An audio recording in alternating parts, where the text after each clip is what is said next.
o le tala sa o faitauina o le tala winga i vaenga e lua. O le vaenga mua o lo faa i loa mai e malaki o tangata faitio po tangata mui i le atua. Tangata Israelu ia po tangata Yuta o ua fai le mui ma le faitio i le atua ma o latou tofi. O le vaenga lona lua o tangata e mata tau ma whaatua i le atua. Ua fai foi le whaatua ma le mata tau. Ma o latou tofi e latou te usi tai ma tāpua iai i le atua. O le vaenga mua le tau o tangata faitio ma tangata mui i le atua. O loo manino le whaamatalaina e malaki o tangata nei. O le taimile o toi foi le tawhianga a Yuta mai Papelonia. Ua maea foi ona toi faule pā ma faule malu. O le vai taimile o le perfetanga po le valoanga le perfeta leo o malaki. A o tangata nei, o tangata na a mata ona faitio ma mui mai tu tono le tawhianga i Papelonia.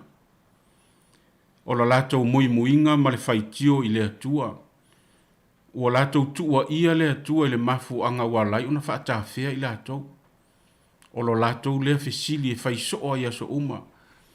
Ai se a ua whaatawhia ma lea lofangia i le atua i le atua. A o i le atua o tangata filifilia, tangata o le whea ngainga.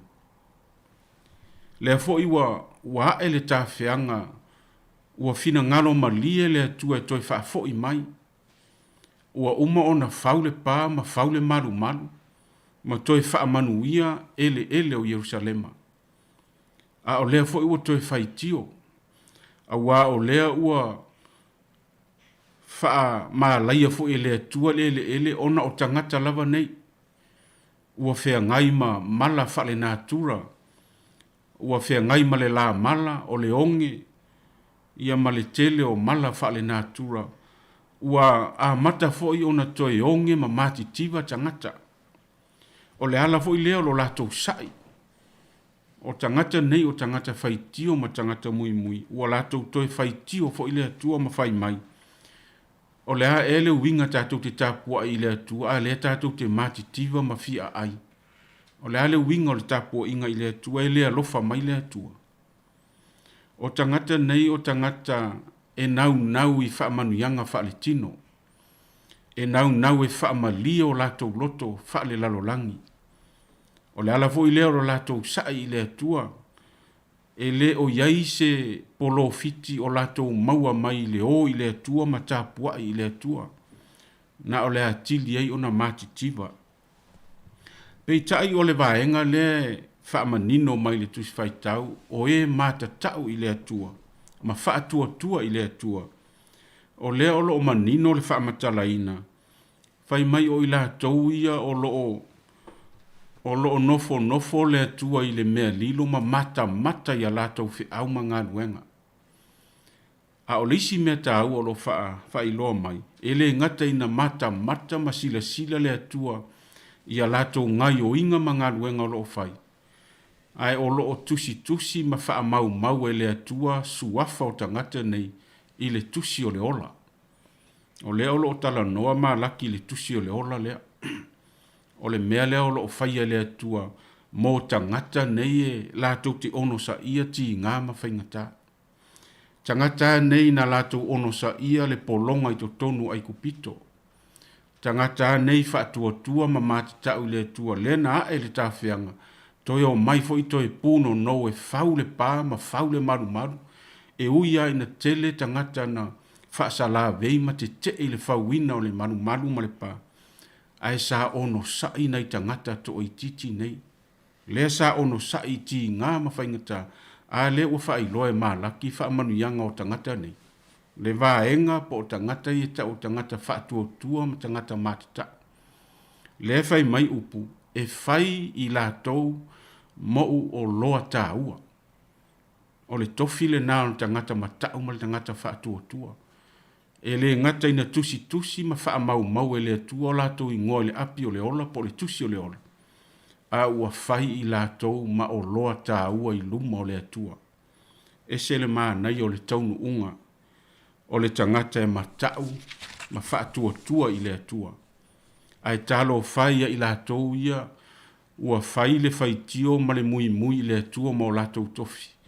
Ma nino ale i unga ua whai loa mai e le perfeta o malaki. Tasi o le mea, e ui a ina toa sale atua ma le whainga nei e whai nei tangata le whai tio ma le mui le atua. Ai ona o le atua ai o le atua le alofa fua ma le alofa muti vale. O loo muli mai le valo anga le perfeta alava leo malaki. E toe tu e le atua le ava noa mo i latou. Pe a whai latou te salamo ma li liu i le atua. Sa moa ma lau whaafafonga e se le tā ua le neife au. Pai mai le au tu. E whai mo le langi le tangata salamo. Le tangata lea o loo manao malaki. Tangata whai tio ia ma tangata mui. E ti ngana le anga i luma o le atua. A o loo tuu lava i le atua le avanoa. Ma whai ia i le perfeta. Ta watu i tangata le na ia salamo maliliu mai. E le o so lātou tofi le na. Sa moa ua whaatupula ia le a inga lea. Le vaenga lea. Ua tumu le lalolangi i le ngafa o le a inga sa whaiti o ma sa mui. Ua o lava i to tonu o tatou e kalesia. Ua matua whau maso loi le a inga lea. Ua so solo lo latou ngafa i le lalolangi. Ia e maisi fo i tatou i sa moa. O le whaitio ma le mui le atua ma le tala le lei. Ai e le mata ngofia le unga wa whailoa mai e le perfeta. O le a inga lea na a fua mai ai kupito. Na a fua lava i tangata Israelu. O ina na a mata whaavai la inga lea sa mui ma la inga sa whaitio. E mui a Israelu ia i le atua. O mai le lave ina le atua le fast food tau sanga le vau. Paua lea o lo latou tofi. Na le mui a ma whaitio. Le fo ina o mai le taimi o tawhianga. E le o ave e sea lo latou tofi lea. O mai le taimi o Yesu o wha waua le whaitio ma le mui. Pei ta isa moa e le o ave e sea le ngafa o le a inga lea. O le ae o mai i o tātou fo i vai taimi. Ua wha tele ina le a inga lea o le au mui ma le au whaitio i le atua. O le fesidi ai sea ua wha tanga i le atua. O na wha wau le ngafa o tangata nei. A le ma nino le leilei unga o sau nia le atua. I le taimi e fina ngalo ai le atua. O loo whaatali mai le unga o le ainga lea sa whaitio ma le ainga sa mui i le atua. O le maa naia i o lo lato i unga. A ua manino fo i le unga o le ainga sa ke riso. O le ainga sa ke riso, le ainga o tangata e mata tau ma whaatua i le atua. O le ainga le na e whai le matau ma le whaatua mo lato tofi. O le ainga le na e whai le tusi o le ola ma o lato tofi. O i latou o le o loa tā ua i a ao le atua. Ai whai mai le tusi o whaalinga o lo whaamanatu mai ei le tusi o le ola lea. E le so ona tusia se ingoi tu tono le tusi o le ola. Na o i latou wa sao mai pua ngā ma whainga tā o le ola le nei. Tangata fo ia le whai mai ei le fesile a Ioane. O ai i latou lai ofu sina. Tangata na ua tā o latou ofu le toto le tamai māmoe. Tangata na le tusia le tusi o le ola. Tangata na wa avea ma o loa tā ua i luma o le atua. Tangata o le ainga sa kewi so. Sa moai. Ia. Tatou o ese mai le ainga sa whaitio ma le ainga sa mui. Ei uvale mai uleanga. Ai whaausu lo ngafa whaale nganga i le ainga sa kewi so. E ala i le sala mo wha maoni luma o le atua. Tatou sa uni e wha manatu le pepe o krisi masi. Ta pena o tatou loto e ala i le loto sala mo. ma ia avea lo tātou vivi'i ma le whaafetai i le atua e manu le tala o le kirisimasi ma le pepe o le kirisimasi. E ala i le pese i le langi, fai i tātou ma angelu i pe pese ma vivi'i i le atua. Pese i le langi le au angelu, se lau walu su lima le pese o le manuao o le kalisia me tutisi.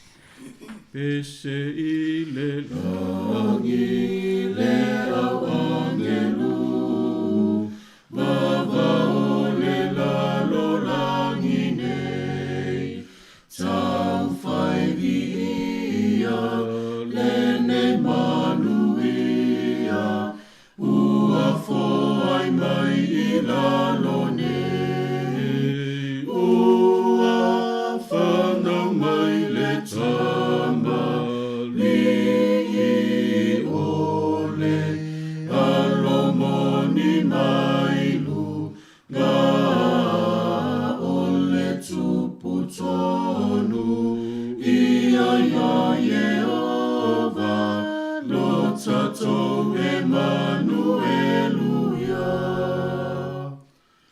Taua e Isaia, ona vausua whamangalu e ngā umana te whai.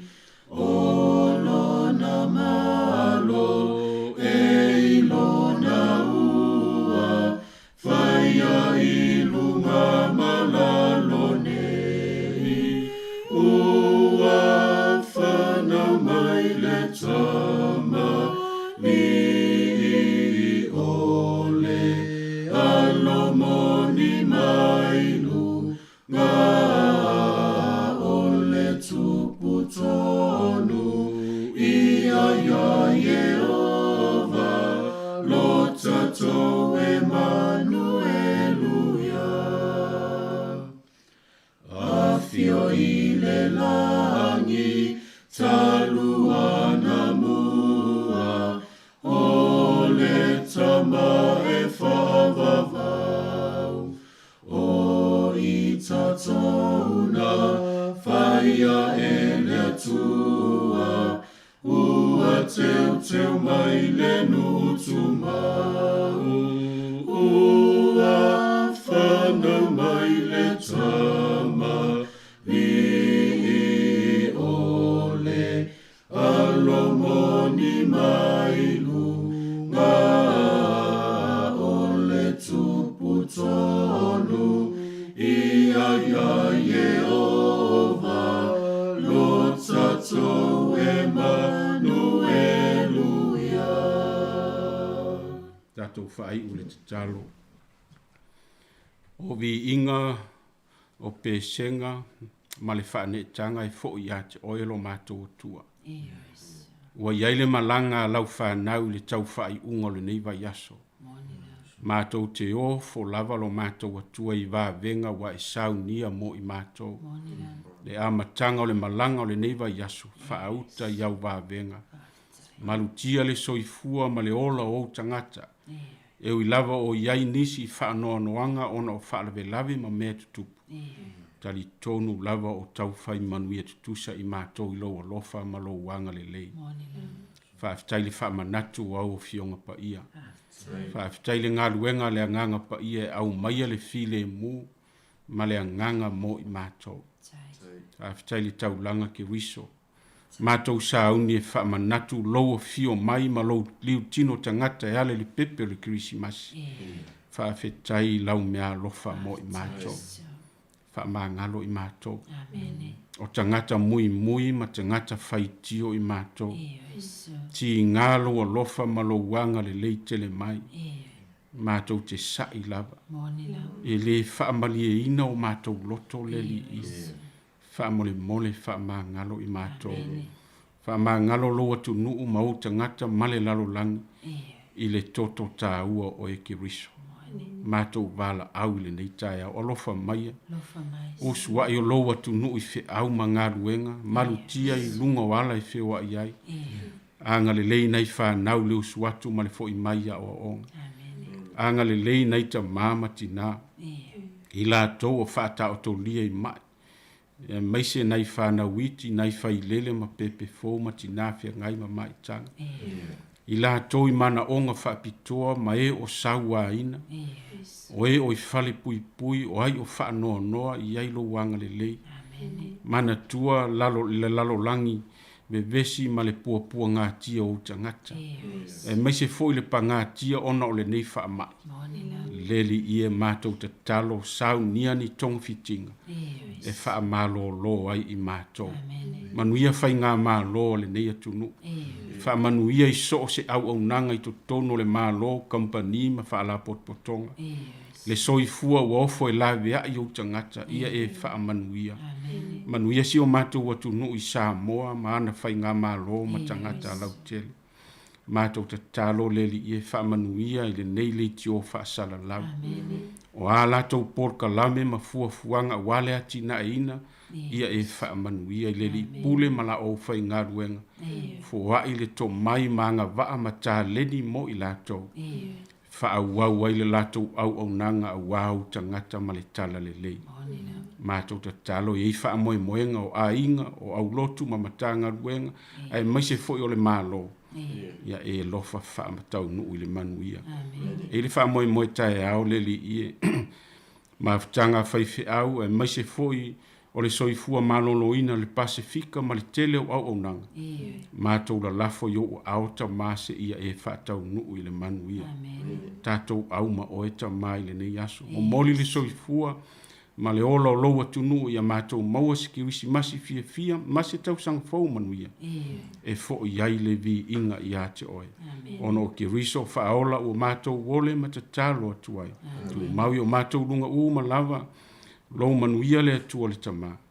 Le alofa tu noa ma le file mua Yesu ki riso le ali ma le whaola. Tasi ma le mafutanga ma oia nganga pa ia nei se i o le whaavavau lava. Amen. Ia manuia le Krismasi ma le tau sang fau.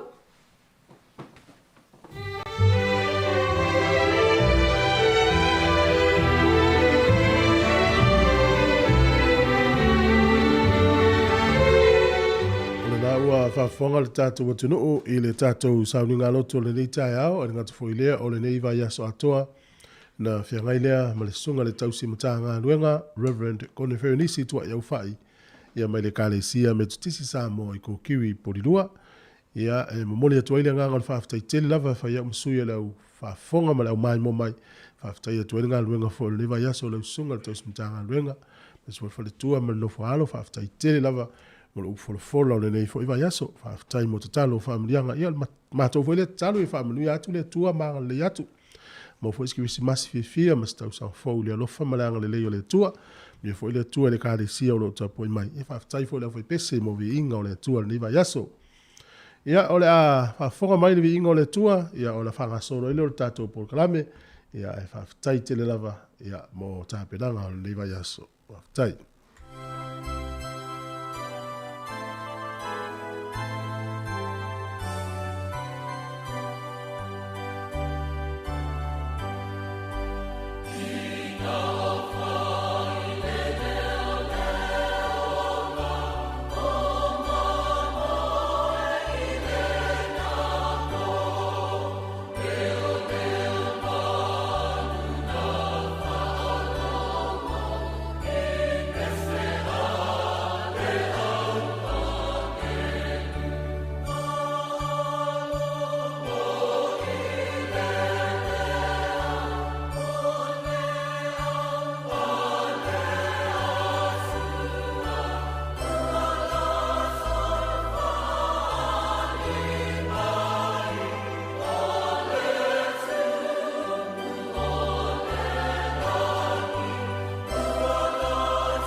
faine i le tulinga sia pakli o le malone sila fata mila le langi tuai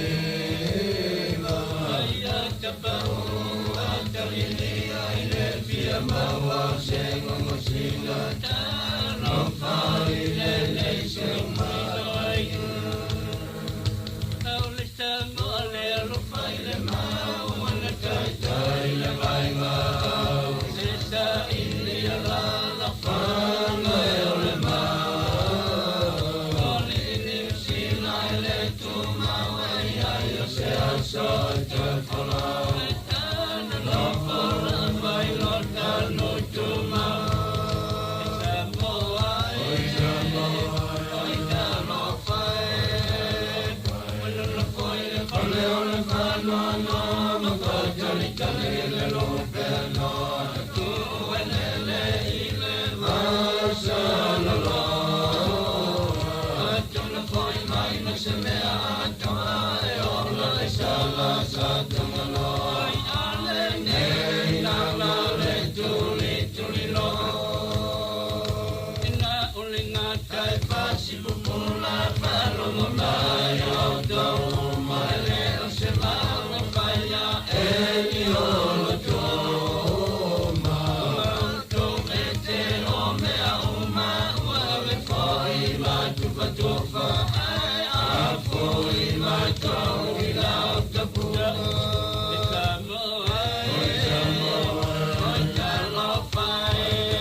O le taia, siu fofonga o le laumua, aso ngafua, i le aso foraile, i le fitu i le taia, ata o le taia.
Ia le tātou pokalame o le ata o le tae ao, le fu tātou wheloai, pe i fwoi o na masani ai tae ao asong fua tau mai le tae o le Sifrili. Ma lor fulau manuia, o a mai le nai tu o le tātou a inga ma le tātou tunu o, ia ma le lalolangi tele o lo tōua umauai. Ia o le ang lelei o le tua o te mai ei lo so i fua, ma lo olau tātou toi wheloai fwoi ni tae o mātango fie. Talo fatua i sunga i whawhenga inga ma whale tua ma si fwoi lea i o tupu mai o lea tunu o whale tua ma tau si sao ao ma lea waluma le malo se o lea tunu ma nei whanau whawhenua i fwoi la tōlo le whale mai nisi o le whale pui pui whatalo fatua i le au mātutua whawhtai tele mo le tapua inga la tōlo i mauta malawa ia po o mauta fwoi olo o tau sia le lea i o tau ia ma lor fwolau leo whi ngā ruenga ma ta avale umalawa o maume fwole tau tua le nita e ao mātango fie ma lor so i fwoi manuia lunga lava le tātou ala leo, tasi ono te se ma le tasi whamo, i e whape foi, ia ma le tātou app, o lo halu whasolo ato o le tātou app, e fi whalongolongo ia, o le Samoa Capital Radio app. Ia, le ngata foi lea, o le mai moanga foi le tātou tunu urunga o le Facebook, ia mesi foi, o le YouTube, o lo mou mai tātou whasalonga le nei foi aso, ia, o tātou mawhtara i o staitasi. After ia tu fo i ele mafuta mai fe lava se atunu on langi ro e mau mai fasa longa Australia ia o Amerika e fa pe fo i Samoa Hawaii Tutuila e fa pe fo so se vai ngoli usila e mafuta mai ai e tele o kilani ia ma so se tu ni usila lo mau mai fasa longa le ja ma lo so fua ma lo o mai ia o lo manu ia lava nei lo mua e tonu fo ia o lo fa pe na ia o tou o le file mui o nei le tae ao le te mino usau ai le tae o sot. Tau le inta avale o whioa. O le meu amata malo longa le to tele. Ia po o le me foi ele i o le te meo i la to whenga luenga. Ia wanga inga ia tu foi nei whanau i. Ia foi ini suenga whai o le nei tausanga. Ia lea o toi va yaso le aso fau ia na tu ua foi le wa onga o le nei foi. Wata ia po le nei foi tausanga. Ia whato ato ia e me foi le tausanga fau. Ia ai ole tātou porkalame ia o nei whawhiwhianga na fwoi sui whiwhiloi, mana ia o nanga i whanau loa, mana i tautua, ma tātou tala mai sā mo, ma talo fau. Ia o le aso whareile le aso nei, ia umi fwoi tātou mawhtanga tau le ono na ne le fiafi. Ia o tautua persi ufongo le lau mua. Ma tau whamiri atu ngā luenga le au ngā lulue, ia me se fwoi le tāpua inga i le nei aso. Ia, ma lo lava le tau atai, ma lo fwoi le tāpua poi mai. Ia le fwoi tatonunga o lo, so longa le lei me uma. O le po ana nei le to tasi le minute i le se furu male lua ia o le a mata i loa ia le vanga fo i le whaonga i lanu mumu, lanu moli ma lanu mea mata e lima ta ita ina i le whafo ina o le soifuanga o la tatu iai ia o tatu i tono le whamai o le po lana nei si au lia lo taia o na mata lo lea to i lo fo i le la o lo tu mau pea ia tātou e Wellington e manu umai au tafa mai se vanganani se nu una i le lanu mumu. Ia o le tele lavolo i le lanu moli. Ia lana winga i se aso uluma o le toe sui lea el malo e ana i le ilo ilonga lea mai le kabineta mfautuanga fo ia le uata mai tūlanga le soifua maloloina. Ia e o le awhanga solo o tātou whawhiwhianga le tai au whatalo whatuai tātou pāna umalavolo o maumele tautua. Manu ia tele nei aso fuafuanga. Ia o le a pese mai penina o tia whau. Ta lo falava si fonga le nei o le lau mua.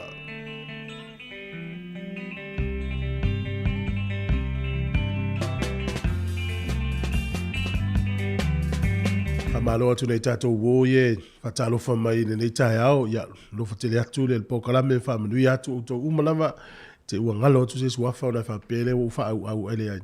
Ia o le ngangala tātou pokalame fie wha manui atu, ia e whamalia tu lava ni ile ta ua tu lo suafa na ile fifia le ai lo tele tu lava ta lo fatu ia yese timu ma se foi ia tina ia fenga ia isila pe foi sunga ia pasta Ioane tamali ile pua pe foi sunga ia pewi mulipola sua ia a me se foi ia le sunga pe Star James ki alo fatu mo o le uso male ainga fa tele ma futa mai ia mauto umala volo mo me tautua ni taimi si fonga le lamua.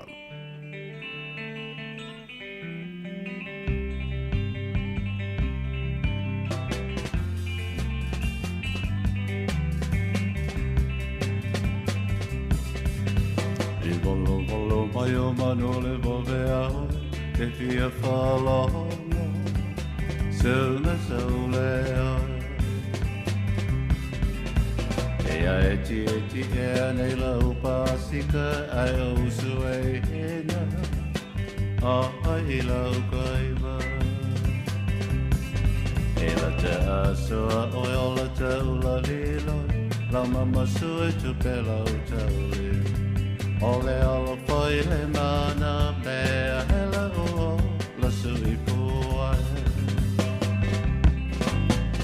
Tua tua i moana, tua i moana, tua i moana, tua i moana tatu hatala. Ea ea, whai mai a sau. Petua i moana, petua i manu. Sau i lau pele, sau masina i mua i manu. Se i nua le amoi, i te mao le nua.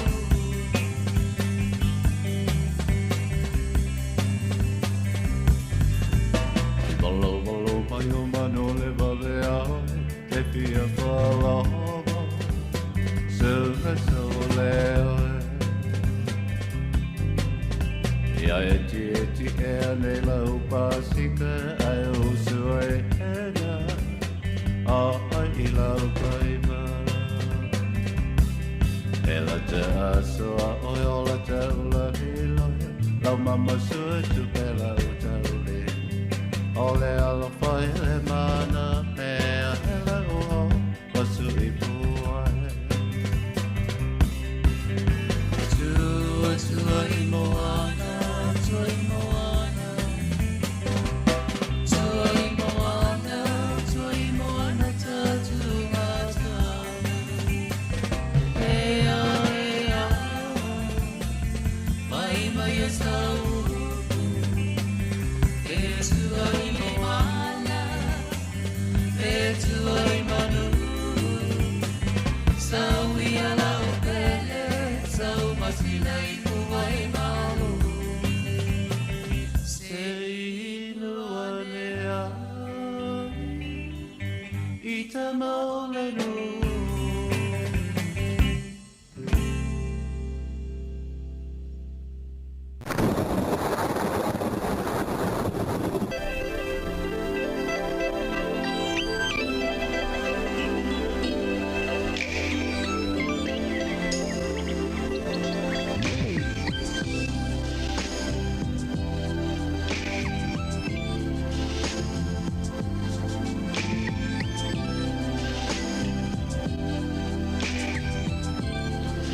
Talo le tau, ia wa fo il fa fonga le tino, smel fa fonga le tanto talo le tau mo le nei tai au. Fa melo official vai tau la matua langi le lei tau le aso le nei o le aso tai au langi le lei fo il tau, o le sa langi le lei tau le so fu le valo ia le official vai tau, o le ai nei timu, o le aso lua ia e langi le lei fo il tau. Ka piti manu tu fa nui mo tau naki matua langi le lei tau le so, fa pe fo I wai rapa Hawke's Bay taupo. Ia mamaupa e langi le lei fo I le tau le aso le nei. Au kilani e langi le lei le tau ia au kilani whapea fo I Hamilton, whapea langi le lei fo I le tau ia au tau. Mawai le motu I sau te le aso le nei ti munga le uleo ne le soni. Motu eka to ulu fo I nai timu, wha malu malu ia Blenheim, wha malu malu fo ia le nu uleo o Kala Estete. To ulu ti munga I Nevegako, wha ia le mata lai ni si o taimi, whapea fo I Queenstown I nai ti munga le nei aso. O le nuu Dunedin, ia e whamai e mo wila pāpāwha I titili ni so taimi, ai wa ia le matau le la. O le maulalo le fua le maluru whamawina le motu I saute o lo ia I le sefuru ma le lua e le vekako, o le ea mawhanwhana o le maulunga o whamawina ia e lua sefuru tolu I Kala Estete. O na vavai atu lea I le au telenga o le tau nei aso ia e matele ina langi le le tau le atunu wa atoa ma nei tele. Wawai pia ia e matele ina ina timu le nei aso nufu fitu fo le vela lo sumalfale mafnfana. O le angoto I fo le lai so Wellington I le toi sfuru vanu minute le iva le pona nei. Toi sfuru vanu minute le iva le pona nei. Ia le FML official vai tau ngoto I fo le la Wellington lea. E oso a ele la tai au toi luas sfuru minute I le ono I le tai au a tai au. O le fua le malulu fa mawina o lo iai I le iwa, valu iwa se fulu tasi Wellington le manu tua oi. O le fua le mawhanwhana whamawina o lo iei le sifuru fituanga I lunga lu sifuru ma le tolu.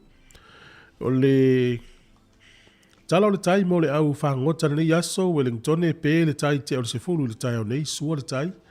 La tai ia afon whai le fiafi o le toi pe le o le tai toi lufuru tasi me lute I le sifuru ma le tasi le pona nei. O porirua, tai no me lo fisi o le vai tau. Sua le tai le te o le iwa le tai o nei, pe le tai le te o le tolu le awauli, ia toi sua le o le tai, na nei I le toi lufu le tasi minute I le se fulu I le po na nei.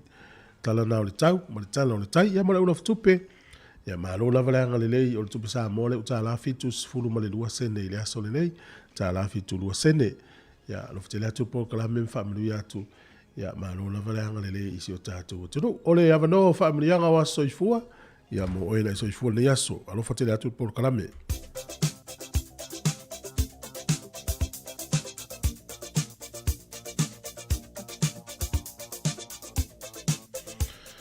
Tato I meli lava na pe afia maini as whanau, aso whanau at samocapitalradio.co.nz, ia olo mo lava lava noe, o mai le whamirianga, vawe au mai pe awha peo nei po, le lava le aso le aso soifua, ia vawe au mai ale as whanau. Ai mo oina soifua ni aso, ia whangia le tua ma whamiri ato nei le aso tolu o te sema, pe awha wangalo ia oilo was soifua. O le tusi fai taulo o mau o le tusi le a Coronito, mo Coronito, sifu lima fai upe lima fitu o le fai taulo nei.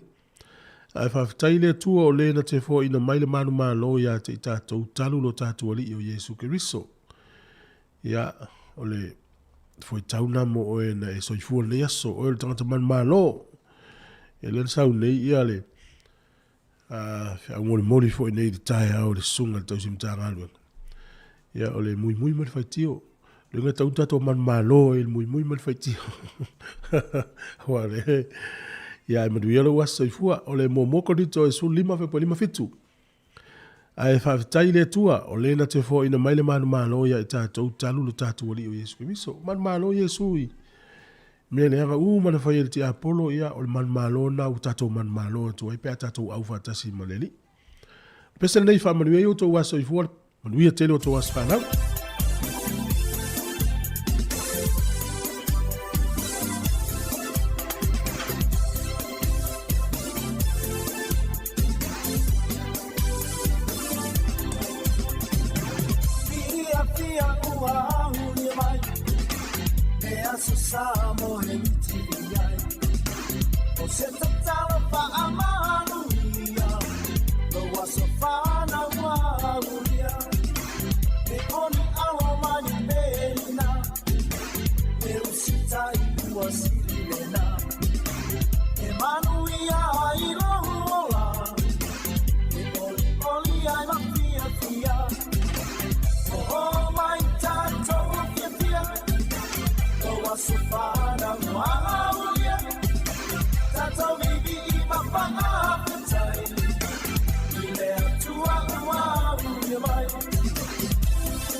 Patala fatu le tinu malo se fo se mai el fa fonga o le vavai lea I nei tala fo I o mena tupu le langi nei aso le tala fa pito I le aso tolu o te sema.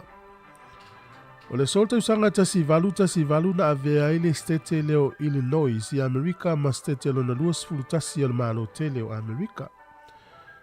O le tausanga e tasi iva tasi o. Na avea tama ita Australia le sua faya Freda du Fur. E fai ma tama ita I mua lava ua mawhaio na e ina le maunga leo Mount Cook I tono New Zealand. O le maunga piko sili le na maulunga I New Zealand. E tolu wafe fitu se laulu wa faa mita le maulunga. Ia o le tama ita Australia le teine, po le tina, po le tama ita I mua na e ina. Le tausanga tasi iwa tasi o I le astonu nei. O le tausanga tasi iwa limas furma le iwa. O le tanga vai o le malo Singapore le ia I le taimi ale nei. E lanu mu mauna faa fitu e lima ma le masina I autafa. Ia na faa nga ina I le asone nei e le nuu leo Singapore. Ina ua maea pe ina ua maea ona avea Singapore o se nuu e pulela vaia na ia upufai. Ai faa malu ele malo tele petania. Ia ona fai lo leo tanga vai lea mtanga vai ele malo Singapore na mata I le aso tonu lava nei tausanga tasi iwa lima sifurma le iwa. O se alifo mai I le swafa ya Dr. Christian Barnard. O tausanga tasi iwa ono sifurma le fitu. Na ia fai isi ta o tonga o se fatu o se tangata I tonu o Cape Town I Afrika I Saute. Ia na manuia ia Lois ia Ael Peta Iane. Na maliu ina ua fai ni tui e pui ai o ia. I le se fulu valu aso muri ane. O le asol tausanga e tasi iwa fitus fulu le iwa. Tasi iwa fitus fulu le iwa.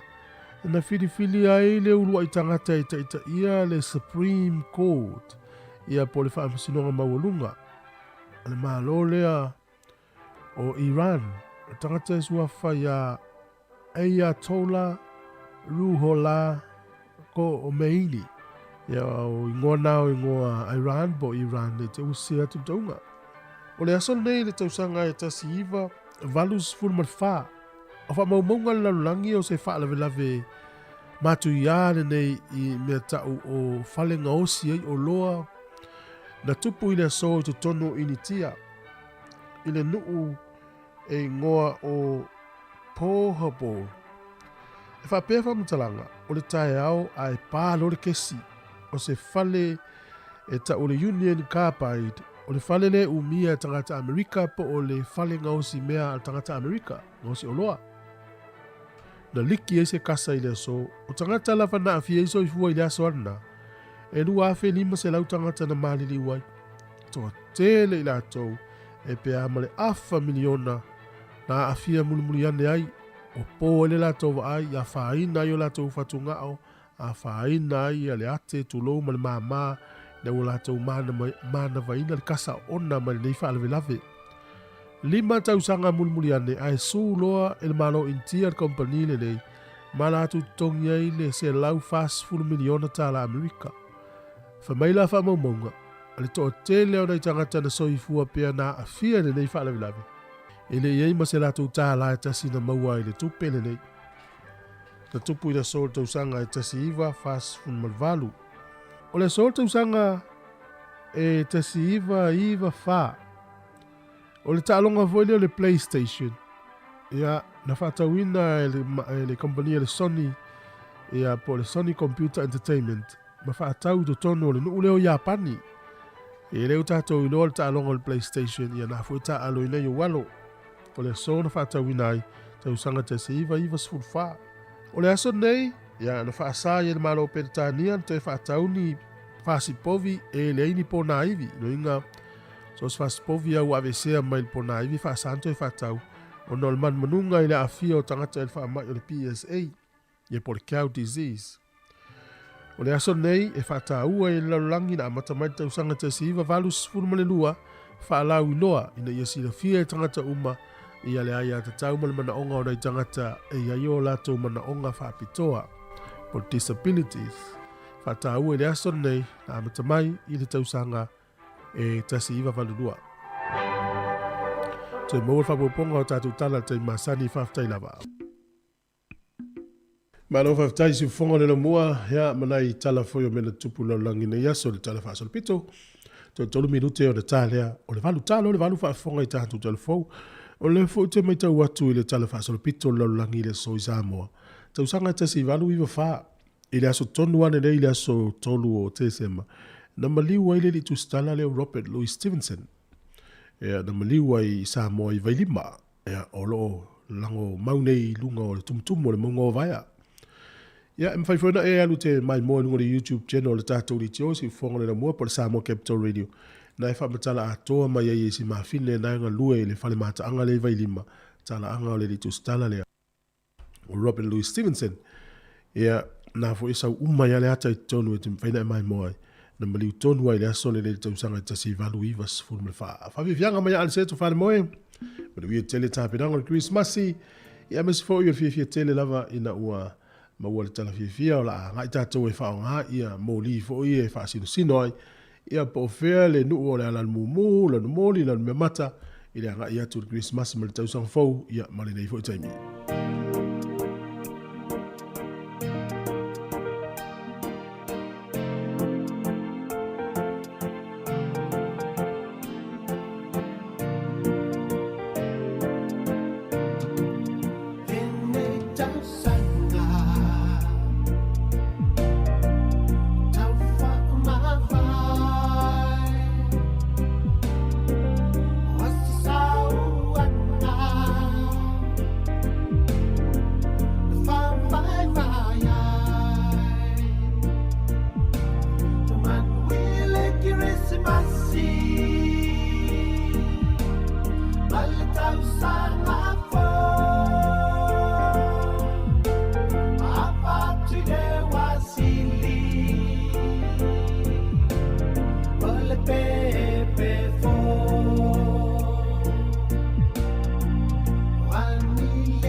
Tātou te tau whai wha amalo whātasi i le tausinga alofa le tua le tau sui fua ma teona e waulia le whai ungo le vai aso. Ai tau tua masani le siu fonga le lomua ta wala i ana telefo mai Samoa. Ua tini pa o le utum o tau lau le wha moe moe. E na ua te tala alo i eina le aso nafi se tasio moe mitinga le malo Peritania. Ta wala mai le sunga le komsina i a David Ward. Whapei ma le longlong sua a le kompania le SAP, le fionga tofilau fiti Langwai. E na ua mai a whausia ma whaatotonga ina i tusi se tasio whale tusi i to ese i tan malala, ma whaingoa ina o le atua o le malama lama. O le ngang o le whausia ina i o le sosoani le nei le malo Peritania fantasei ma le kompania le SAP. O le saili a wala le toe tapu e le soifuanga o whapea ina o so se tasi, e no fosala i le whale pui pui tan malala. E te tonu le whionga le ministal mtanga luenga o leo leo whale pui pui o le ona toe fuata ina le whionga ia whawalo Harry Schuster o le teimi le mautonu ma pongsa ai wha moe moe o lantou le to ese o le whale le nei wa whausia e toe susuru atuai se malama lama o le tue loto manganga e ala i tusi ese o loo whaatotonga ina i le nei whale o avatu vole whaatoa tuanga i le whionga le ministal na ia vaai le lei, ma whao ngā tatau, e le au whai ngā ruenga o le atau sia. Pe on sila fia o le to Eseitan Malala, wa le na o le Paulo se ati nae, wa fausi ai mō le leia ma le tapu e no soifuanga, ma o langa o ilatou o loo iai.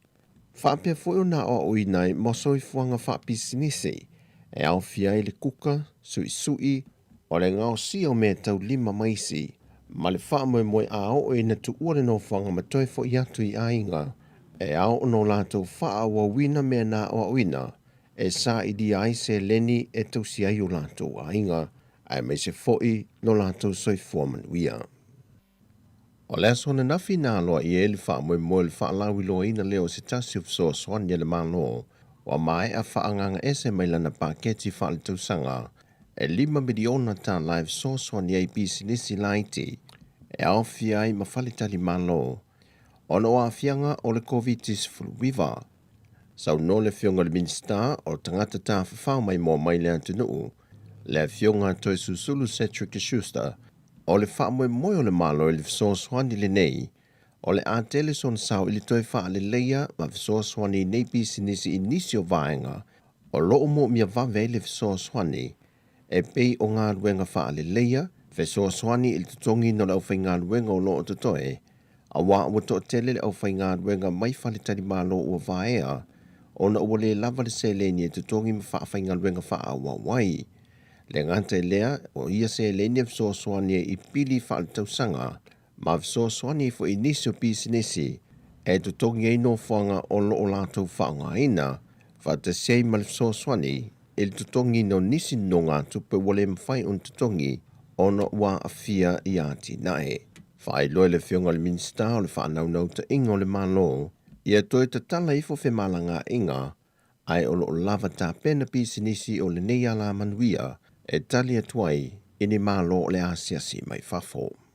O le 5 miliona ta la watu inatu le malo e tau walatu i le whalapo pito tangata ta whawhau mai mo mai Samoa, e mo pisinisi o le nei ala manuia, lea sa te talo tuaito e sulusulu, e na ia whao ngā te tau lea fiso swani i au ngā mo le toi wha le leia i o pisinisi, o au nanga, a wase manuia o ainga a fio anga te itasi, ai maise male tamau ainga o Samoa. O le no whanga o le tō manga moe popo ngā tia po le Samoa Victim Support, panta sei ma le no whanga o tangata mātutua le mapui whangalele.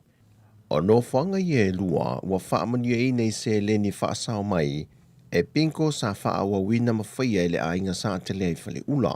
O le Samoa Victim Support, wa lata le toa se lau alo ma whanau o loo tau si ai, le wa whaamanuia ina i le nei whawai. Wa tui nā tuai le lua wheta la ia au le pulenga, mō le tau si o whanau whātasi ai, ma mea alofa na tufutufai nei whanau o sawa ina. Whātasi ai ma le 5 wheta la le whaatupenga a tō se fisoa swani, wa fō inatu i le no whanga mō tangata mātutua i mapui whangalele. E lua wheta la fōi se le niutu inatu le pulenga o le no whanga, e fisoa swani ei vaenga mō mia, au leisi tōrua wheta la, na whaatupe ai le 20 pusa diapers, o vaenga ia pito i silio na mo mia, e le pulenga olo o latu tau sia tina mata mama tutua. Whaadia le suia le komitia le ainga le sa te lea i whale ula, o mea alofa o mo whaatupe tau wale le nei pinko, wale ngata i na whaia i whaamoe le ati na ele o le ainga, ai wa apa tu e fo i e fisoswani whaalapo tonga e pei o na tau e lunga. O se tasi o vaenga o fisoswani e le pinko le ainga sa te lea, sa ma whai na fisoswani te tongi na ipili o whanau a onga le fio anga ma le ainga di universite, o whanau ia e malo losi ma le leili tūlanga tau a onga, ai 5 vai nei mātua. Au whaawa wina por kalame ma o onga i tutonu o le sifun ma le ono aso, o le pui a leo tina ma whanau mai o se whainga i sa wanga i le mawhau whapea fo i le tino, o lo whaasolo ai se tasi o au onga ma por kalame i tutonu a onga i le antunu, e su e nai a fianga i whanau.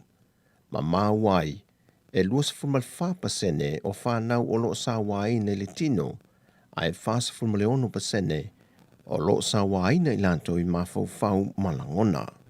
O le 50% o whanau a onga na whaatalanoa nei por kalame, o lo a fia lanto langona ma sa wai no lanto tino, mai o sa ili linga na fa solo le matanga luenga wa onga ta longa manga nu e nisi o onga mai sa vai fa pe foi mau polu.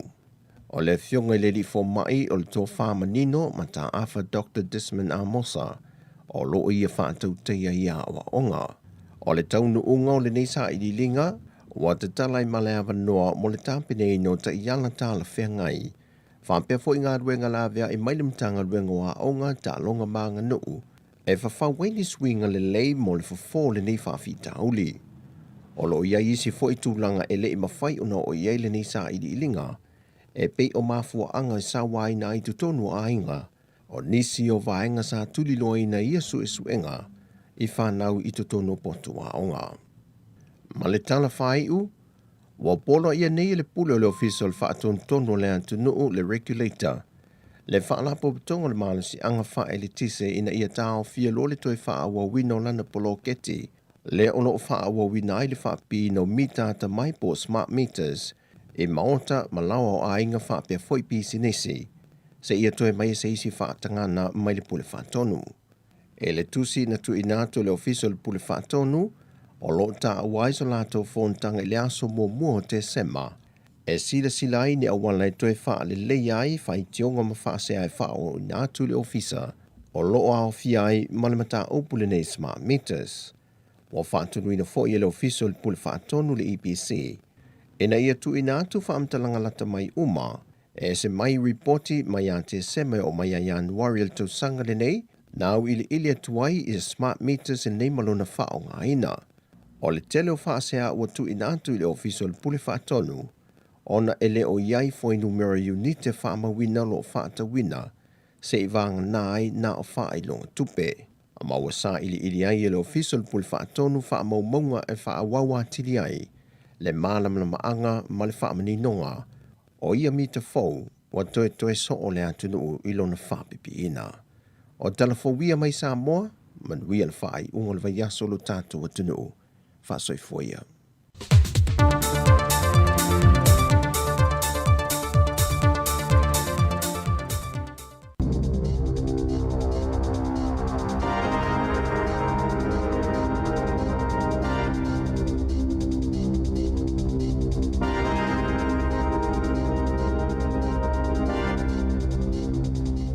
Tala flaval fa poponga momo tala foma le si ufonga le lau momo le nei tai au o le asotolo te se malua fe loa tasi. Ua fa iloa le pule nganu o loa hat o le aula tau tapa ina le fa mauni ngau tui pui po le vaccine pass i le tele o la tau no fanga fai tele a matatu le so o le ahau fieni vai ta ele le pule nganu o fale toleni, fale tusi, fale mataanga mano fanga i tele ina poto i tangata lau tele. O Wellington e leo lo o awhia i vaenga o le atunu o waile mōli lano mōli. O lo o avanua falatu sem whaiona lolomi e whaamaoni ngau tui pui. Mō tangata o fia mau se whasosoani le atu langa na whaalia le pūlenga nuu. O le itu lo ave i eila lātou whaamua o le saunga le mua lau whainga alwenga matangata uma mai le utu umamaina e la lātou pūlenga lea mata au puelenga te lea e te tau whaiona avea i lātou ma whaataita inga le lei. E ua whaalia le pulenga no apahat o le a le tāpaina le whaamaoninga tui pui i le tele o a lātou no fuanga whai tele. E tu samale afe whaase laule au whainga o whaia onga po le lua te samale whaapasene e mo muso e whai o lātou tui pui o le COVID-19 fulwiva na ta ua le matanga lwenga wa onga o talina tu inatu le iwa whaapasene wa onga sa whailo ia la te le iwa valu pasene o whaia onga ma le iwa 5% o isi tangata whainga alwenga ua mai atui pui o le COVID na whaalia ni whaamaumau ngā loa ia e tu samale ono sifululu afe ono se lau leo whaingo whaia onga i ngā lulue ia onga le malo ma isi a onga le tau sangataluai ma le isi iwa afe o whaia onga fe soaswani e pito maa walalo tai toke rau le e le iwa tolu pasene i lato ua mai atui pui ma ua whailo ai foi e to samal to se lau whaia onga e mumuso e whaini o lātou tui pui o a onga i Bay of Plenty, mo Wairiki. Le ana Liberty a ia iwa ono pasene whaia onga ua mai a tui pui a iwa 5% i Nelesoni, Marlborough, West Coast, Mataranaki, Manawatu, ma Whanganui. Na ta uala matanga alwenga e pito maa walunga laval whainu mero whaia onga i Wellingtone. Ua mai o lātou tui pui e to sale ma le iwa valu te sima le tolu pasene. Pito iai Canterbury ma Chatham Islands, au Kilani ma Otako I Southland, le iwa valu pasene. Ai to se lau fitu sa fululua tangata fōna wha maoni e le asoana nafi, ile COVID-19 fulu I vaita tono le atunu, e to se fulu I nele soni, e au fiele to tasi leo le awha opopo alo I alfa I numero tangata mo le so. Wo atul to as fulfa tangata wa a fiele wha ma I nele soni ma Tasman, e to valu wono tangata olo tau fie I fale ma I taiminei, e au fiele to ai vaita tono poto ngā se ti ngā ina. Ua filfilia Simon Bridges le taitai o le National e nafa mamata o tautupe pe ona whaalia e Christopher Luxon I tauranga na nafi. Ua filfilia vea masa upo le National mamata o tautupe mga aluenga titele. Ona o le tele o lona sila fia mawa e fo I tāleni o lo ia te ia ai le ngata ilea o lona atamai pe ona sauno le taitai fo o le National e tā ua tele le mtafa ioia Bridges I tutono o le taitainga a le vaenga wha upwhai ma ole a la ngā lulu e vāvāla lata a whaia mānu malo le National I le whainga pālota o le lua whelua tolu. I le taumate o le a vea Bridges ma minista I longa I mata apatautupe ma ngā luenga te tele beona saunoa le taitai o le vaenga wha upwhai. Ai sali potia I le fiafia na nafia whaapea sa manu o onga le atali o Simon Bridges I se whaalawalawe I tutono le a onga. Sa ye le fofuanga ye whaatasi Bridges ma le taitai wala lātou vaenga whaapwhai. Mō se whaasilasilanga I tauranga I le asoana nafi, e mawatulo le tala I le whaalawalawe. Na whaalaulo e Bridges I longa le Twitter, sa afialo nā tali I se whaalawalawe I le swingi I le a onga. E na momoli la la whaafetai malona taulua leo whainga luenga I tauranga whaapea malwhalma I le Starship. Ona o la lātou ngā luenga, whaapea fo I tangata umana whao o atu ni au e whailolo lātou wanga li le atu, whaatase ma lātou te talo. E ui o ngaonga le whaalawlawe peitai o lo I se tūlanga le lei si o nā talii. Ua whaalia e le pulenga o whaalapo te potonga ini siua, o le suinga po o fōlinga fōgol COVID-19 fuluiva leo whaingoina o le Omicron, e tataua na no nofo mātala I tangata whemalanga, pe au ina tutonga lātou pāsese ma whaatono lātou wa wanoa. Sa tā ua le polesili o le Insurance Council Team Crafton, e tā ua le siaki company inisiua po o avaenga o lo o au fia I tutono o le inisiua o a fo I vaenga I le o au fia e tu saimal wha mai. E mawhaiona whaatau mai nisi o company le toi whaapoponga mo le taimi o le COVID. Ina I mawhaiona whaatupe I le tangata malanga, pe a whai e te iwa a fia I le COVID a o ia tunu o I whafo. Ma nisi tau e mawhaiona whaatupe le inisiua. O le malanga ia tunu o lo pipise le Omicron I le taimi nei o le a whaatulanga ina o nia tunu o lo matua maululunga lava tulanga la matia mo soifu o tangata ma o se whautua ngalo I e mawhaiona tu inatu. O le tau whinga leo malanga ia vaenga o le lalangi, pe ona tau e Crafton, mai le lei lava ona tala noa I company inisiua, pe ona whautua I le pulesili o le Insurance Council. Ua tola poanga I le e seta se tasi o whaatasinga tele lea maa sanu na whaia I le vaitau le tau mawhanawhana, o ta ua le Rhythm and Vines I Kispen, o taida fiti lea ua I le lanu mumu, mai mtoa whaina I lava fuafuanga I lato whaatolanga ina, lea whaatasinga tele, masama tua te te fo I tangata ino no fo I lea nuu, ona ole maa walalo le fo I numero tangata a lalai, ua mai o lato tui pui pui. Nei lo isi vaenga o le tunu, na ta wai lato ro whaatulanga ina, le Rhythm and Vines, sa whaia lato whiloa inga ma whaatala noanga ma iwi, o le pulenga whawhalmai, o pulenga anu o ma whaipule ma ua tasi ai, e sifi lea polkalamile o ngā totonu o Aperilla. O le whaiunga o le māsino o te sema, e māsanu na whaataunu wai I tau sanga taitasi. I ta alonga, ua mai ona filifilia I lātou e toi whaia I le whai ngā filifili ngā whaaiu o whailonga o ta alonga laka pia lea tunu o Adi Savea, Will Jordan, Jody Barrett, Mariko Ioane o lo I le filinga o le whailonga o le tamata alo le olpeleki o le tau sanga I le vaenga o tamaitai au fia Liana Mikaele tuu, whaapea Les Alda Kennedy Simon mo le whailonga o le tamaitai o le Black Ferns o le tau sanga.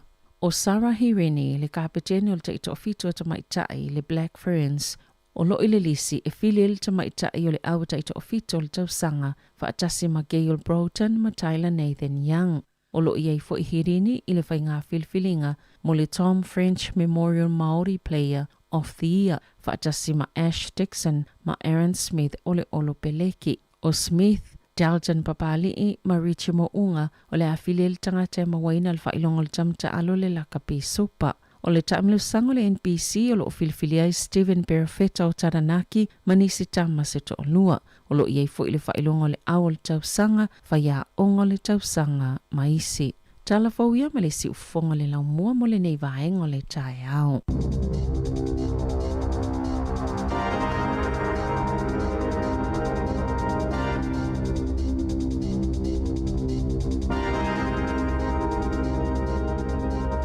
Te mo le wha poponga o tātou telefou le iwa i le tae o nei o le taimi lea ua se 45 minute ua te ai nei le vanu te tae au le nei o le aso whareile.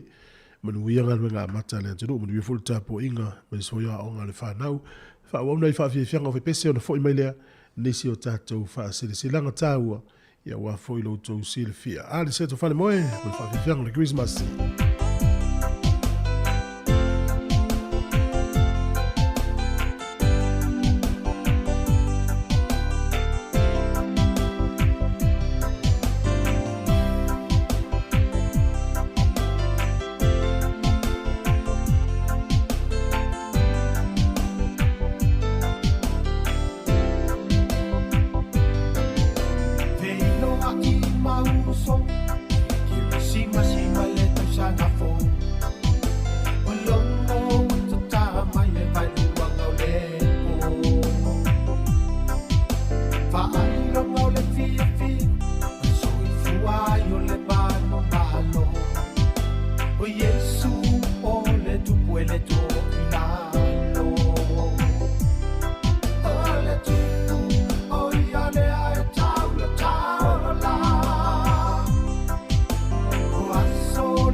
O le whaasilesilanga tāua, mai le mafutanga whaiwhi au so o whaatasi Wellingtone, Porirua, ma le Hutt Valley.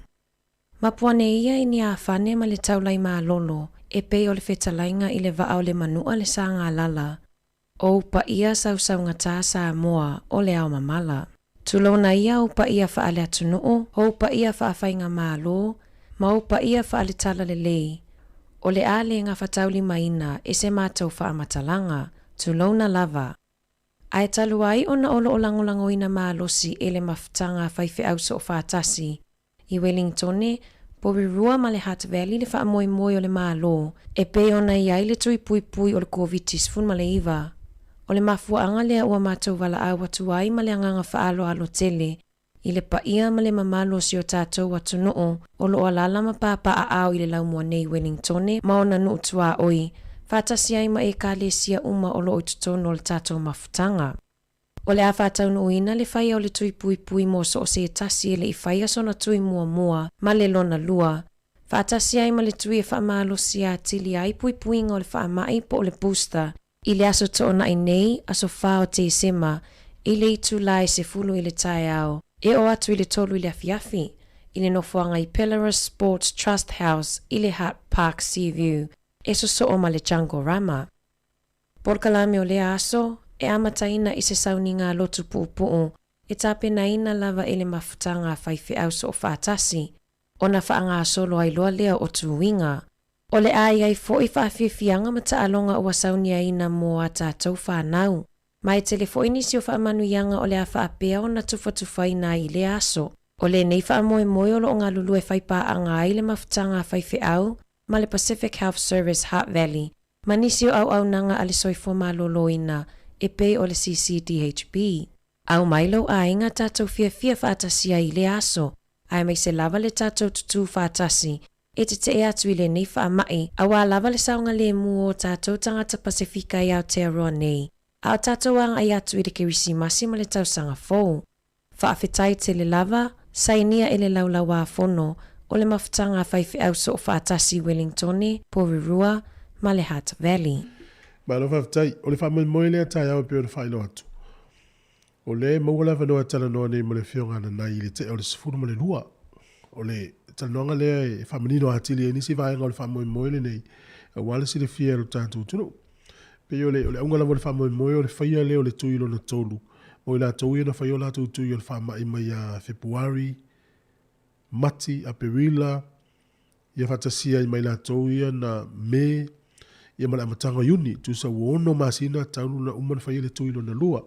Le lea maua lawa noa e whaile tuilo na tolu le tau le posta. Mai, o le whamoe moi foi, ina ia maua ilawa noa e whaile tui mua po le tuilo na lua. O ila tau ele i whaio la tau tui mua. Ia mo e whetau i le taimi le atoa i le tolu vai aso, whaile tuilo na lua. O le foi la whaonga ai le pasi. O te iloa mo le whawhonga anga le tātou atunu a mata foi na wha masani lau whawhonga ma lau whaalongo le whaonga ino le upu le o le pasi. O le pasi a ia le tau te iloa le pasi lau pasese. Ia o le pasi mai le polo. Ia o le pasi lea ia le tau te iloa lava le passport o le tusi fo lau leu wha Samoa. Ia sauloa i le meta o le media pass. Ia o le pasi lea o le ID lea e wha maunea iwa o le tangata e whengaluenga wha salalau. Ia o le vaccine pass lea. O le lawhea vea i tangata umalava. No ingana i teimi e te whafonga mai le upule o le pasi o whaongatu e mātou lau whengaluenga. Ia na sili fia lea. E le o se pasi lau pasese. E le o le pasi mai le polo. Ia o le wha mauninga o umautu i e lua. Ia o le lai wha ngā fo ila tai au le wha moe nei. Mō la tau e o to tonu o le malai le whaita alonga ta maiti ma fia tai au. E le wha tanga ina ila tau e le aise pasi lea e wha mauni o umautu i e lua. Ai e te susu i tai. O le ai fo le fale i e wha pitoa la fo. E fisosoani la ua unanga le nei mō tai au. Ila tau ele i mawhai o na au maia i whafo mai le emaili le pasi. Ia whatasia i fo i malisi vaenga i mo mil fisosoani. Whalau tele atu nei le tala noanga le te o le sifuru ma le lua. O te whaino atu fo i le tātua tunu i nisi o whamtalanga fo i sa i le teimino o whai atu i o nā nei le sifuru lua le amata i le traffic light system mani usila le yo le na amata na po le to tasil minute de sfurlua le la walu le terminei mo okilani la vai mai si vai ngale la no mumu o ma to Wellington mai si vai o mani usila le la no moli la e tai tu sa malapta inga lua level 2 Ia wa e tau te mawhau la fo'i. E pe o le vaenga lava ma mawhai a tātou sa mo le Pasifika. O meo gatherings o tu whata singa o tātou po le potopotonga o tangata. Pe o ina lava tau te wawai pe fia tangata e poto. E whoringa mai, e leise suinga tele. Pe e leise suinga mo potopotonga ia i lalo lanu mori lewa iai tātou Wellington e manu i whafo mai. Au kilani i e isinga suinga lai titi lava ai le tele e fo. Lanu mumuna i au tau. Le foi lai mai tau atu i au nanga i e whala unua me le malo. O le aso se fulu ma le lima o le masina le nei o te sema. No na winga la pea ma le toi lua vai aso pea. Ia uma le aso lulu o le vaso lea le aso lulu ena tua. O le a mawhai e lona whewa i tangata e o iau kilani ma le o mai. Ai ma le tua o lo mawhai le taimine ina whewa ai pau a lona. Se ilonga o le mafua anga tatau. Longa o le mafua anga tatau. To telefo i tangata whainga luenga le nunga au kilani e fio mai. Ai le mawhai. Se longa o se mafua anga tatau e mafua ai. O le aso sifuru lima la. Le ala ufua e le malo. O le vale aso sifuru lima i le aso sifuru fitu o Januari. Sifuru lima o te sema i le sifuru fitu o Januari. Lua. O le ama whai lona whewai. A vaenga tā ua ne tauna utangia mai e la tau e ta pena e whewai. E ta tauna i ai lau pasi e whaamaoni e ua umautu i e lua. Ma le vaenga lona tolu. Ma le vaenga lona lua. E ta tauna i lau test po lau so esu enga o le whaamai. Ua uma o na whai to tono le fitus fulurua i tūla a o le i alu lau vaalele pe tere i malanga mai foi. I pe sau foi lau ta avale po le ala uala te malanga mai ai ma malanga tu ai matou i ngai au kilani. Ia mai tau mai la le aso sifurima o te sema uma le aso lulu lea o na tua ma na tua la a whai ele i whai alau tui. E whai ngata tele lana e whelua. Ai o le taima nei ane whai alau tui i le taimine ne ia e uma e le aso sifurima. O la ua tai la talata le te me whai alau tui lo na lua. Ona ma whai lena e whelua i le vālea. Wa tau manino mai le vāanga lea o le aso sifurima o te sema. Ia mo lato umalawa e ta pena o whai kilisi masi runga mai lato e whai kilisi masi South Island mo mai nei Wellington. O vaenga i e ta pena i lauto wa inga. Whai tu i e lua i e mauti no o maua le pasi e wha maoni ai o umautu i e lua. Atasi ai whaia i o tau so esu e ngai tono le fitus furulua i tūla a o le isaun malanga a pele e watu fo le malanga. Ea o mau mai lana i vaenga i o. Ia o le whaasitiranga tā uana mo lo tau silfia ai o le asole nei o na ua i lalo le lanu mumu leo whaanga au gilani o na ue ina i vaenga na utatala pe o whale ti whanga o le so whale ainga ai e iaia o na tapulaa e ai ia mātou ai e nei lanu moli ia le ai sa o loto a mātou i mea umana le maua le avanoa ai le utu ua ila le vaenga fo le whai o lau ufi fofonga ia matala le vaa ia ma wha ngalau telefoni e tuu iai wha mamunga e mawhainga umwha pēnā. Ia, ua tai manino mai nā. Ia, mahalo whaftai. O le isi vaenga fo i fia whaino atu leo tunu. A iei la vanisi fesili e te fia malamala mātili e mata upune i le whewa inga i tono lanu moli. O le lanu mumuma le lanu mea mata. E te anga ilunga lo penga o sota inga a le malo ia po le covid19.govt.nz. Na lo tango e lau telefoni, tu i lalo Google i nunga lau telefoni. E na anu lole nunga covid19.govt.nz. Ia, mawhai ana tango e bole /traffic-lights. Ia, e mana ia lava ia ina. Na le covid19.govt.nz. Ia, na e maua uma le whamtalanga na e whai tau uma ilea. Molo silifia. Le fo sau nei tātou telefoni. E ta tau mo la tau il Hat Valley ma Wellington ma isi vaenga umala o le wa matau na wha mamalu e le mawhaina e ulu fale isi au nanga e au noa ma lau pasi e wha mauni wa umautu i e lua o tau manino mai aine au nanga tau te o i a mata tung taimi nei e wha solo i liru mana e te ena i tātou o le wa maile lapta o le vana a maile lapta inga ma le fo wha ilo atu au ana e le fia ona e mafua mai o polo inga le tātou mahalo mo le puipu inga o le whamai. E ei au nanga o le amata ona le to tali ai i lātou ele i ai ni tui ua whaia. E le i ai fo ila na pasi. Ta tauna i ei lau pasi. E mai se lava nei mātua. A whafonga mai fo il whanau i a tau whaia e whaia le email i e maua ele pasi e le tamama le tina. Na ave lolo tama i kāde na ave ilu whapetani o le eliminate. Ave lo lomi fo ile le tu il pepa ila le fale tusi. Ia oti le leia le fale tusi. e pea se ID card. Ia na mai lo le tu tono le tupe lo matua po le tupe to ina. Ia tu lo le tupe na tanga. Po fair wa isolo ai na le watu al farkoleni sili mai farkoleni fa yo tu e lo ia. Tango to inga tala la tupe fa ali ena na pasi le te tono la tupe tu tono la tanga. No vai. Ia e so soni tatou e au lai ti mo na tatou matua fa mole lava. Nga luenga tatou te faia fa tasi. Ya fa pe fo ya lum lava ale le malanga ya ukilani. Ya na le se ya na pasi le tu ya ya pe o tatou e la vanga ya tala vo tatou e matua tele. Ya tele na tu tatou pasi tono tatou telefoni ya na la ile asime pole tatou pa walona ale lo ala telefoni. Ya fa nga ta tele talia e fa te inga fa pe le wangalo lo telefoni le ta vale le to sa ta vale le fale. Ale la alu no malanga ya ukilani le wa tu no more Kate. Su e tu telefoni ole ai. Le lo pe fa fena fa mauni ala upasi. Talo si e se wo mnanga mleva ale le fena ta u elo suafa.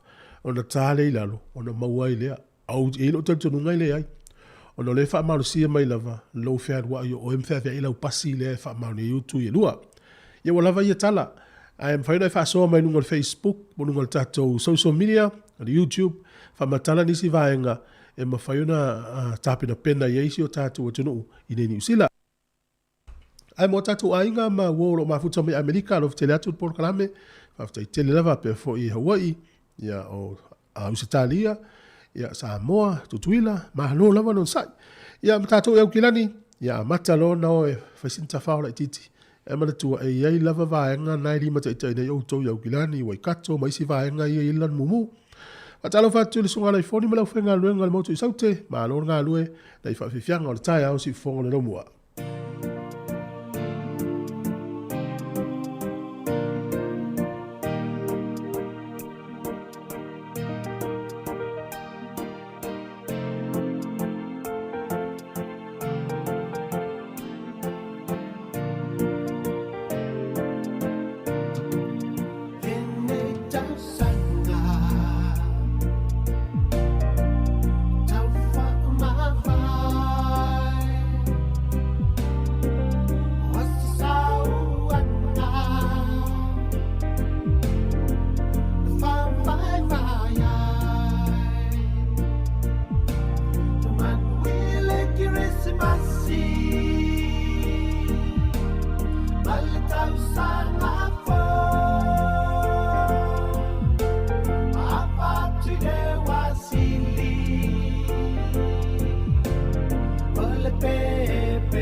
Siufufonga o le la mua.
Yanga o vipese su ife filoi si fonga na tama ita i o Kaylin filo a Kelly o taimi le o to is furu var minuti o ta le le iva.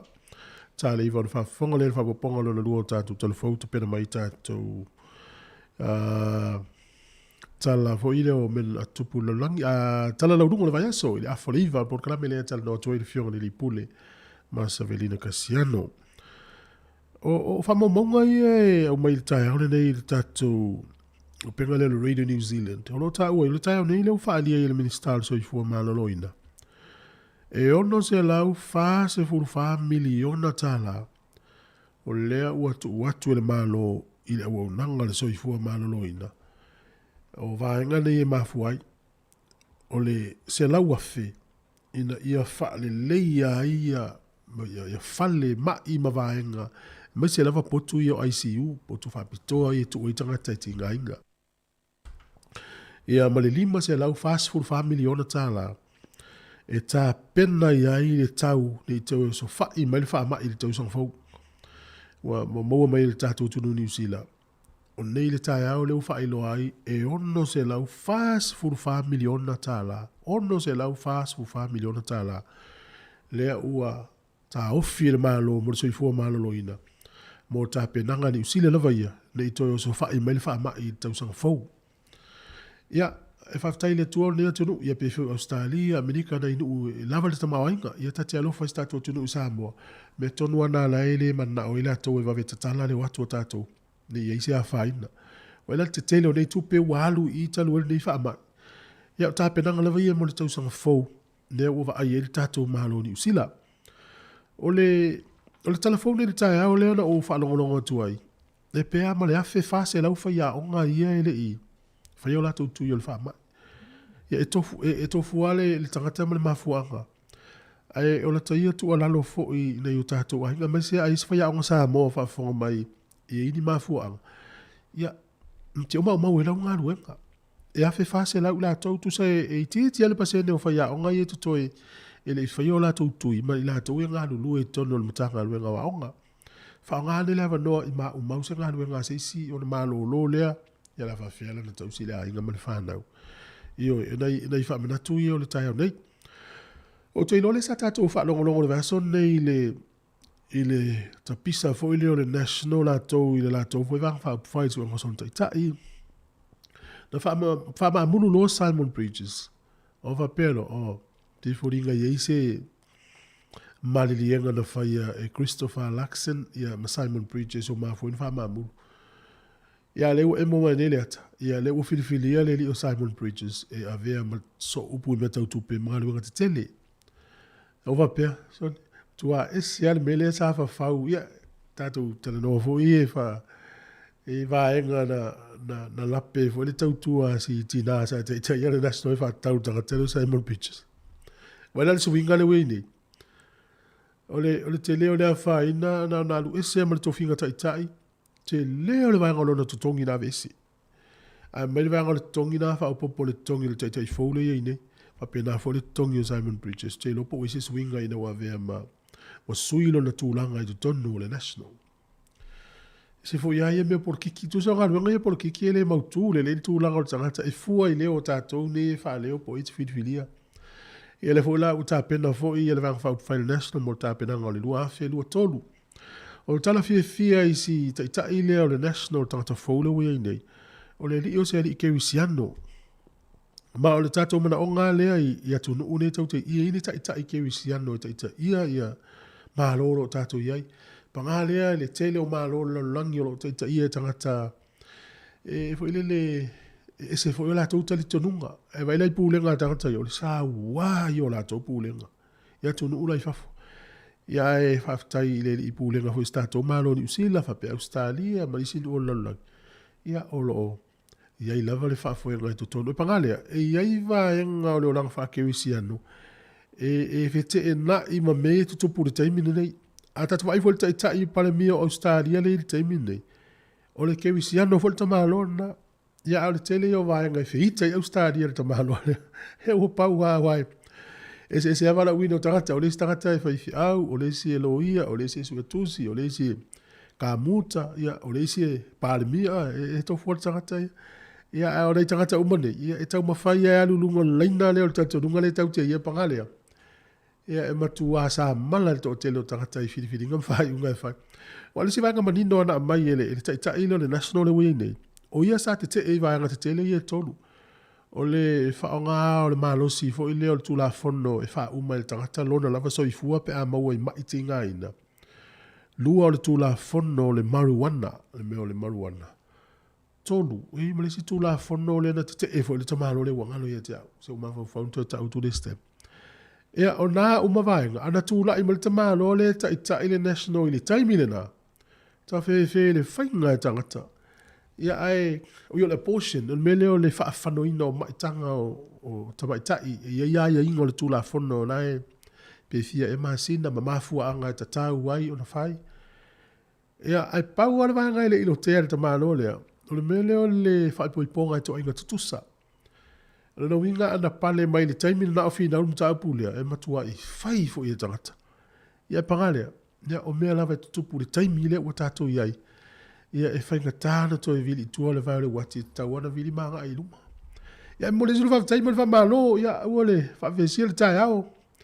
Whawele velane lau pti, nā e mato whawhiawhia atu i nei, ia au nei whawhiawhianga so i whiwhiloi whatalo whatuai ma whamanui atu le amtanga o le nei fo yaso. E le ma whaina na nā ina i tua ma whaalafi me o sa wanga i tono a inga. Ia o isi taimita te aunga tāe tala no i ai, ia alana tala no se whamanatu. E le tatou whaalongolongo i stina talavou lea mai Samoa, a fiolon so i fua, to whanau la i ma o lai ma mawhal tina, ia. Te le a fianga sole, ia, al mele, to alalo to fulu tatou porklame i mawhtanga i tonga ainga. O taimi anei o le tausanga, e vai taimi anei o le tausanga, anga i kirisi masima le tausanga fau, o le tele i o, me le family violence, to tono ainga, o me tupu ai. Ia, ona su e lolo le mafuanga, ia tele a mafuanga sese. O le taimi fo nei, o le whaasoa, wala a te le mana onga. Ia le titi le tupe. Sau tupe la inga pe lima se lau tāla, sau le mana onga, tōru wafe tāla le mana onga, o le kirismas me le tausanga fo. E na o le lima se lau tāla tupe. Ia, whaatasi e ma le whaamali e ina o le whango le toi ina. Ia, ua le fe tau i le whaasoa. Nai vaenga umai e tapena i le tausanga le nei. Pe a whaina sasi le tausanga le te ene ilo se whatonunga ae na o se whaamanatu. Ina ia mauti noa ia ile file mu te tonu o tātou a hinga. Ia manuia fo inga luenga i la tau e le malo lor ki masimile tausanga fau. Ia whaftai nei ki si masimile tausanga fau le pa ule stona. Ia male aso sa ia o le malo lor tātou le tio na o le asanga fua i le asa whareile. Ia le la whainga luenga. Ia ona malo lor leo tama i le stona i male aso sa Apia na fo ile aso mua ma le aso luo Januari. Wa tātou whenua ile aso tonu Januari tausang fau. Ai, to sifuna minute. Ona tā leo o le iwa sole. O le anu le taimieri. Ia, manu ia li fo fuanga le tai. Au tio whainua. Au tio Christmas.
minu te ona tale o le iwa tautua si fonga le lau mua.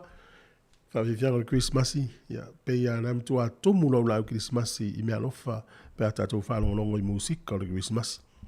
Toi whawau nei whamanatu o le whamai. Whatunoa tua i latu Australia. Ma isi atunu o langi o no New Zealand lea tau whatu el tala lea. O le tala fia o lea so sifuru valu i Januari tau sanga fau. Ia o le a sa o loto e loa whainga malanga i so se mea lavo ni usila au noa ma se whaonga e no le vaccine pass. Po le pasi i le whamani tu i lona lua. E au noa fo i ma le whai o sau test e loa e pe negative lau test. Ona winga. O le aso sifuru lima o te sema o le aso sifuru fitu o Januari. Lea ia inga ia. E te tauna i lau pasi i whamani o umautu i lua. Ma lau test. Fitu lua i tu lato e alun malanga. E te taunga negative pe e leise whamai. E au lia lo leso sifuru valu e Januari a ngā ilu ma. Sa uloto lor feo inga i usila. E le to e tā pāwa hanga ia. E o tau mō maila. Ia o le talana le wali potia le tātou mahalo. Ai lo utalu tonunga na o au. Nei te ua saulu whamai lea le si avio le whamai lea le Omicron le sau. Ai ei nisi vaenga onga o sauai. E iai lo utalu tonunga. E una toe whonoa fo ka peneta male au mau poto tangata poto di usila tu lanso i vo malo noina. E una toe iai fo ini si me sui. Ai o le tatalo. Ia uni toe suia. Tarsia ia alu ia whapea. Ia. O leva na fio mai au gilani fio atu tato wai kato fia. O le aso sifuru valu la Januari tau sanga fo. O le iai lor sa o le tonga le o le a fo ilo tato le fio wai. Lona winga po le ale te tele o le wha mai. O le a fio wai. A le ua wha nganga e tatou malo le ono se lau tupu miliona so ni fama i tau sang fau. O tau manino mai la. E o mena le fa asoa toi fo ile tunu ai isi na uia vanga fa pe mana lo fa asoa mai fo ilungo le Facebook po le YouTube. Mana fo nai lo ai nis e ista si otina na malanga le vai aso le nei. Le moto i saute. Na lula ma avela na la pasi le fa moni tu e lua.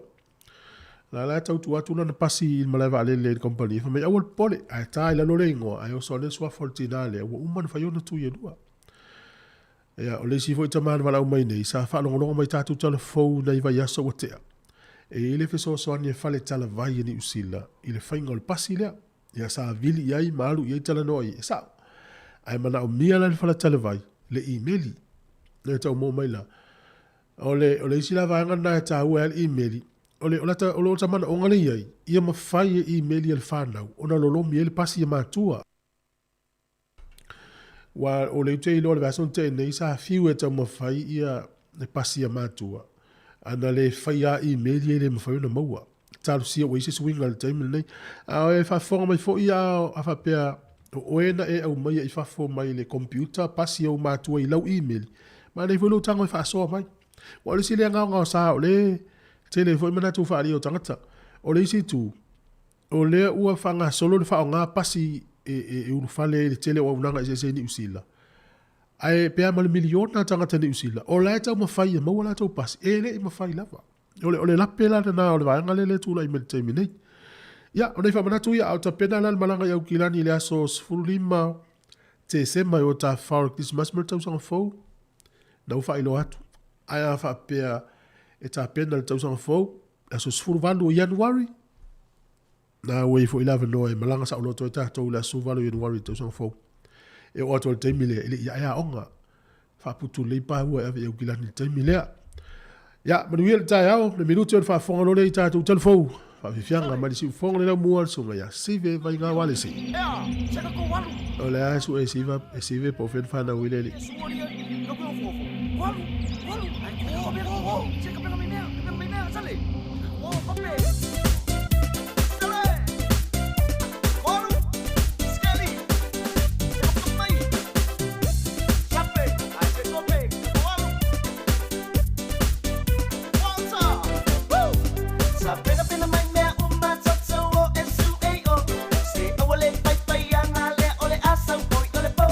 Sa uni mai sa so mai nu ba ai le po ma lo lo si ai ai le sa ma is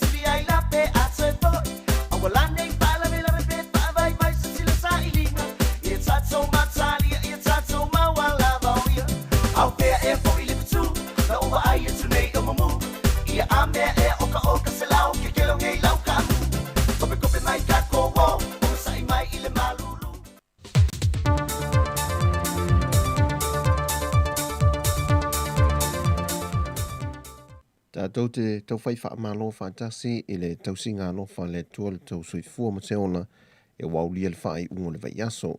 Ai tau tua masani le siu fonga le lo mua ta wala i ana telefon mai sa moa.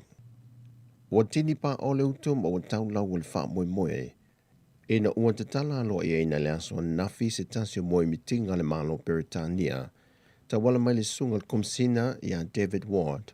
Whapei ma le longlong sua a le kompania le SAP, le fionga tofilau fiti lengwai.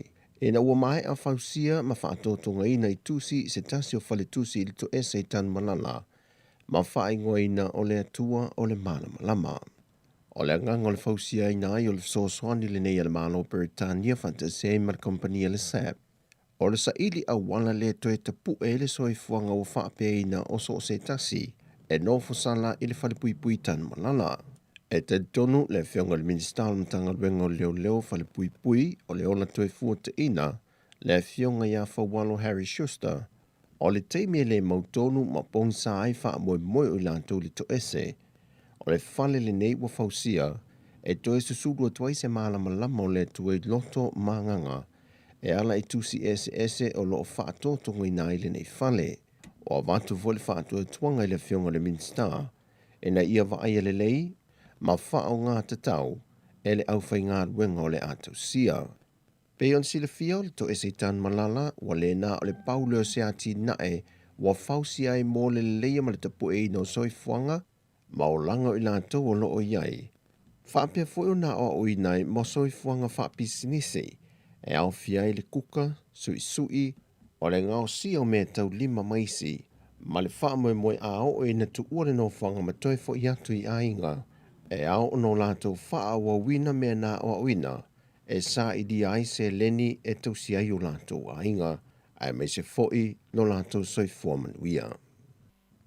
O le aso na nafi na loa i ele faa moe moe le faa lawi loa ina leo se tasi of so swan ya le malo wa mai a faa nganga ese mai lana paketi faa le tau sanga e 5 miliona ta live so swan ya i pisi nisi laiti e ao fi ai mafalitali malo.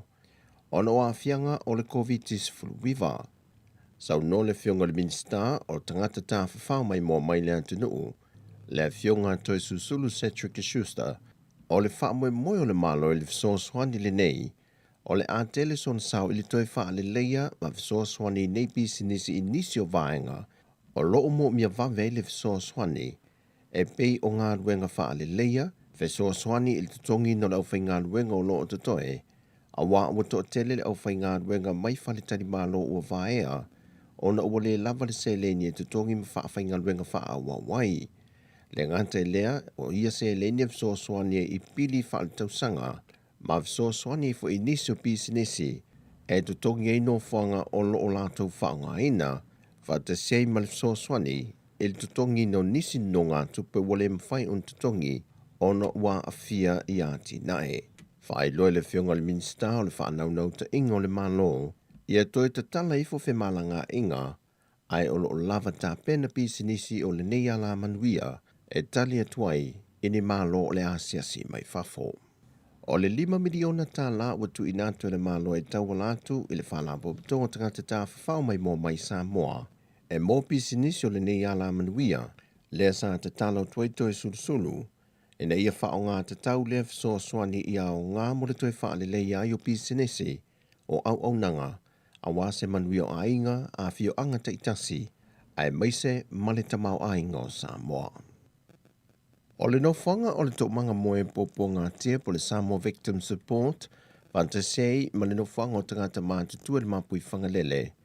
O no whanga i e lua wa wha manu e nei se leni wha sao mai e pinko sa wha awa wina mawhaia le ainga sa te lei whale ula. O le Samoa Victim Support, wa lata le toa se lau alo ma whanau o loo tau si ai, le wa wha amnieina i le nei whawai. Wa tui nā tuai le lua wheta la ia ao le pulenga, mō le tau si o whanau whata si ai, ma mea alofa na tufutufai nei whanau o sawa aina. Whata si ei ma 5 wheta la le whaatupenga a tō se fisoa swani, wa fo inatu ile no whanga mō tangata mātutua i mapui whangalele. E lua wheta la fo i se le niutu inatu le pūlenga o le no whanga, e visoa soani e i vaenga mō mia. Ao leisi tōrua wheta la, Na whaatupe ai le lua se fulu pusa diapers, o vaenga ia pito isilio na mo mia, ele pūlenga olo o lātu tau sia tina mata mama tutua. Whaadia le sui al komitia le aingal sa te lea I whale ula, o mea alofa umo whaatupe tau wale nei pinko, wale ngata ina whaia I whaamoe moe le ati na ele o le ainga, ai wa apa tuai fo I so swani whaalapo tonga I pei ona ta ue lunga. O se tasio vaenga of so swani le pinko le ainga sa te lea, sa mawhaina of so swani te tongi na I pili o whana wa onga le fio anga ma le ainga di universite, o whana uia e malo losi ma le leili tūlanga tau wa onga, ai lima vai nei mātua. Au whaawa wina por kalame ma o onga I te tonu o le sifun ma le ono aso, o le pui a leo tina ma whanau mai o sa whainga I sa wanga I le mawhau whapea fo I le tino, o loo whaasolo ai se tasio au onga ma por kalame I te tonu a onga I le antunu, e su e nai a fianga I whanau. Ma mawai, e luas fulmal whapasene o whanau o loo sa waina I le tino, ai whasa fulmal ono pasene, o loo sa waina I lanto I mawhau malangona. O le fitu sa fulpasene o whanau a onga na whaatalanoina I por kalame, o loo a fia lanto langona ma sa waina o lanto tino, mai o le sa ili linga na whaasolo le matanga luengo a onga ta alonga maanga nuu, e nisio a onga mai sa vai whapea foi maupolu. O le fionga I le li fo mai o le tō whamanino ma ta awha Dr. Desmond Amosa, o loo ia whaatau teia ia o onga. O le taunu unga o le neisa ili linga, wa te talai male awa noa mo le tāpine ino ta iala tāla whengai. Whapea foi ngā ruenga la vea I maile mtanga ruengo a onga ta alonga maanga nuu, e whawhaweni swinga le lei mo le fofo le nei whawhita uli. O lo ia isi fo I tūlanga e le I mawhai una o ia le nei sa I ilinga, e pei o mafua anga sa waina I tutonu a inga, o nisi o vaenga sa tulilo ina ia suenga, I whanau I tutonu potu a onga. Ma le tala whaiu, wa polo ia nei le pule o le official whaatonu tonu le antunu le regulator, le whaalapo betongo le malasi anga whae le tise ina ia tau fia lole toi whaawa wino lana polo keti, le ono o whaawa wina ai le whaapi no mita ta mai po smart meters, e maota malawa o ainga whaapea foi pisi nesi, se ia toi mai se isi whaatangana mai le pule whaatonu. E le tusi na tu inato le official pule whaatonu, o lo ta awaiso lato fontanga I le aso mua te sema, e sila ai ni awala toi wha le leiai whai tionga ma whaase ai wha o inatu le ofisa, o lo a ofia ai malamata opule nei smart meters. Wa whaatunu ina fo I le official pule whaatonu le EPC, e na ia tu inatu whaamtalanga lata mai uma, e se mai reporti mai a te sema o mai a Januari al tau sanga le nei, nau ili atuai I smart meters e nei malona wha o ngā ina. O le tele o whaasea ua tu inatu I le official pule whaatonu, ona ele o iai foi numero unite whaamawina lo whaatawina, se I vanga nai na o whaai longa tupe. A maua sa ili ai le official pule whaatonu whaamaumaunga e whaawawa tili ai, le mālamla maanga ma le whaamaninoga, o ia mita fau, wa toe so o le atunu I lona whapipi ina. O talafowia mai Samoa, manuia le whaai unga le vaiaso lo tātou atunu, whaasoifoia.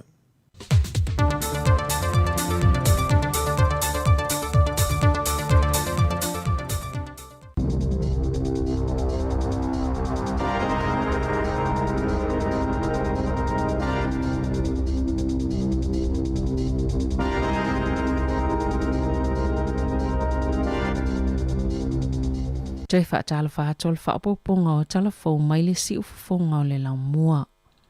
Sa whaatonuina tangata whaatau I supermarket le countdown ina ia whaatau na ole oloa o lo mo miaina, ina ia mauti noa e lava oloa mo tangata uma. Sa whaalavlave mapoloka le launga oloa mo supermarket le countdown o na usasol te tangata whainga luenga. Ia ngā luloi no whanga autu e te waia lato o loa, molo na whaasoi nā tui au kilani, e tu samal to ofit se lau tangata whai ngā luenga I countdown, sa solo te eina wale italieina le company le talo sanga, ina ia whaiani si itanga yo lato tutongi, I onga ta se mal si itanga o tau o loa. Na ta ua so upo le First Union I le vai aso taluai, na sainia tangata whai ngā luenga mai ni whale, po ni no whanga se lua I whaaso mai e olo al company au kilani. Se malilianga fau o loo ia i te tono se 5% o si itanga o tutongi mo le tausanga fau.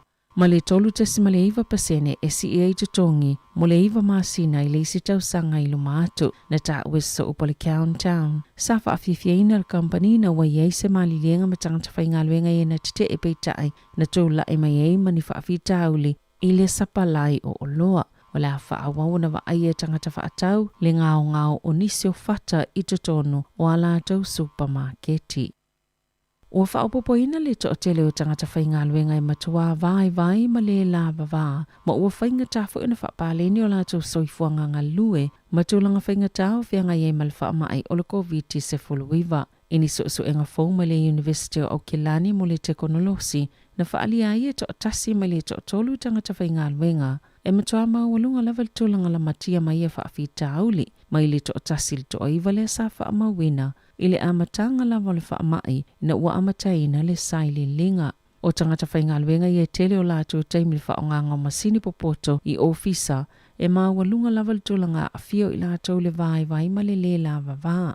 Pito i e tangata whaingaluenga Māori, ma isi ngaluenga i e pito mo o mia, na ta ue Professor Jared Ha. O awanoa i o whaingaluenga tua i tangata i o lātou ainga, wa atiliu na inai i lātou e ngā lulue i whafo atu o i tū la whaingaluenga. O una inai ha i a whaalapo tupatonga ma kampani na i a lango i a lātou tangata whaingaluenga, ina i a lava ni taimi malo lo i le tau mawhanawhana. Ua whailoa le pule ngā nu o Lower Hutt, o le au lātou tāpāina le whaamaoni ngō tui pui, po le vaccine pass i le tele o lātou no whanga whai tele, a matatu i le so, o le ahau fieni vai tā ele le pule ngā nu o whale toleni, whale tusi, whale mātaanga, mano whanga i e tele na poto i e tangata lau tele, o Wellington e leo lo o au fiei vaenga o le atunu o, waile mōli lanu mōli, o lo o avanua whale tusi mwhaiona lolomi e whaamaoni ngō tui pui, mō tangata o fia mau se whasosoani le atu langa na whaalia le pule ngā nuu. O le itualo ave i eila lātou whaamua, o le saunga le mua lau whaingaluenga ma tangata uma, mai le utu umamaina e la lātou pulenga, lea mata upu e le ngātai lea, e te tau fwio na avea i lātou ma whaata ita inga le lei. E ua whaalia le pule ngā nuu Upper Hutt, o le a le tāpāina le whaamaoninga tui pui i le tele o a lātou no fuanga whai tele. E tu samale afe wha se laule au wha inga o whaia onga, po le lua te samale wha pasene, e mo muso e whaio lātou tui pui o le COVID fuluiva, na ta ua le matanga luenga wa onga, o talina tu inatu le iwa wha pasene wa onga, sa whailoa ia lātai le iwa valu pasene o whaia onga, ma le iwa 5% o isi tangata whainga luenga, ua mai atui pui o le COVID, na whaalieni wha maumau ngā loa ia e tu samale ono sifululua afe ono se lau, leo whaingo whaia onga i ngā lulue ia onga le mālo ma isi a onga le tausanga taluai. Ma le isi i wafe o whaia onga whesoa soani. E pito maa walalo tai toke rau, le e le iwa 3% i lātou ua mai atui pui, ma ua whailoa i foi. E tu samal to se lau whaia onga e mumuso e whaini o lātou tui pui, o a onga i Bay of Plenty, ma Wairiki. Le ana lipati a ia iwa ono pasene whaia onga ua mai atui pui, e iwa 5% i Nelesoni, Marlborough, West Coast, Mataranaki, Manawatu, ma Whanganui. Na ta uela matanga luenga, e pito mawalunga laval fai numero whaia onga i Wellingtone. Ua mai o lātou tui pui, e tu sale male iwa valu tesi male 3%, pito iai Canterbury ma Chatham Islands, au Kilani ma Otako i Southland, le iwa valu pasene. Ai to se lau fitu sa fululua tangata fōna wha maoni e lea soana nafi, ile COVID fulu i vaita tono le atunu, e to se fulu i Nelesoni, e au fiele to tasi leo lea wha opopo alo i alfa i numero tangata mo le so. Wa watul to se fulfa tangata wa a fiele wha ama i Nelesoni ma Tasman, e to valu wono tangata olo ta au fie i fale ma il taiminei, e au fiele to ai vaita tono poto ngā se ti ngā ina.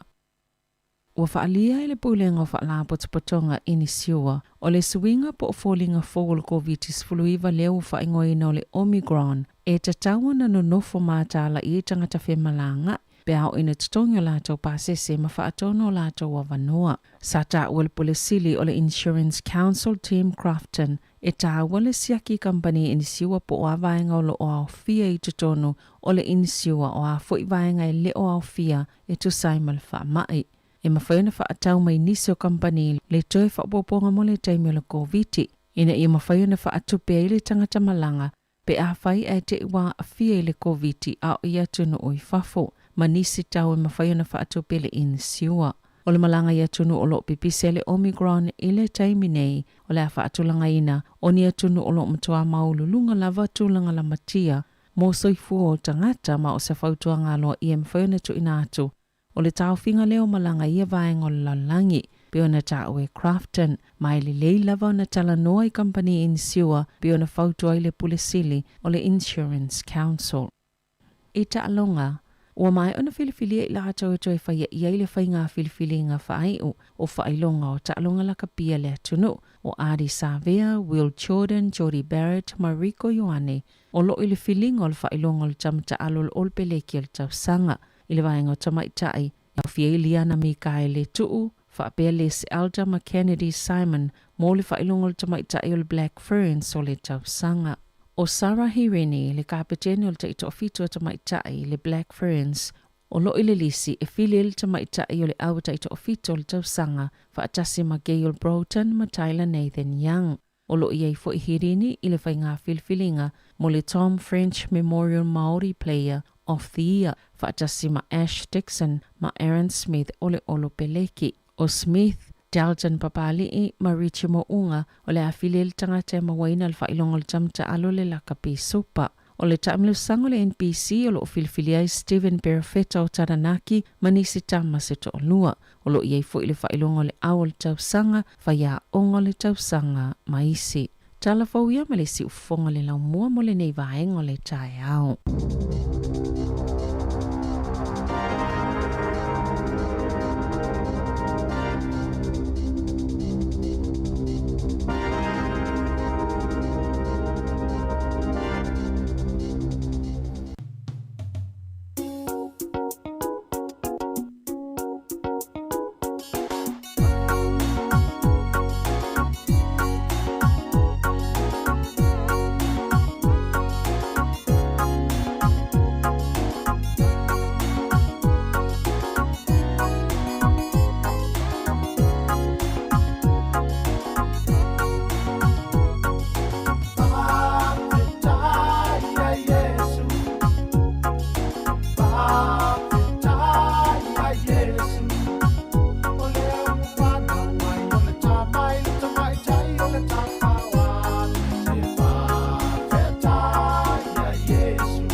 Kia o le taimi le tai au tautua si fonga le mua le sunga ya le seto whare moe whaftai a Yesu e o le pese e Christmas. Ya, o le taimi o le ua si futasi menu te ute e ne le iwa.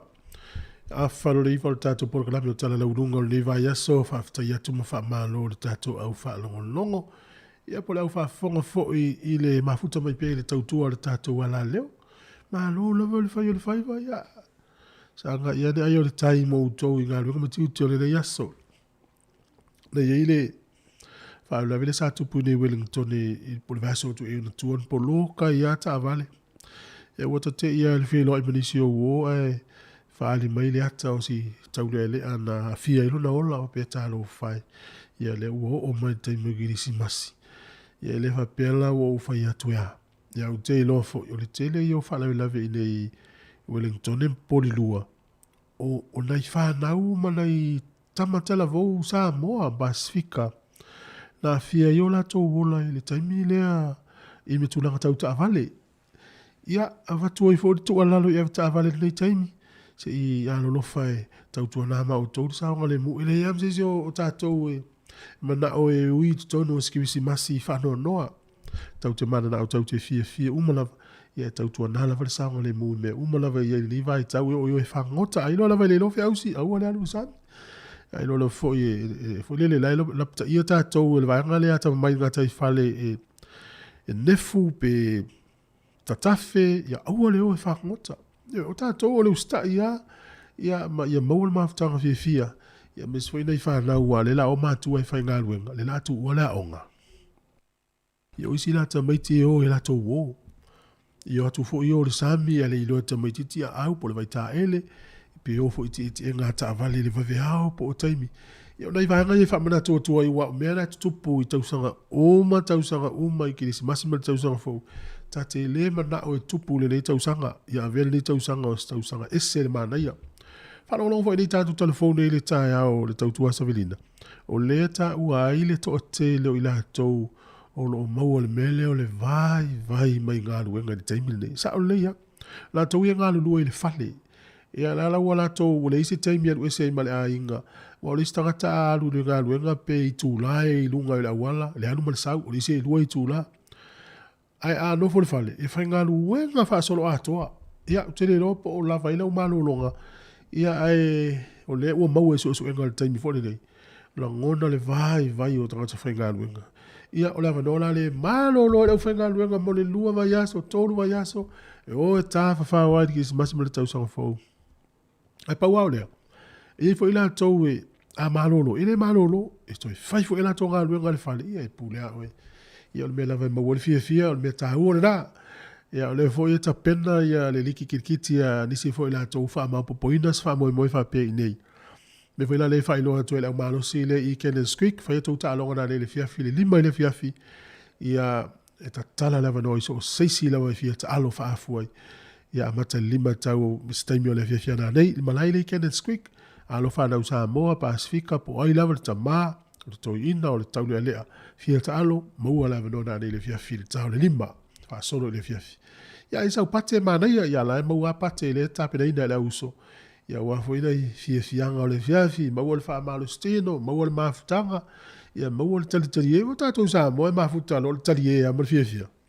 Ia ona whamanui e foi leo le fiafi malanga ia tu le wha iunga o le nei fo i vaya. So whatala whatu whamanui atu i lato umalawa o mafuta mai lungo le tātou Facebook Live, lungo le tātou YouTube, whaftai lava o tau fo uma subscribe, ia, toi omi anil wha maulea i lungo le Samoa Capital Radio, na lau tangwa e omi le tamalea, le lanu mumu, ae omi o le sui leo le lanu pae uli, e ta uma ye, umana e omi al wha mau wha mole, ia, ae nai wha fifianga, au tā pena mai lista to por mele a fole i vā. Ape o timangio. Ea, seka ko walu. Pele o ko maka su ele le fa ko mai su ori no ko fofo. Walu. Ai ko be ko. Seka pega mai mea, sale. O pape.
manongi ta utino mailo ta ofi mausalilo fa amaoni tu mapea se io o ile oti ta la la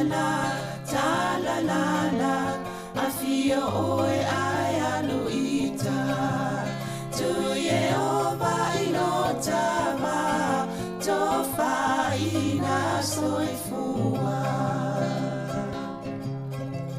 nanga alisili lesa sana itu e fa o samoana e fa atosina yo anganga yate o e sumalete ine tausala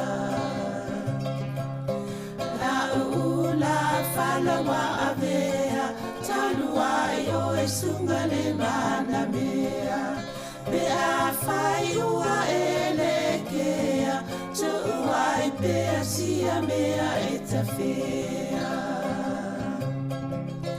la puata no forene ita wai so se siline la lele male fuaro samumu e te whaata pati ma e tuli usisu. Ta la la, a fio oe ae alu ita. Tu Yehova ilo tava, tofa ina soifua. Ta la la, a fio oe ae alu ita. Tu Yehova ilo tava, tofa ina soifua. O te whatalo whatu molo o whaalo alo whawhonganga le atunu ina nei tai au. Whatalo whatu le o whangaru pa ia le tua, tupu mo o le atunu. Ia mo pa ia la silasi o lau whawhonga masani alisi u whonga lo mua. Po o le Samoa Capital Radio ma lo lava soifua mauma langi ma. Ma whatasi fo ima Savalina Kasiano ia e nafa matato Talafoia State Tasi. Ia tatanoa tu inisio fo neiva yaso ma amise au i tala la volunga e peo na yai talofa Savalina. Ya, ano soifua lau whionga masanga ia te whatala whatafo ile. Pa ia malo lau whafonga nei tai au malo lava soifua. Malo. Ia, o le tato ngaluenga mo mona taloa tu i se fofuanga tato ofisa nei. O loo vai e pele swing o tato whaasara launga ala le whaonganga o social media, ia mese lunga o le YouTube, o le Facebook, ia whapena mo lunga o le tato app, o le tato internet radio, o le internet radio le mo o tau lunga o le app, ia le ua fitu aso los fu whaitu lai lo mo o tau whaasara launga i lunga o le tato internet radio teimi nei. Whangoina mato o le Samoa Capital Radio Net, ai o tato YouTube ia pe on si fia nai le i lewa tele on tato o lunga. Pe amal fava ia so po si le titi atu. To muli atu fa tai tele ia to umana subscribe mania lava le tato anga i o le tato tulus tato sfulu afe. On numero na le tato anga i tato. Ina i lo lele to tele o ila to fa ngale o ia mafu fo i la ngal ngal ma to nei o mta o ko vatu mo to si la fia. O lunga la vol tato tasi male ono tasi ono tasi mal tasi famo ia o lo o mato tantonu lava o lo lava fo ile papale mai o to i fufuanga lo tau sui teimi nei e stemi tantonu a la watu i ngom fatalo fa ila to lunga le Facebook ma ia tonu pe e ne no fo le fo inisio o to fa ngolongo mal tasi ono tasi mal tasi fa pe ia la fatalo fa so ina tangata va fe ma to le o levo na mato ye tato le tio e moni fa le vede e o lo ato e la to ne ye ngo o to na e vo fa ngolongo mai ai le ai o lo mantua pe ma to ya la tu por kalame o lo moli at o le ai lo tato le tio o tato to telo tato o fa fonga o lungo le tasi ono tasi mal tasi ia no so e ingo wa fo yo fasara launga nei ona po yo leo a matanta to wa isi vaenga ia mai mo e fo to tele onisi to to Wellington ni fasara launga si fonga na mo a to ele lunga social media e pe ona matul fasara launga les for reading to nai o lo yel tato a mano fainga wenga o le tau sa idistasi o le ngalwenga o le digital and social media specialist. O se tangata lava le tō mai maleanga waa i le tū whaatasenga o whaasala launga o le tato tasi ono tesi mal tasi frequency, o lunga o le Facebook, o lunga o le YouTube, e mal tato internet radio. Pe o tu ai ngā tō mai le o lo momia ma sesi e nate iloa whaafoe ma whaitu ngā ruenga ia. O le meta o le put ele ngā ruenga lea, ele tofi lea. Ia lava le sila fio tangate ngane loa. E ne ngate le ngan tautala, le whaperitania whasamoa, ia mali tusi. Wai tele ia mo meoli poti me tauna whaatino. I ngā ruenga nei a wale whaamaunga o tātou e whaili poti e tai tolu masina ma aveli poti New Zealand on air. Ia ngā fo i wai whaili tātou o kika o lefta o matunele o kika o le Deloitte le tātou o kika mai siaki u ma ngā ruenga whaili si ufonga la mo le tausanga. Ia ma vai le whaturanga o Polkalame vai i ona vai ngai tau ona iai. Ia e tele lalanga ruenga e nafa mal tangata lea. Ina ia malamalama i vai ngai se wale a ngai lumo tātou. So ava pe te mana o mia se te sa fo se job description I ona vala au mai la I vatu. Ia ai pe o le tūlanga na o I tatou whasau e whaangata le whasau launga le tatou awanone las for really o momua. Ia ona whai e lola I o shortlisting, ia ma whai interview, ia ma whai se whai unga aile I po le whai Vasolon tolu, whai unga Vasolon tolu masino te sema, masina nei. Tūlanga na ile awanona le digital and social media specialist. Ia saulina o lo whaanga solo petu inga ma, peo nei fo I whatanoanga lungo le tio nei vai aso. Peo al topi tonu ule anga ia tie. Iwa peo le sa ono aile mafutanga fo ia whaiwhi au le amatanga le vasa nei wha amal mla mati le pela na ona toi wha manato le vaenga le tae au e amata ile tula sfulu tae au o le tolu ile fiafi ile au auli o le Pacific Vaccination Festival mai whaia le hatpak I le CEC View o le lato tua tusilana I ai Pellerose Sports Trust House ia itili lavali pile se malaina iai nei le afa tau no al vaenga le ia telefo ia fa fifianga mo le musika e te siva sivai ia mo fo ia le fo la fa fifi tu planga talvo ia mo fo tau mafa pa pele sivaenga tau le masanga e mo wai fo ia so le atau ia o tatou peo tu banga fa Pacifica le oi ona faanga solo fa ngo tu inga nei o pe foi lele fa se fia ai foi mal fia ta wole o le foi o tatou tui mane mo ila to ile foi tui ia o sia va no yo le o tau fai la ma futanga fai fia tu fa tas I nei le Wellington o fo I telinga luenga fo ina I whawhenga inga ale o tu ulawa o no tau mwhainga o nei wha moe New Zealand atoa. Ia au le aunga tonua, mo le sanga le mo tangata o tātou sa moa ang Pasifika. Ia ma tangata I tono New Zealand. A whapea o ye nisi o tō ele o whaiatui. Ia, na tasi alme ma tō e whai o le tantino atu ma talo atu ina ia tō tafu ia tō wha ma wa ai mo saunga le mo wha nau ma le ia ma e whai tui manu leo mo le awanoa ia o le situlanga msanga pe o le sa whai lo fo le talnoanga lea le mawhitanga whai au whata se ma le fionga ia nanai le ona I tangata ia le whainga tā ona tau mwhai e so e le tausanga le vaccine pass po le wha maoninga fo I lea I loa iwa mai atu I pui ni foi lala ela to fale e fa to le mo ni se mo mi le so sani anga ia tu ia mana ia a fa pe o ye ni si o wai o teknolosi nei ele fa ngo fie o na mo o mata to fa nganga atu no si ava no ta wole anga ia o ia no tu le ia tala no ni se so soni le fa ngo o le fo yo me ia na ia fa ngo fie mo to a fa pe fo ye so telefoni fe ai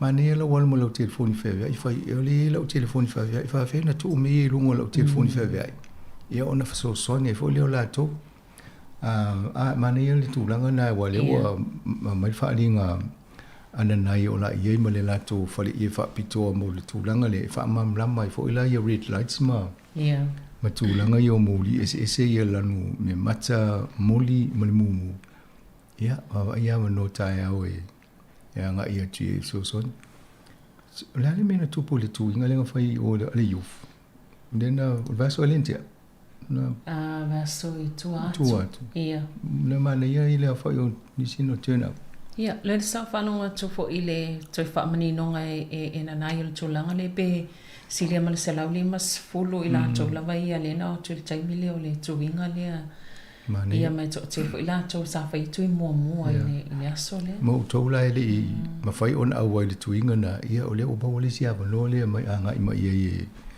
e fo I fai tu ma no le ai mo le no ta to o isi no o le la langi o la tau so ni tu e fai o la tu a ta to New Zealand o le mo tu e fai ai e o ta to e fa nga o le foi la lam fai le posta ile so le fai la stona mo ila tola le sa fa peana fai le tuilo na lua le vai aso mo mo yoni ia le la wanga va ai fai le posta po le tuilo na tolu le aso tona inei na ia pe le no mo mo sa le ia sua lana polkalame o ia lau umona failona poster lana o lewa na umo tui o la tau ia front line i le mlai valile ia la hei mo uma vano ia tātou pe a whaanga solo le ia te mi failo tui ia a wha pe o mai nei le failo tui lo ingit whaatari fia mas lisi ono masina tu am whaina whai faile tui mo ia vali lua tolu vai aso faile si tui ia ta a failo le pe a umale Nei tau tōna o vaenga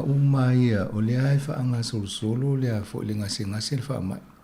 Lea fo i woso mai ma lesi variant. Lesi fo i suinga o le fōlinga o le virusi nei. E tau ona tātou mata i tū e pui tātou mo tātou ainga. Ea mana ia ne tūlanga na savadina. O na fo i eise whamoe ia i taia o tō i Wellington ea. O lea so tōna i las futasi o lai e tau te pēna e fo le tuinga e whai Newtown. Whaatau le tu pulanga talavou. Ia manisi fo i tangata mata tua le whai tui. A whape o tō le ini tui ia wawai. O lea tamu whai ale pulenga whawhana mai nei a tanga loa malatu o vaenga. Ngā lulua ma tātou service providers. Po lea tō ia o nanga wha Pasifika so fo maloluina. E whai a wanoa nei whai e tui tātou. Wai, o tūlanga nei masani ei. O lai wha tua te alu e wailo fo mai masani e wailo tui. Ia le o ngā lue whaatasi le mālo mana ofisa ese o nanga iele District Health Boards pulea whaafale mai ma service providers i le tūlanga o soi fua maloloina. E le Pacific Health Service Heart Valley e a penai nei Porua le Campus Pacific Plus o le Pacific Health Plus i Porua. Ia maisi tu oratoa o le Pacific Health Union mo o tō lo o e le fio i vaenga ia, e mawhai au na e alu lo fō mai. O isi pe o le PHO i Korori, i o lau whaangai la tō lisi vaenga o le mall, le shopping mall. E whai i tuinga, pa pena fo isi vaenga o New Zealand mo o tō whaafonga ma isi vaenga o le atunu nei whafo tō Wellington.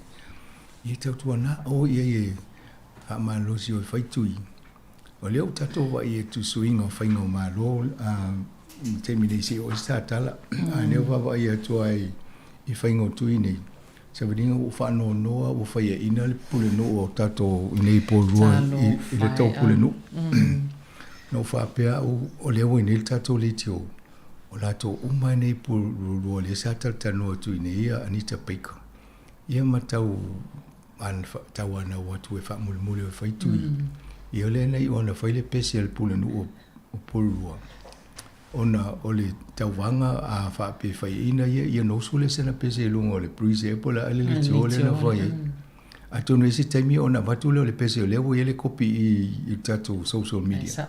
Se i taufisi i sila i fo. Ia ai ana whape le lei uma tatu nei porua mo o mai whai tui. E le pese le tatu pulenu. Ia wala na pese spulenu. Lea fo i o le i tangata i le o e whai tui. Tu sole mele ta wosil to ilalo na tonua o tangata mo fo i se tu malo po se fioanga to ai musual mele to ilalo ia le o il tato pulenu ona e le io mo tangata foi tui ia atonu e se va vai e te lo ia Anita Polaso na longona fa pe ol pulenu ale o lo fai ina ona ye tanga to lo tu malo le o fai tui te le lo pola to ngala ngona ye pune no tsu lang fa pe sa olele ele no fo le fo e o le ai fiu tawa na o ale o talo fa to ye te mina uso le pese le tau sul pese wala ki fo le tele o vai nga ye la tenga no fa ta se to fai le pese ma o te olia la so le sa o fai le ma po kala me tau na sa o to no tala tu fa to tu moni ni sa mai oh I have to sing a song if I lose yes e wa o va to le pese fa mai se le ma peti le nei on tala no po kala me na le asona ya wa mi si le wa nga fo ile a tonu le la a mateli tale ni fo Anita o le pese lunga wa le to a pese ale lunga se le tio se sa mana ia se te me tai se fa fo fo ia pori rua ia ma Valley so tikte i vai o le tu matano po la so lus fulu el masine ne foi a sa rola au sulo pese i le tio la le so mo sa mo capture mana ai ia ma sa ho no pe o le tu langa le fa sa na ia le pole no ina ia au sia tulanga le mfaiona ona tatala le tele o vai ia mantuala le tato ala fa email nei taia o le wala no moli le vai ngale wa i tato ia lona winga le fai mai fa pe ye lo vaccine pass po le lo pasile loi wo mai ona fai o tui pui ia etalia o le tele ono fanga se vai lo tele ano fanga fo i po le ngano o isi company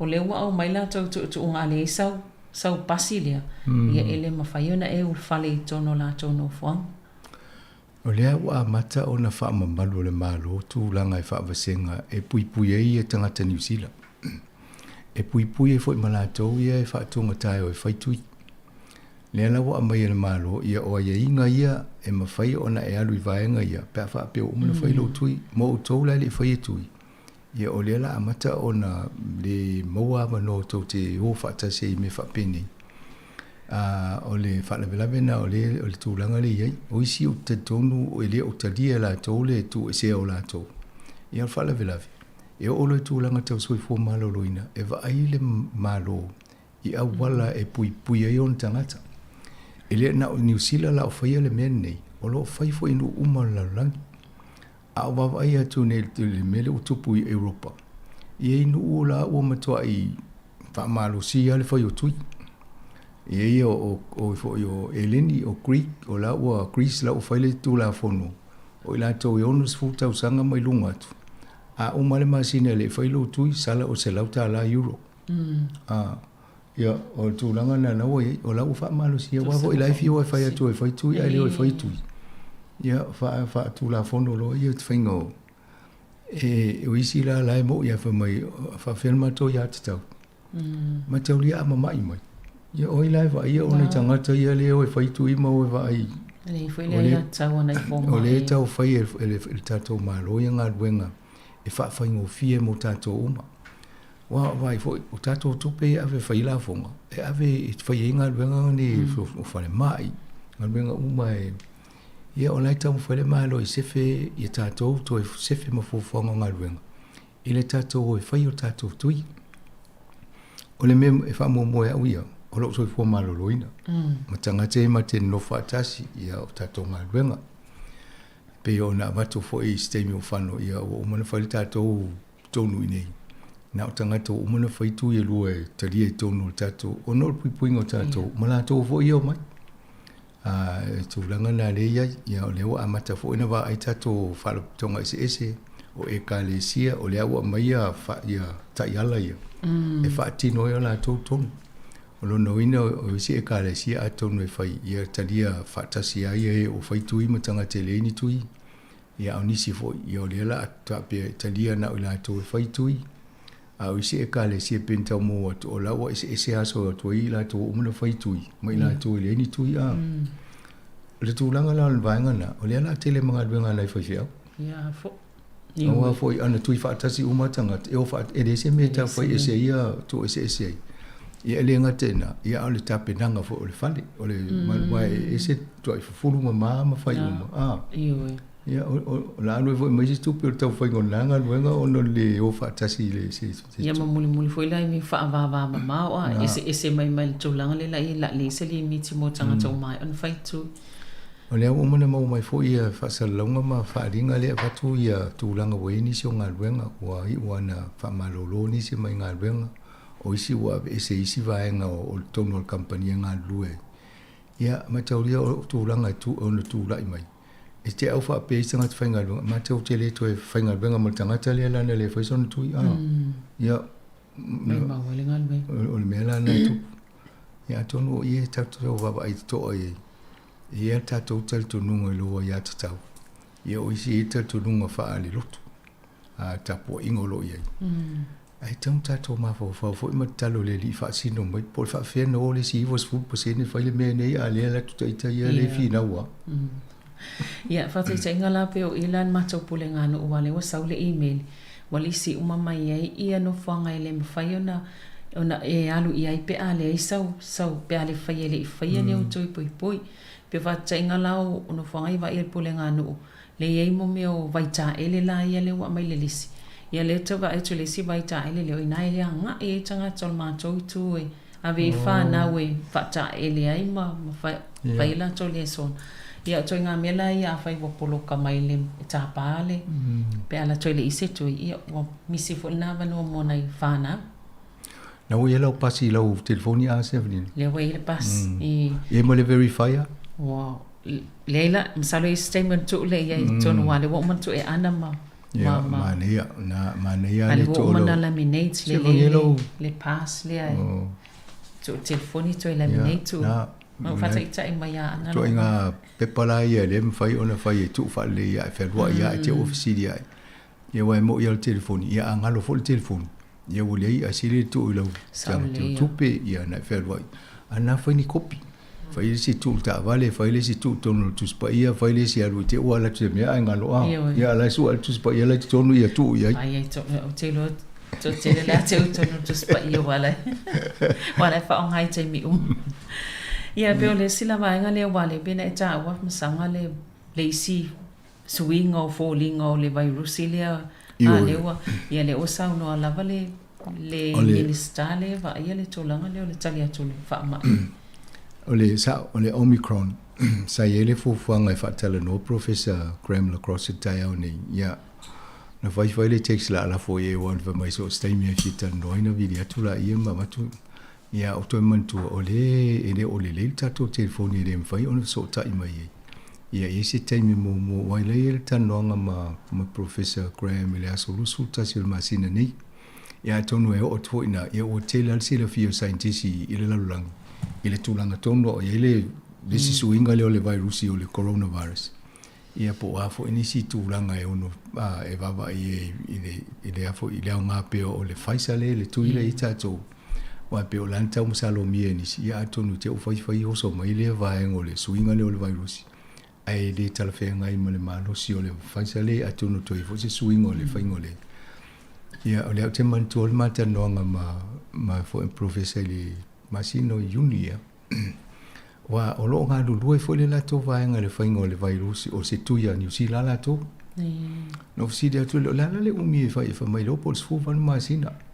O fatu. Ele leina wala tau fia mo New Zealand. Wala mele ne o tau ta tele fa tau ngo vai la. Ai va melantala. O le tau mo fai na ia fai se tu ai nga tui. E mau ai mai si vai nga ese ma fai ona tu fa tas. E la ve mata to fulu ye tu ni ta tu ye tas ele tu ai ka vai me tele a ma ne ala fu fu ngana.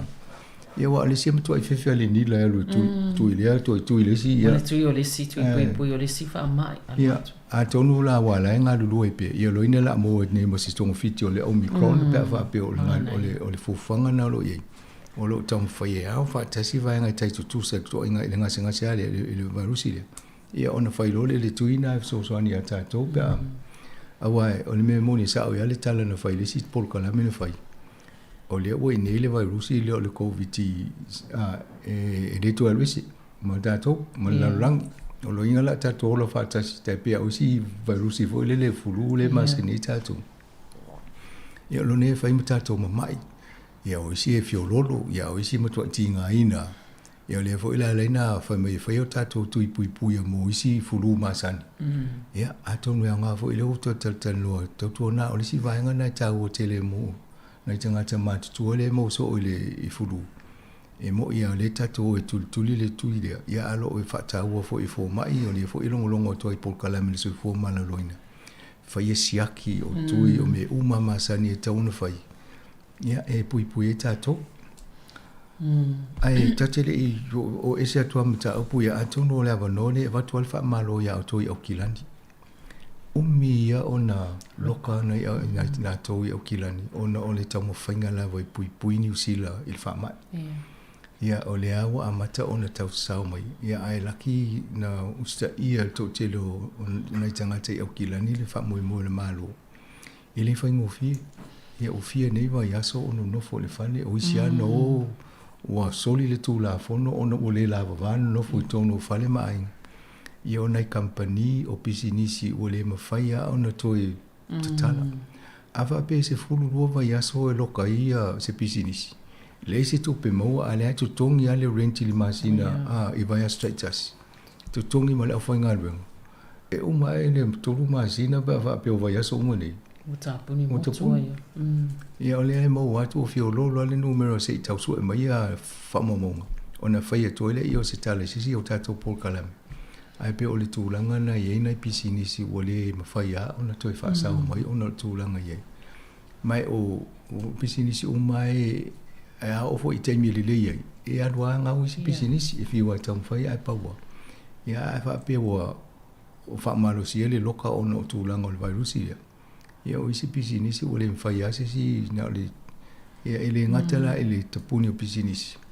Alo mtua i mahafatia fo i mana i tangata i ona pisinisi. A misi la pa pe o lena whai ai tā lafu wha maule i tā lafu i whale o a inga ma. Io na le nofo ma mafo whau lofa ia e nei loa i resi fsosoani am whaina mau tātou a tausia mawani fsosoani ma le malo i. E fsosoani a tau ai wha malo lava le onsa ti le sao o tau awa ana wha pe whioa i umatangata. Tua i te lea wha le tonu New Zealand taimini. Ai laki a in whai ama o sta ia e tō tele. Ia o le au o whai ai. O le ana ma mai fo e ana i tangata au kilani. Le taimile na loka ai. Ia alana tau fio au kilani. Awa ana te tala masao mai fafu. Ia o ingai ma mai mo fo mi tātou lalo nei. Wale lava ia poto o whalema. Ia ai pe o le sawhano longa tua ana la tui whamana tu pe le pasa. Le sawhano longa tu pe valu se lau afe. Leo wha ingo tangata lai wo o matu i ta ilua. A lele i whaaulua tuntaru sanga mo la tau vaccine pasa. Ia lawa i whale fo i talavai. O whale tusi e mwhaina hanga i lolomi e ia. Sa mo le vai aso lo mana i o la tau mwhai al tatou le tio i le ngate i tatou talafou. Ai avatu fo e Paul Kalame ma longolongo atu i vaenga ese ia le mwhai ona e alue mo le fsoswani. Ia awha pe e lau whana ua masani al whaonganga o le telefoni whea o ina o la tau na e mo e lau fsoswani mua. E ma whaia ona whai e la tau ma print e la tau ma le tau halu fo i e vai e ratfo le e kiu ia o le matua e umi o kiu la ia le teimine. O lo lofi umatanga te so e mai ala tau pas. Ai tau i te o e whapea. I le se mo te mo umi le pas le. Ai te o se aso e anu whapea so la tui pu e tu le pasina. Ia le mwhaina e o so le pasi pe le sau pas. Nahala. Ia o le au tupulanga matutua le leono sifuru mai lunga. Pea e honi supo leono lima. Le mo le toa wano fo le titi so fua i pasi Wellington. Mai le iwa i le tolu. Pea o le taimiana. Ia, o le si ia wano nai ta whawhau na i tangata mātutua, ia anwa tu nea te fita whau ai le sau pas. Ia e remwhaina e oso lunga le pas. Ia, sa o le. Ia po le train, o vaenga umana e au ngā e tau mwhai whaamautu uma vaenga ia. E au ngā fo ila le, ila fo i toa i ngā whaamtalanga ne ma utoa i eri whai tui. To e mana tunatu le lei. O amanoa nei maasani e lo so i fuanga. O le la atapuni ono o le le whai o tui.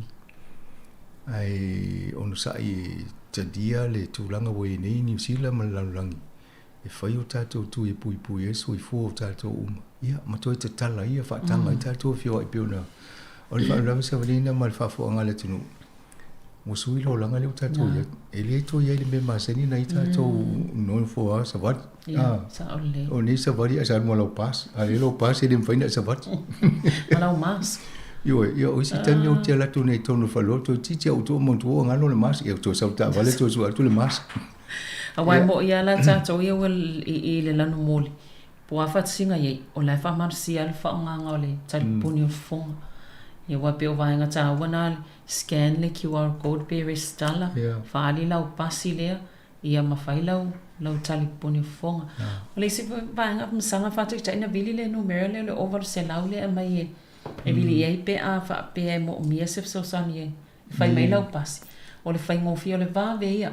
E ai mai sela taimi e pe o te ale ono wa uma taimi whainga menga. Taimi la nai tua mai. Ile umi pe se pe a e leo o se 10 minute sa whatai tai whatai tali e. Ia no ta o toa le ngoa mau mai la tau ma ile emaili na ua.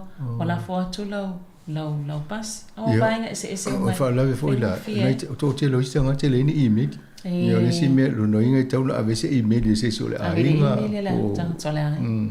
o si ainga o faila to email e tasi amole ainga atoa atu ni nga fo se email fa pena e fai so walo ia na tula ia so se po wai al tanga to la ainga sa le email fa nga le family email le email le ainga e pa war fa la ve vol mena a ye ni me fu ye le tau fa ta voice yo le la fa ta fa ta si Tai pela mo me o afo yo fasisilanga po o minuti o fontanga po o lipoti o fontanga a falaptong. Ia ala fa mai watu le family. Ia lo inga faitau mo le ainga I pepa ia watu a paona. Ai tawana ia o lo ava pe o tulanga la va pe tawana ile I medi langa isi amo me o fontana. Tawana treata pe o la te ia fono na o ia te va I pepa ma mea va pena. Ia ai de ai o tulanga na ia ai se vai foi se tama stato pesele ana o lo tutel termine ia on fa wo to le vai ngolo lua.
Fatalo fatu le fafonga le tunu mo to amo matato fasalongo yo matatalo to masablina kasiano ye la famtato telefo au ile tuni su talalo lungo le vayas ya wale fala witili no vainga ye mo sila fiel malu le tunu so le vai ya tu le pati fi ofiti lo to tala la to malo fo ie ases ya to mo to ris los full masina talu ona loka fiti ona ole covid atato vai le tulanga na ifiti na mata mai pe na tangata na afia amtang ai fai wale nga fatia ele soifua malolo ina la tumtanga luenga le vai o ngasingas ina tu ulola ia a elaki awa elaki pe ola wana mata uli mena tu ia fiti ia wale to mafai ona tausi e tono ni ICU wale lava ia moenga fa pito e tausi ina tangata ia na talo ale le li o isi manuia o to te leana malaya ia le fa mai o te mantu ale te mitata tanu e fo ia o isi o tu a mai ia le mfai to mai fa mai wa mai ta vai tu fale ia no fai ia mai o ia nga fatia ia na tu ale ia na ia inga ia mamani diwo to amanis te le lo po ma fa ma popo ni fa mo nga fiti se lo e pe fieni tanga tana malaya le covid a pe o le tūlanga na nei fiti. Ia lea lau umane luas full masina. Ai sau le ata lea na wa ilungo le TV. Ia o pepese mai wha ili po ile malai wa ili leo fia to ya tu turisi. A wa o le tama o ainga na o nu o tato o Pasifika o turisi. Ia watu o malanga mai Australia. Tau si ere o ini Australia watu ma waktu le COVID o fiti. I te o to ngase e ini mama e ini si fiti. Ia atonu ngole au fai pisi nisi isi teni. Ele popole apete mai o tasi me te fia vai o le tala me fia vai le tola o mole mai o le yo wa pele va vai atu e lo to i lo sai ni stanga tana malanga atu mai Afrika I vai so yo wa na lo to e ta pa I fa no fo ese ai ta lo si ele ma te olio Afrika le na pe o le la mafua mai ai o Botswana e po le nu ena le na mafua mai ai le afo ile Omicron le si suinga le o le virusi le tato afia nei po o lusu fa e le lusu fitu o le si di poti lusu fa no o la langi le o mau le o ye a pe o le si en na po e o lusu fitu ya no o la langi ya lo no o la fa nga so lo te le lo po afia o mai fo ya New Zealand ya mal Pacific pa wala tau fi o le fio ai mai tangata mai o nei ya le o le ve fo Australia e le lo no winga mo lo Australia ya le o va to fiti tangata Australia e o na lo to ma se ma va to fo yo o le sistemi o no sai fi fai tu ai se fi tangata so i fo tangata a lava lo ya tu i fai tato na le popole lo la ya pe ya o flu masani a mo wa o tinga ina wa unlucky ya wala tato o le fatasia e te longo fia i te mi fo ia le delta ma le covid sulu i vai nei New Zealand e tate lo ai lotu te mo le winter tale tangata o te lo ala o mo fo fulu sa olele e ole fo ia po ia tato po kalame ai tale no fo le fale a o te alu le lotu e wa te lotu pisi toi e o fo la inga buenga le malo ma fa inga buenga company le ma o nga nei tamaiti ma o tasi na me se ai fa lo o fulu fa mo le o te alu nga buenga wa e pisi e mo le si o fa inga lunga te ale o a vai la tato office nei a te o sau se fulu ai fulu mai tato e o le mfai fa sala la fulu man le tio fulu ai microphone fulu ai ma le tio me tu ole tu la fonu no ana nenda ye ai le o mele covid ya pe o covid e fa vetele pisi o fa mai e va e tu pe ali va le onu to fulu tanga te onu va be afia yo nana mai fa te inga tanonga fo ima professor ia tato no fa mai ne ina ia tato no fouta e ma pui tato ia o to fiti ato no le tala mai mana e fo ia se ia lui fiti stemi wala to isa mo ta na sa wele male omiko na sa wele no fo va ia se me se lu va ia so to sa wele fa ngalo le ia fo le la matsal me fo le lu ia tsa le o ma tu ia lu sa fa no fo se lo na ai oh ia pe le va na New Zealand le la lo inga tonta polisi si o te pera se si po tu po le garage sa utanga tele na so no fo na o ia na che wa fa na si so sa mil fa to ya so sila ala so fina ngalo il to langa le swing on ta i ala va fa ia le ale national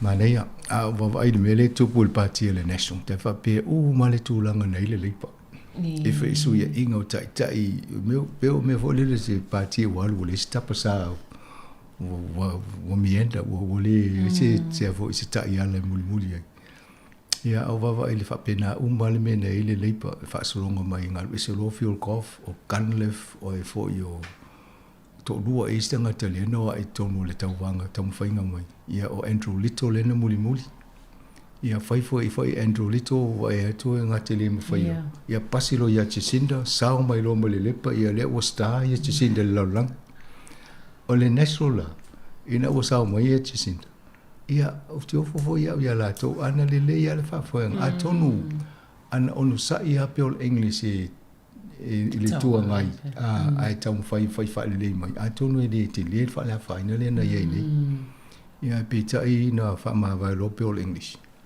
ia rudderless lo po o le se ta pasa o le avo io o le vai nga le io le lan tato va ile tu langa na ye o mai la io Simon Bridges ma Paula Bennett ia fai sui mai a mola ia le umiana ye ai ngase mola ia sui mai Judith Collins ia sawa ia to no fo ia to fa le anga lo na ia to fi ana io la nei fo I fa tinongo ngal wenga ma so ona na fai na fai a Simon Bridges ia fai lo le palot ia o te mo le lopo le fia tau sanga le umi tau whalonga le si tai le tua ngai ua mo le palo ta foi le whatutua ina lana party no confidence vote le na fai ia nana wha ma vai lo le la watu la email tanga ta faulia ele umi na te tono le o le whaipule mai potni i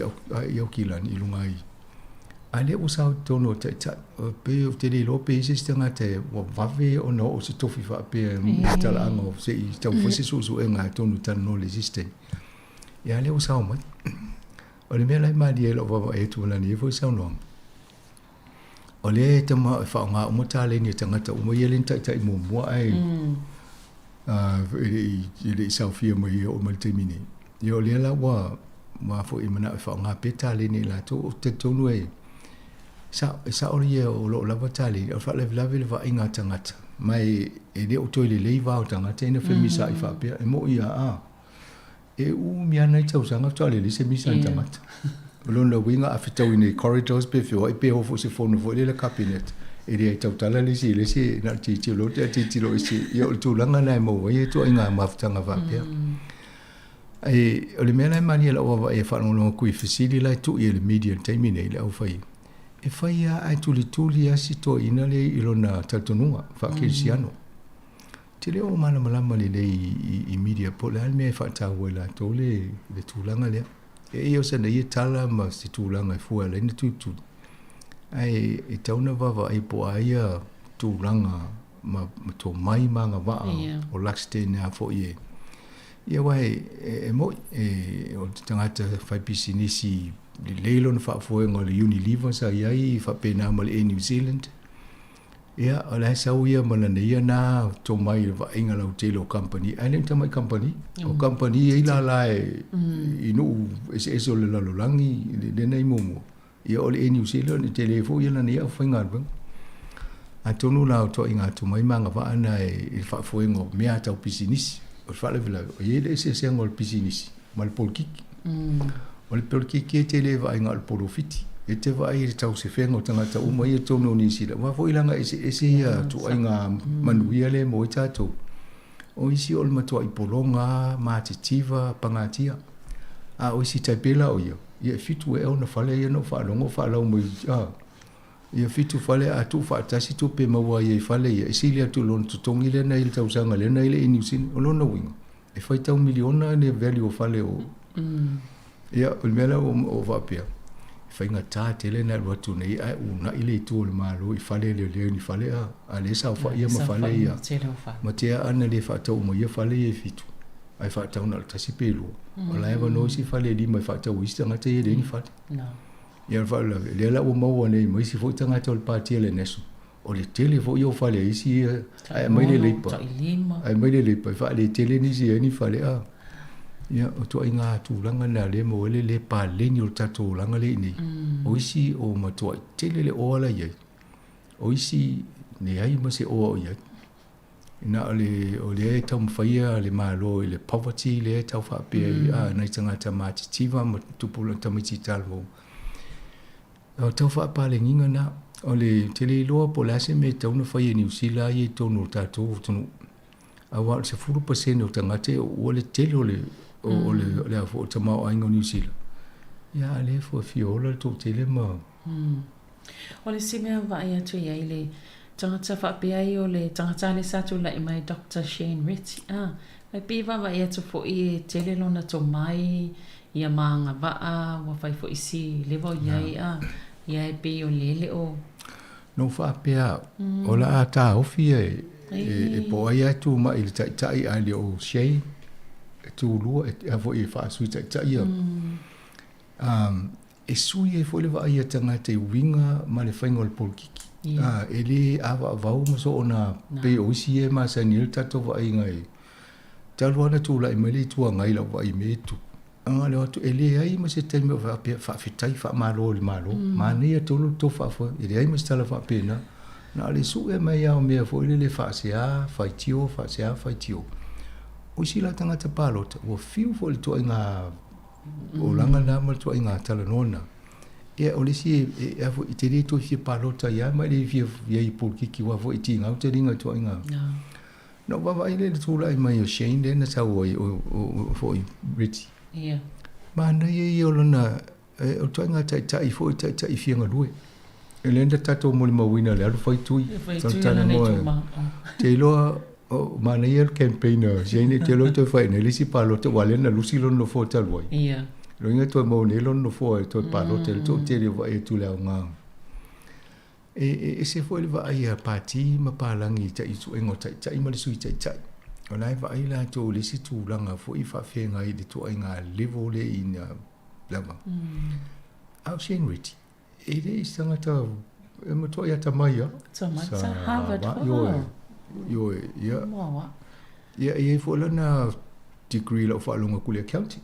E re na alfo mai. E tele to inga. Ana mai fo la wha minister tupe a tonu e lo fo ma lo fo tangata. Wai pe o le winga alfo mai tau whai wha sao. Ia ai wa I lo la ma le pakiti. Ia ai tonu la wa mena manuia. Ia lea vese ai tu e fo tangata ia na lo mai a.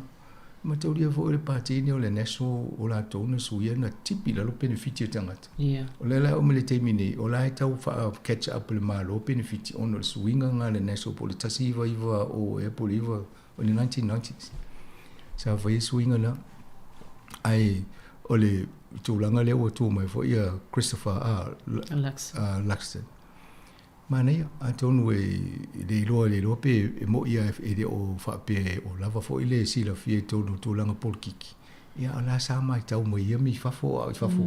I le tūlanga nei e le polkiki New Zealand e le ustangata fo I whape. A tonu a e sau ia se tato vai o Jacinda e de I fo ile le longa le polkiki. Ia a pale mai matua e se ale tūlanga le mumole o le fo popula fetua Jacinda. Ia ai penta ta no le sport kala metal vai. O le mena fainga luenga I tonu I lalo Helen Clark. Ia o to inga fo ia o to apio la tona mo me policy writers and speech writers. Ia la uma sani umai I fa upunga o to inga fi naunga mo le mu linga o fe au.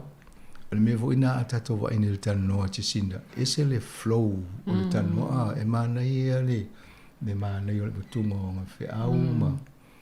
Ia e mo ia sona ava o inis ia ai de telefenga sa umanatu ana piki mai ia ai fo Nicola o de Willis le to they were sweet ita ana sa una taita I panga le ia le ma Jacinda e pe a fai fe po inga e pe ma le ia le miso le tu porta mai ta ia ai de pe fai tale vai me ola ava mo ta ma lo le fine fa pe se vai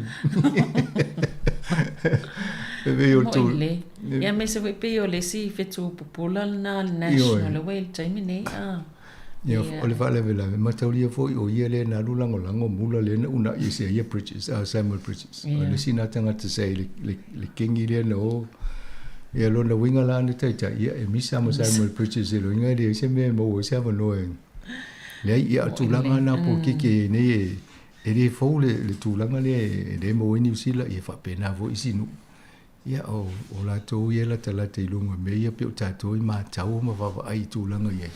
Tasi ala me tau lia. Ina ia le lei policy e ola soi fua manu ia le atanu. Ai le anga le mai e mai umale au milionia na wha milionia tele ale o la tō ai mātitiwa ia la tō te. Tele ia la tō wha. Ia wai e mai loa whai policy fitau I mo la tō. Ai le fitau I mo. O te ia whamai le si rai titina al mato whale mai te. O ti tilo I mo meo benefits o me nio whai pule mo tangata o parliament. O le ese a mea leo lalangi le la tau. O vetsan. Te ilo na o pasi ele supa la vanga le fitua minute na whai ele la tau whiutanga inga matala noa e pasia. Ele ngalo I te au mea na le tupu le whai ngal pasia o le pensionio. Au tātou. E tusi mai nese mea whaatala noa whamea ia ave le select committee whaatala noa mo se I swala o pule. Halu ta pasi e se mea ia tama ia na whai au le tonu pasi e lo. Pasi e la tau. O le tatal noa nei lai vaenga ia ai masanga I te vai atu I meo company te tele vo ia maoa I vo ia la tau meo company te tele ia I tau tekonolosi. Mawa ele malusi anga le la tau tulanga tau tupe ma ta mau ainga pe afuai. Ta mau ainga o atu no. O le tata no al polkiki a mo le tiute fai a meni o whainga malo o la tau e whawa ai le manuia lau telo le atu no ma whai tonu le lei e avoi e whaasafu e kawa o e voi e hawhia o mai tātou. O company teknolosia le ua e maile matau. E tu sai to fai company ai 5 triliona le fa le tupe le ole no fo malato a. E dite te yo se triliona New Zealand la to ia na tupe fai ai ava ai la le mele tu le o tato va ai fa nganga le Facebook o le YouTube o teknolosi ma le whaongai tātou smartphone me ang ia o le Facebook e fits fulu te si mai fitu piliona lana ia tupe o le Alphabet o le Google ia tasi ono tasi o le Apple Duons fulu ia Amazon atu whaatasi tupe tangata ia matua i tele atu lo tupe isi malo Lui me saul company e tasi faile tono to fia hafi tangata o laulangi alai nofo le malo e ono tangata ia pa e vavai e vo ia tato nei e ne ia masi tala le malo whaapia lo whaonga le Facebook e whaapia lo whaonga le mea na no mai le Facebook te tala mai tato sa o loto tato lunga o lesi e lo whaonga te tau halu e matala le tau na luai tu sau company e wo mai usui ai le tato soifuanga le laulangi nei ai lo tato malo le whatu no tato me whai sui ma cultures i tu maanga tato a tato vai whaonganga e le tupulanga tala vau ma to te lo le text a e tango i le lomi uma text nga te whasa mo i lunga e mai tango whaitau oi o le matua i longo le anga i le whaitau o le ai pe o le umasani ia tu sa wa sui e le teknolosi i le tato soifuanga le iai le whaonganga o le tautala o le upo e whaonga ia o le tata no futanga ia wha mole vai le i medi o e whaila o pasi longa lau smartphone o i onga smartphone o teknolosi umame e tatala no a tonu wa watu fo i wa ngā fo le mai o le mta o putato wa vai le suinga e teknolosi o tato ai le o mai afa pe o le la suia oi na le tasi a mera pai va ai le me tate lo e mfaina fa nga tangata mama wai tato tu o le unga na pisinisi te le tu ia we vai le faita biliona me mo company nei o le Facebook ia ka mawa ia va ia tu ia pe fa te simaleono biliona le fa ingo tangata le lalangi o le wa fiso taianga i le internet fa te simaleono biliona tangata e fiuta le fiu e le usila tau fai una i tangata le fai ni tu e fai tu ia ai vai le fai ngal Facebook i tangata na ta biliona le fa mai mo sui o mai tato o me mali o le Facebook ma le Amazon e por ku ele o mo i saina ma tu ai fa sai saina le Facebook e le o fai o la e la to social media la fa ngai la to ele fa ngai va nga ia o le se nga na o le tatu lunga i sinu alo to ala le no te puni de o fa nga ia e de sia no e sui e fo montangata ia fa la ia o le o mo o le awala fai ngo fia le o tato lo e me fai no tato fesota e o tato le tio o le o tato o le Facebook o tato le YouTube sa tau fiu fia fo le lo no tu langa mino fa le man via le mo we ia le o tato va ia le e mo ia ai tato o pe ma le si me le o le o amata na fa tu la fo no ina e o fo ia i company o technology le wala to lo le fi o to te lo tanga te whaonga ona o le tu wa no sauloto sauloto fo le ai manipu lenga e va ai e whaonga ia pe on tatu tano fo i longo le face o le tapo kala me le Facebook le foi fa masinonga e Amerika le whaonga le tau pe o tu le la to le tu pe ina ia nga ia tanga ia na tu ale mi sa ala to longo le Facebook ala to te la e mama wa ala to pe la o fa tu langa le man viena ia le atato tu so tato le atato fa nga ma le apa ma le tata in ma la ia la ai tato o lo tato muri le tau fa se la fa mai technology ia na tato vale le to le tato tu lo fa nga ngole e pe ol vaenga na le mo wele ia ol va tu le tu langa no nei min se kiti yo le va tu pe na tu sarja longa le a initia ma New Zealand le sta non fai le tai lima so ta alo New Zealand ma intia ai se fe intia New Zealand o so foi to lo intia len tamul ol ma sanga na len ta o fiu na intia te fa pese sul to lo le ma sanga ai le pese intia mo pe lima sulu e polo nana ta lo di na la ta mo fai o fiu o va ai le fai ngol le fielding wa foi pe o fa te avo e le ta vidi e la si o mo na ta mai se ya sa polo ia wa fiu tau fai ai toi fia la o tato o le ai se fi tau intia la o intia in se fi New Zealand Ia, ma lea tele tūlanga lea, ia malisi mea atonu mule au golf, ia leo wa e tia Tiger Wood. E lo wata le no, wai tu pasi mai lai, tu male pata male tāpolo a.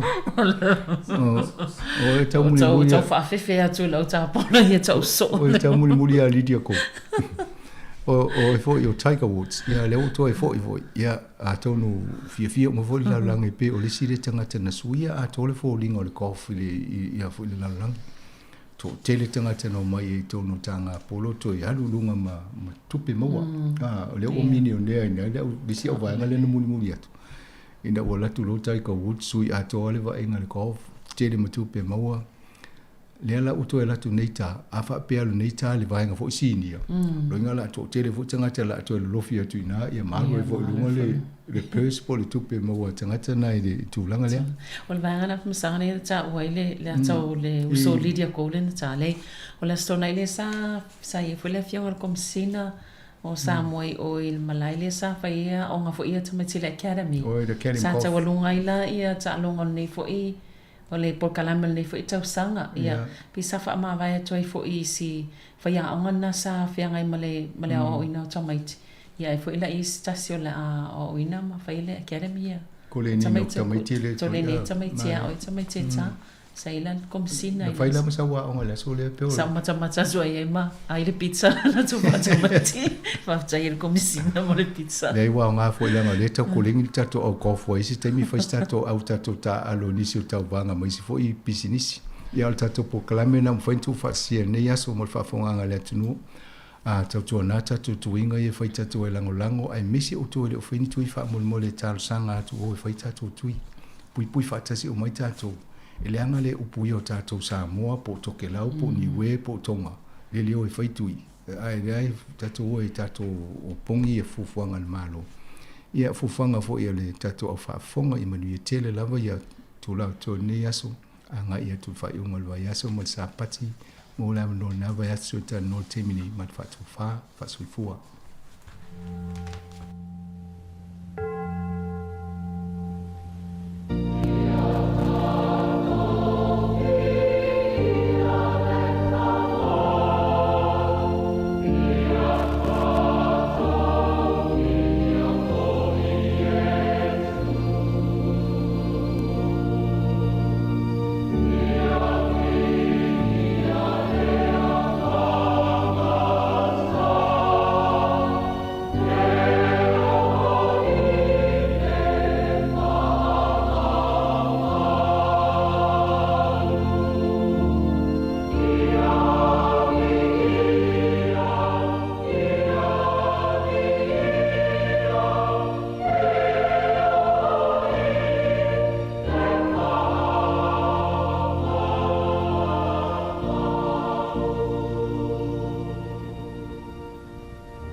O te whatalofa whalolo atu i le malu maulunga o lau whaafonga Samoa ni whuitai au pa ia.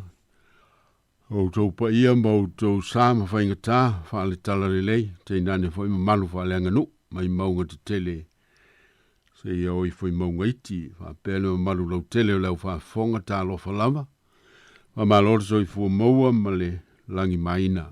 Whaaloalo fhoi whaatalo whaatuai. Ina i o tātou tamamati nā mātutua. Mai se foi o tatou matua tausi. Te nane le malu o whatau tolia i whatawha ngase. Nisi foi o fitia iau pongi sao whanoanoanga. E ona o pelenga o mawhitanga mautusia e le maliu maleoti. Tā lofa wha malole on sai. Whawhitai loutou whatau toa mo loutou taliti ngā. Tātou tāo fi maupea. I le mawhita mai o le anganga pa ia o le atua e wha maise, wha mawhanawhana, wha malolo, tausi ma leo leo. Ia ao le lofa tu noa loutou so i fuama so mātou wola. Ao si ufonga le neu le lau mua i Wellingtone, malana polkalame masani o safari le teitasi. Mai le sifulu toro sifulu ma le tasi le tai ao. O le asi singa i ngase ngase. O le antatou tampo i atu i le atua. O fitalai Yesu, au le tō tuwale o tō loto, au a foi tō te mātatau. E maua o tō e le pōpua ngai le lalolangi, ai au tō loto te tele, ua o manu mālo i le lalolangi. Si o tātou te talo. Le tō tasi pa iae, le te mā le alo, ma le nganga pa ia. O le wā fio i mea uma o iai lau whanau, o lo e loto fo i tu aso uma o lo mātou ola. Ai meise pe a tofoina lo mātou whātua tua o no pōpō ngāo le ola nei. Whamalingi mai au whamanuianga whale nganga, a o mātou tāpuai mai whātu i lau fio. O mātou vi i lo swafa mamalu o no lo lava lofa ma lo whamaoni mo i mātou, ma lau whanau a toi le larolangi. Mātou te whawhitai mo o manuia e tele, mo lo mātou wola whale tino i asu taitas. Ai wai whamalien no foi o mātou manaonga mo mea lei, i o mātou loto i le aso ma le aso mo le manuia. Whawhitai tele i le walofa mo anga waa wai whawai i lau whanau, ai mesi o tā leni ma tomai au ngā, wai whamelo whainai mātou ma lau whanau. Ina i mawhai o na tautua inai si tangata i mea lei ma mea au ngā o mawhai o na whai. Mātou whawhitai mo le poto ma le ata mai whawho mai, ua whiso swani le tongu whitinga o ngase, ai mesi o le saunia o vaila au ese. O anga waa mata fele ma tā ese, mo le manuia lau tele o tangata i sose vaenga o le soifua, i le tino o le mawhau ai mesi lava le nganga. O mātou whawhitai mo lo nganga whamalosi mai, i o mātou i tuaso e vai ai, o lo nganga whatupu whamoe i teimi e tāu au iwhai lo mātou whamoe ola, tāu au na mate lo mātou whamoe. Ai meise o lo lava nganga whamawhana i tuaso whanonoanga. Whawhitai mo mawhitanga mawhana ma le wāwala lata, i tu tonu o mātou ainga, mai lato uma o e wapele i o mātou o langa, tonu a inga ma tonu o ngā luenga po whalea onga, ai meisi o le mawhitanga i lo a inga o lau e kalesia, i le larolangi o mātou no whai. O le vi inga sili o na o lo walofa whaola, e ala i lo walo pele o Yesu Keriso, na liutinu tangata i le ulua i Kirisimasi, mo le whamangaloina o i mātou, ma le whaola ina o le larolangi, mātou mo moli atuaila mātou whawhitai tele. Mātou mauti noai foilo mātou wola fau, ma le ola e whawavau talatu le oti, ma le tūnga mau. Ia tū mau lo swafa le vi inga mo nei mea uma, ma le tele o mea lofa i le ma whamatala talaina. Ia i lau fio le whamanu ma le whane tanga e whawavau lava. Amene. Tātou vivi i le atua le pese.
me feito wino tu spaia, tu sil perfetto Isaia, o lona mata upo fast food tolu, o te feito wino no lua I foi upo 5.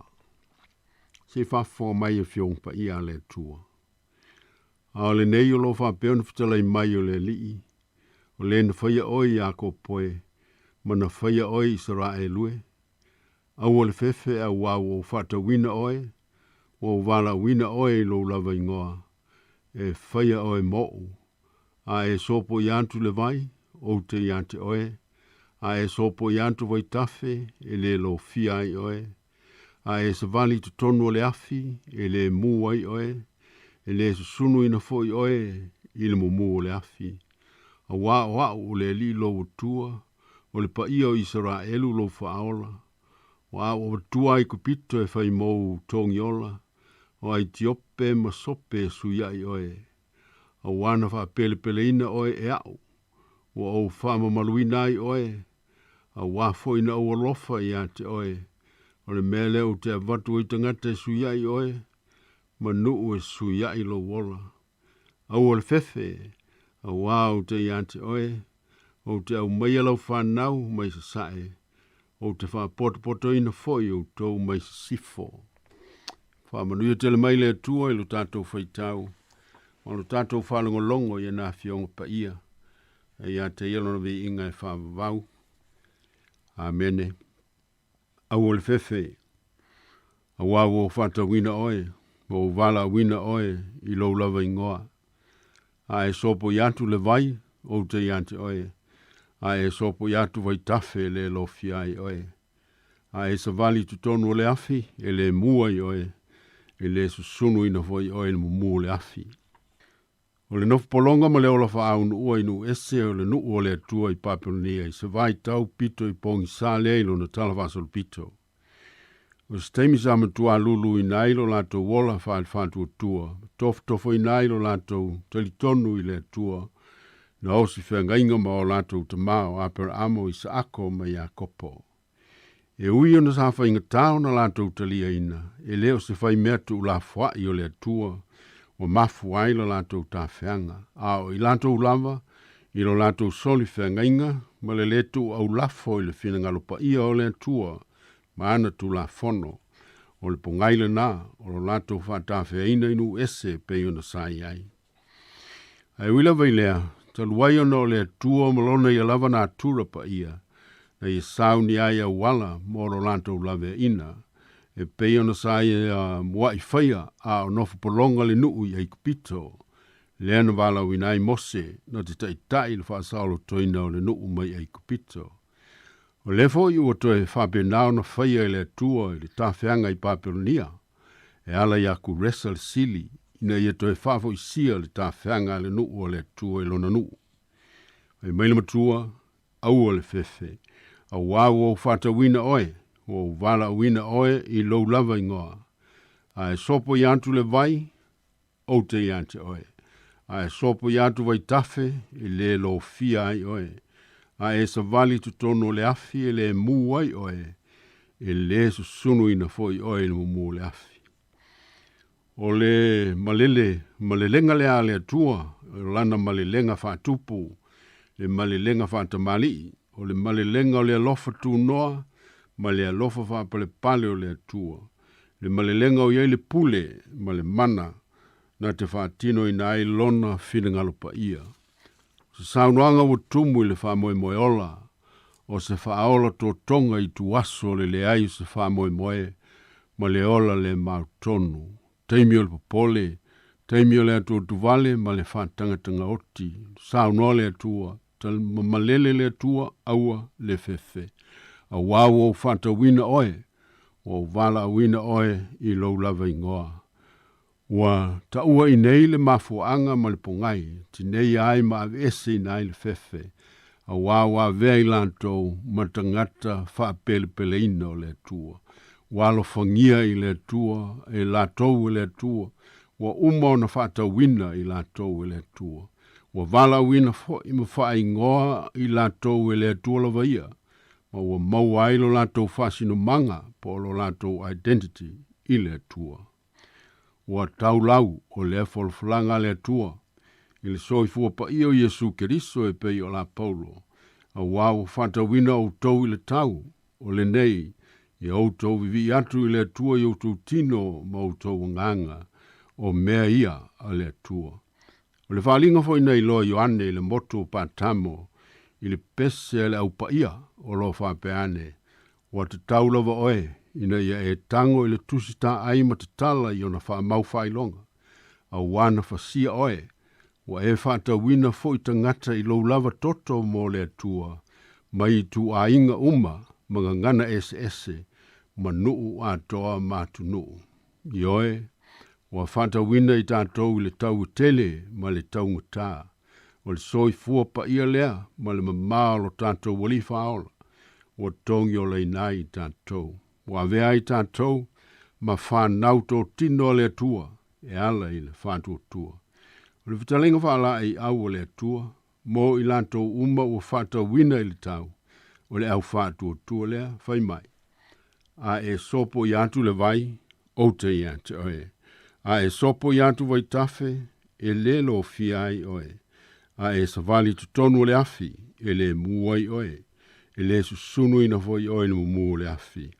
O le folfolanga tu sao lea le atua, mo ono tangata whatua tua, i au ngā tupulanga uma, e au fiai oe mao, ma i tātou uma.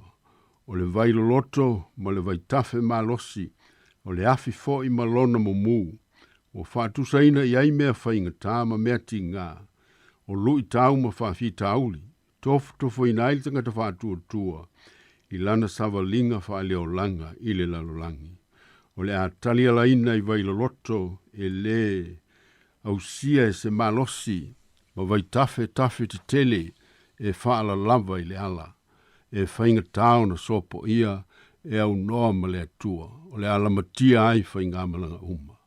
E le ngata i lea, o le a asa o tofu te fonga, e au i na la sia, o le ano noa i o whainga tā, ma lui tau i le ala e savalia e tangata uma, e o lava i le au whātua tua. O nei mea whainga tā ma tōtunga, o se tūlanga le ma alofia, a wai le taunga mali e pēr teimi uma, e le solo le le pēr fo i le o langa, e le tau sa i lia foi, ni wha maoninga o le mea moni, a wā walasi tala wha maumawina, i le ngata i le tuspa ia i le whenga inga tuaima le whenga inga fo, a le tala wha solopito a tole ka le sia, iau ngā tupulanga uma, o lo moli maunai ma le moni ma le whamaoni o le atua i ana folfulanga.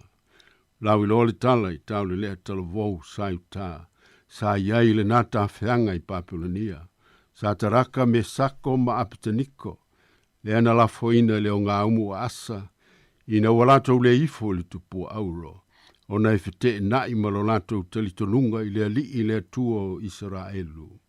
Walau si le fia le mea o fofungia na i loai, e le i manu wafi se tasio i latou. Ai na whaata ia la latou ai, ina ua i loai ma seisi tangata i le o ngā umu, e toa wha i ai, ua pei o i o se alo le atua.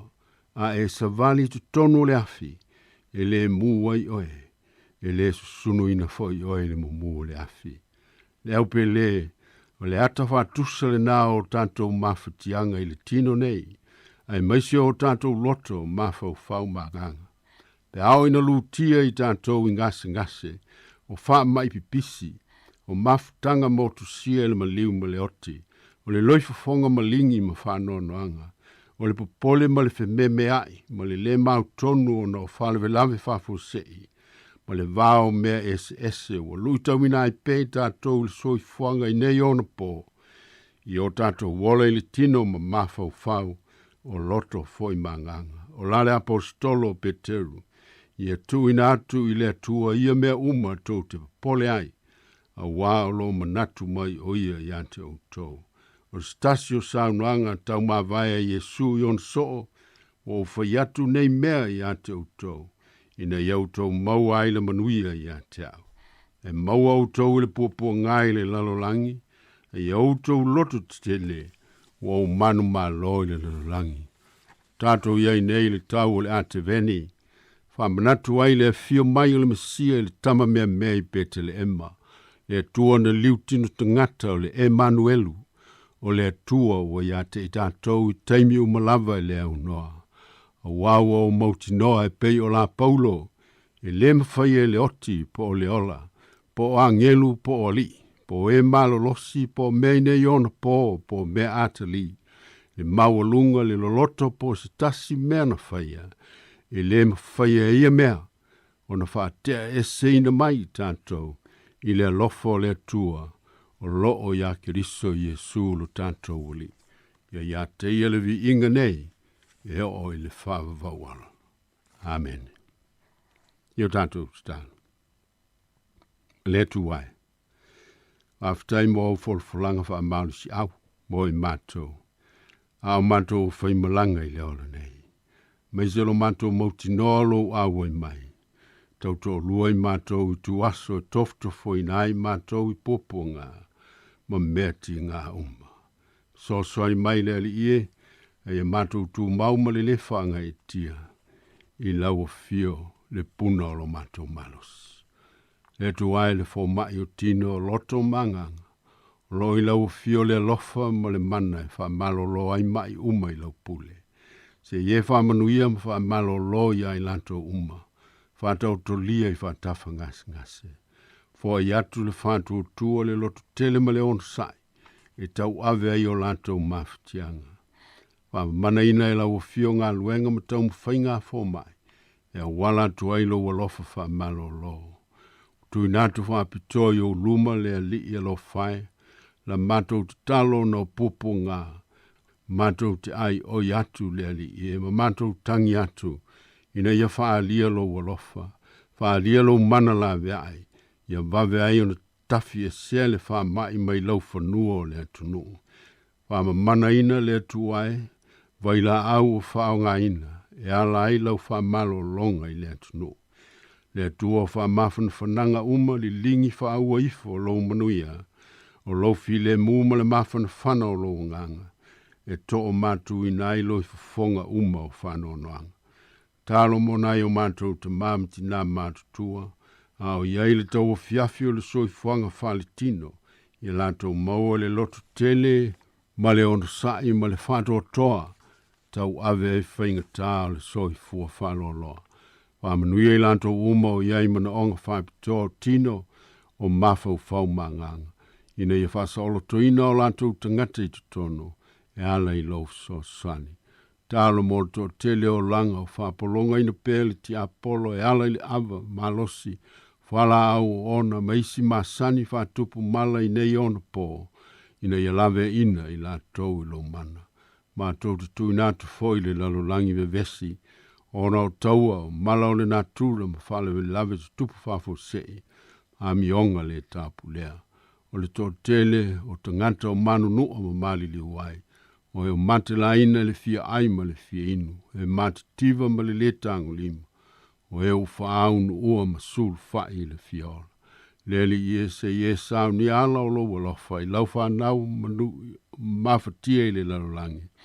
E o tuai lo so swani. Tu mau au whamanu yanga le nei o fisa whasala lau. Maana ngā luenga le nei uma. A meisi lona tau wati nai. Mua au ma muri au lau o fio i la mātou malanga o le nei masina. Ma lo mātou wanga i atu i le kiusi masi ma le tausanga fōu. O lau loa wālofa i teita i nai mātou. O nisia o mātou te talo. O tu inatu i le whātou tua ma le loto whāwhitai. E ala lava le suafa pele o Iesu Keriso. O lo mātou o le ima lo mātou whaola. Amen. Nā tātou pepese i le tua le veinga. Ele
tu whaftai lau sunga tu fue.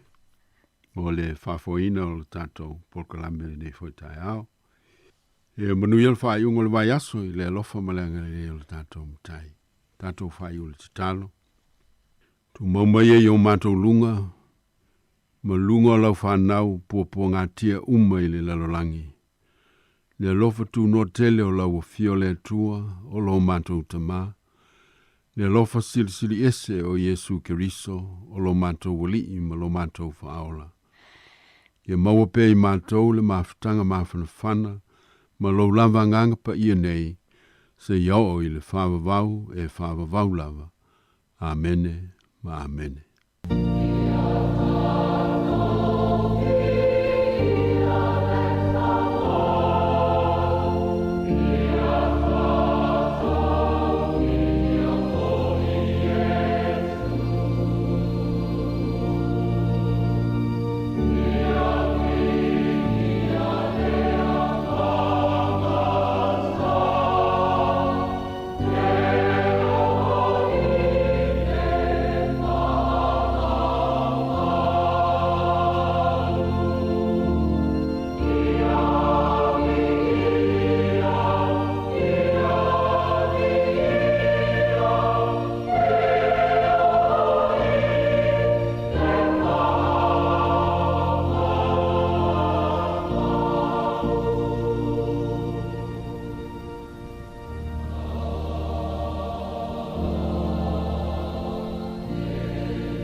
tautua ia mai le ekalesia e whakasa Newtown.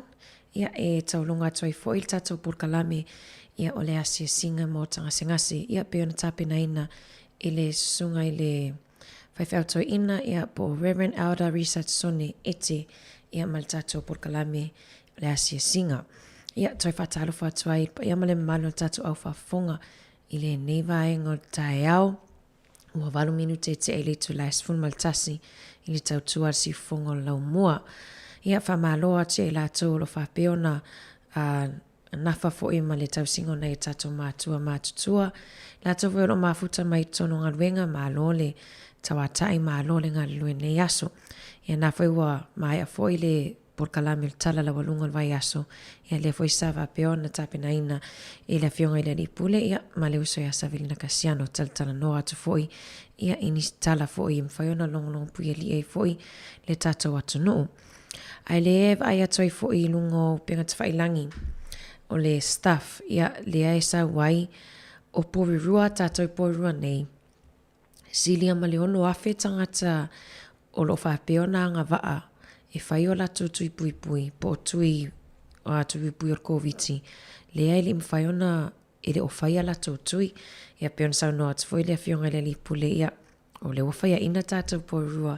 Ia i le piti foi le pule tau wanga foi le a porua ma le Hata Valley. Ia ai le vai atu e silia ma le ono a whetangata e anga wa ai le tui. Le ai le i whaini o lato tui.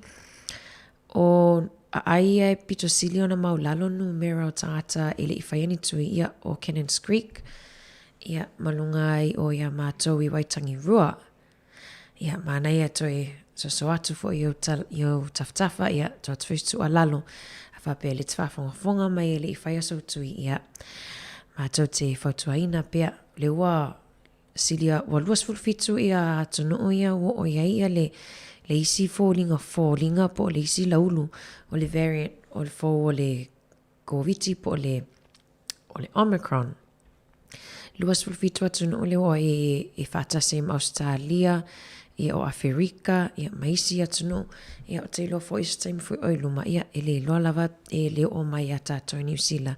Mana ia lava le o mai o mona whai tatou tui ia au foine ia whaina finangalo pia whapea o le whaafongafonga mai fo ia o lo o taulongolongo atu pia tuinga o ni ngalo tuinga le whai le asoa tai au i tai i le hat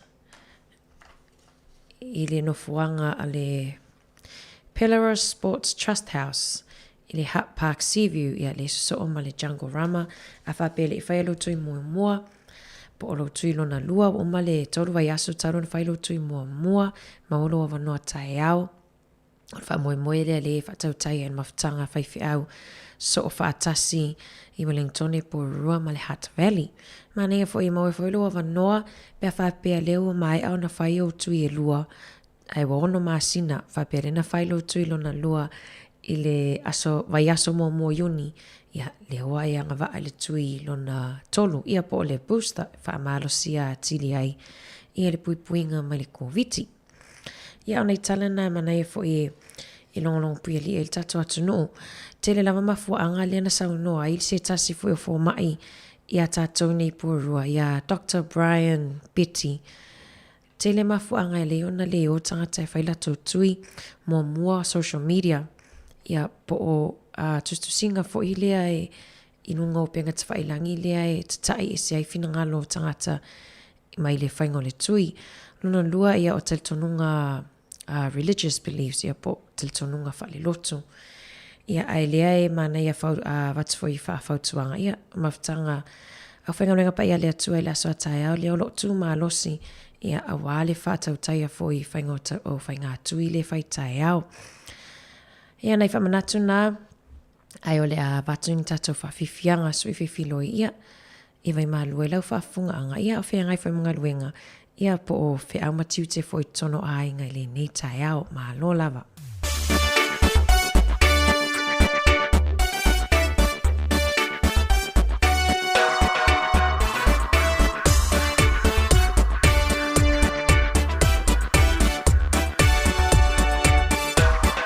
Mai le langi i le whale o manu, tamau a hinga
fianga na Kirisimasi ia mai le songa fo ia jo fai lua ia po se tasi fo i wala i loa i le taleni on musika.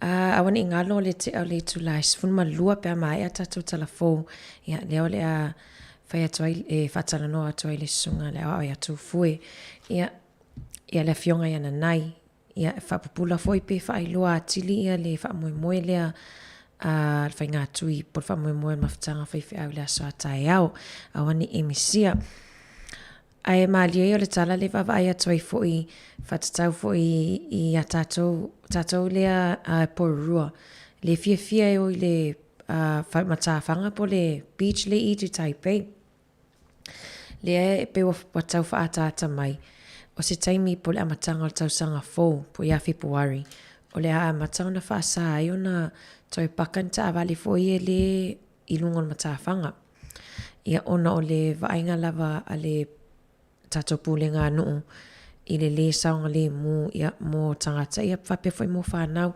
awa o te moli mawina le vaenga lea te le foi o ta avale e o atu lai e tawhawhau whanau i lungo matawhanga ai le alu foi le se alu le mu ia ai e matua i o le atua ta avale lungo matawhanga le ti Taipei ia le wawava ai sau no fo le tatou pule no ia Anita Baker ia o le vaenga na le lava ai ai e fatatau ai i le matawhanga le i te Taipei o non va ai la le nei te iwa la via se tamaititia ai le ngata i lea nei te iwa a whaina se i le ngata i tamaitia o tangata matutua whamai lavanga na ia piki apu po ta avale fo ia le o i le boat shed po o le falele tau laiva ia pe pauna vaenga leo le whaiona whatanga ina ia watu lato ia sa i lungo le matawhanga. Mali e foi o le taimi nei pe ona sau noa le whingana li pule i le tau mawhainga o vaccine pass. Ai le foi wawai atu ua ofi mai foi ia tamaleanga foi e le au scam ia po tama foi lea tau whawalea.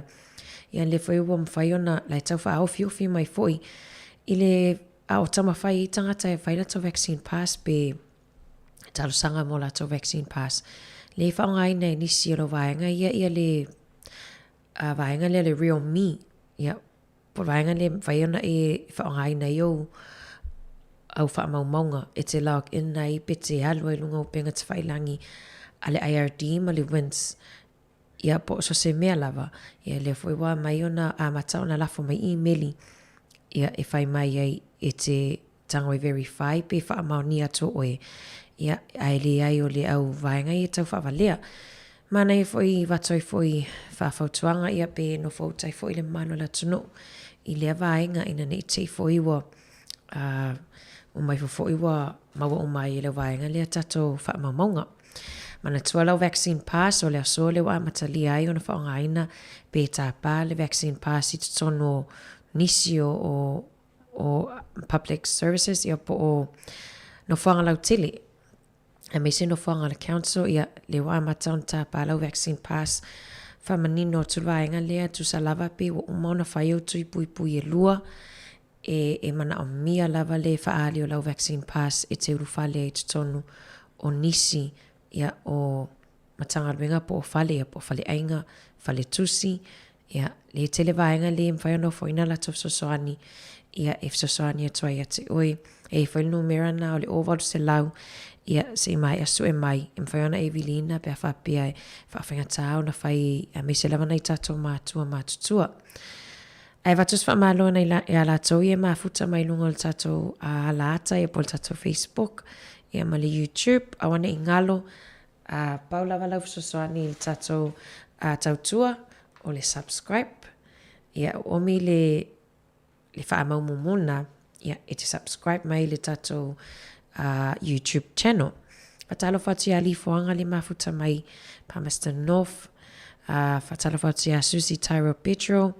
Tina ya Rika Maoe. Au vela sana fali futalo. Sana fali fufi inul koko. Ia aile ngalo ilava na itato tamama tina matutua. Ia leo lo mafuta mai tutono maota malawa. Famalo atu le tapua i mai fo i o whaiva. Ia awa lo whaiva le atunu i tiu tem whaiva. Nga tai leo nei whanau tono o onga. An sit fale moe whaafifianga o le Kirismasi ua soifua mai le tupu alo whatuai si fonga neo lau mua.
Whawhiwhianga ia mai Peter S.J. DeMarco ia malipese o au le nei ia e whamaloa toi foi. Toi whamaloa te e lātou ia whatoa mafuta mai lava i le tātou tautua. Whamaloa tunau whale tolu ia le whai mai o vevela lava le tau i Perth. Ia maua la wa awhatonu le ono i le tae au i Perth. Ia ne mafuta mai ia tātou paanga fo i si fonga lau mua. Ai le ua mau mai le numera le sa awina tuana le la le ovaru se lau. Ovaru se lau. Numera le te vilina pe whapea i le aisau i meli. Ia pe whapea fo lo whawhainga tā lava o na maua lau pasi po o lau vaccine pass. Te vilina la numera le ovaru se lau. Lua lua lua. Whawhitu walu. Toi whafonga mai, o walu se lau, lua lua lua, whawhitu walu. Awa mai tā watu, to a te le rātou o mai, ona whai ia tui pui pui e lua. Ia ai pe le whawhinga tā lava ona maua ia le pasi lea. Ia ona o le, e te le lava vaenga o le leo si e-maili ia. Lea ngatai lea po awa rātou ia wa expire po uma wha lea ngā ina ia tus for lau.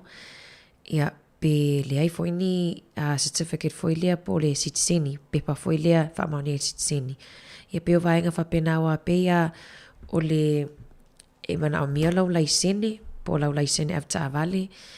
Ia e tele vaenga mana o mia o ilei laisene o le tus for lau New Zealand, o le pepa whanau New Zealand, po o le citizeni, citizenship certificate. Ia po le Your Real Me, ia po le vaenga lea taipe o le e-maili a se lai titi lava. A whapela e le isau ID po sau wha mauninga o e lava ia, mana ia lo vili numera le na watu nei o walu se lau, lua lua lua, whawhitu walu. Ia, pe whapele o le fia whai le pasi o le tina la inga po le tama le ainga. Ia e whawhainga tā ona le leo si e-maili. O le taimi le lei lava ia pe ona ta ua foi savelina le foi na ia faunga aina o le taimi le leila vai vili o le ono i le afiafi pe o le taimi le aloa ua mana ia ua matele na mana vanga luenga ia a taimi na e le pisi te le ai pena o le 5 minute 10 minute ia e tawatali e lunga le laina ia a tātou foi e whai ia le lavon on sai awa e tangata e wapena e fiulo e vili ai tali mai masini ita loa langa e oi foi au is taimi ia au tātou taimi ne ia lava on sai alo fatu panapa naumativa ia whapea foi le songa ia tapsoa le mafuta mai au kilani ia unai tātou talana e longolongo toi le ni vaenga o le tae au o toi 25 minute o na tale o le sifunu ma le lua i le tautua le sifonga o lau mua i Wellington ni lona ofisa whasara lau i Porurua nei awa ni ngalo le whatala noanga lea a la fionga i ana nai i a manisunga i atu fue pe a mai a tatou talafou le fale na ia moa ia ma le whawhiwhianga ia ma le tamaita ia Annie Grace.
Tuanga lene, mo oela samone, fa abai pe o ile tua mo oya namua, lau fa alo alo umau, malau wana no ui tumau, alo fa so setasi, lau fu ana ia umau, matango pie mai lula lele, susulu mai ia itane.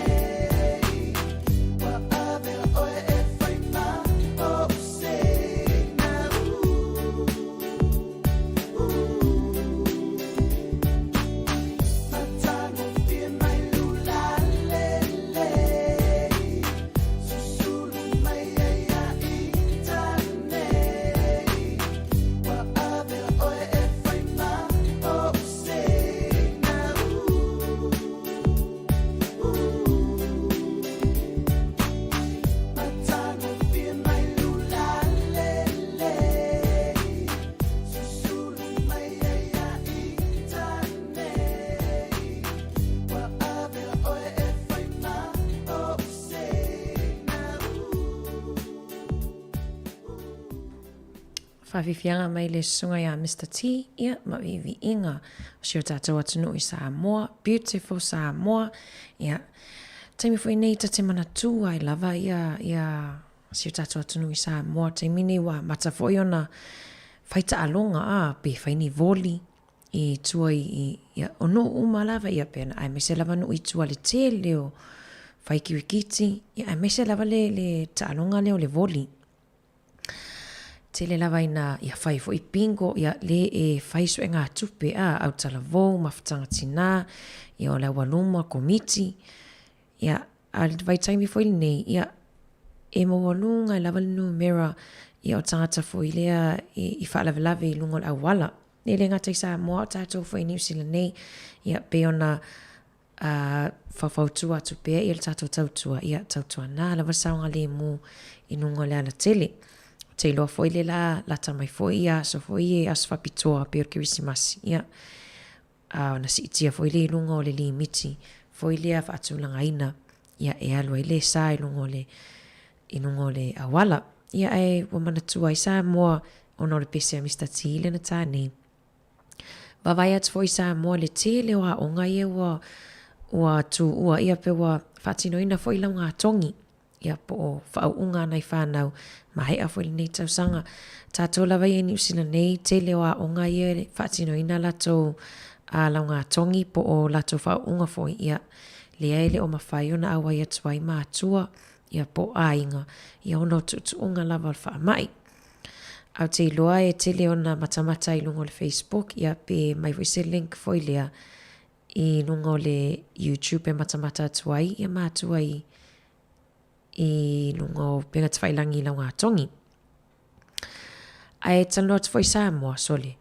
Le whatoa mantua atua lai whamanatu ia le onos fulu 5 tausanga o sio mato kolisi sanga ta Maria i vai moso ia onos fulu 5 tausanga talo na whaavaina ia manuia lo onos fulu 5 tausanga St. Mary's ia te lo foi toa te leo tato wompa anga tato litio ia sa o tawina foi kolisi ia le vai ato lo tum mai lumo le whalon malo i lato pin lato ta alonga ia lai whai mai ai mawa e foi le toa te leo tina ia sa o tawina foi tina foi tono na malo ia tele foi lato sao ini tato malo i Samoa ia le olo tu mai e lumo le whalon malo ia whamanui atu ia la wonos fu 5 tausanga ia ai whamalo atu toi whamalo atu ai nei tato wompa anga le mafuta mai i whafo atu New Zealand ia la mai lea i le tato Facebook mai tato YouTube whaftai le mafuta mai longo atu i tau a inga mato wo e subscribe mai le tato YouTube channel ia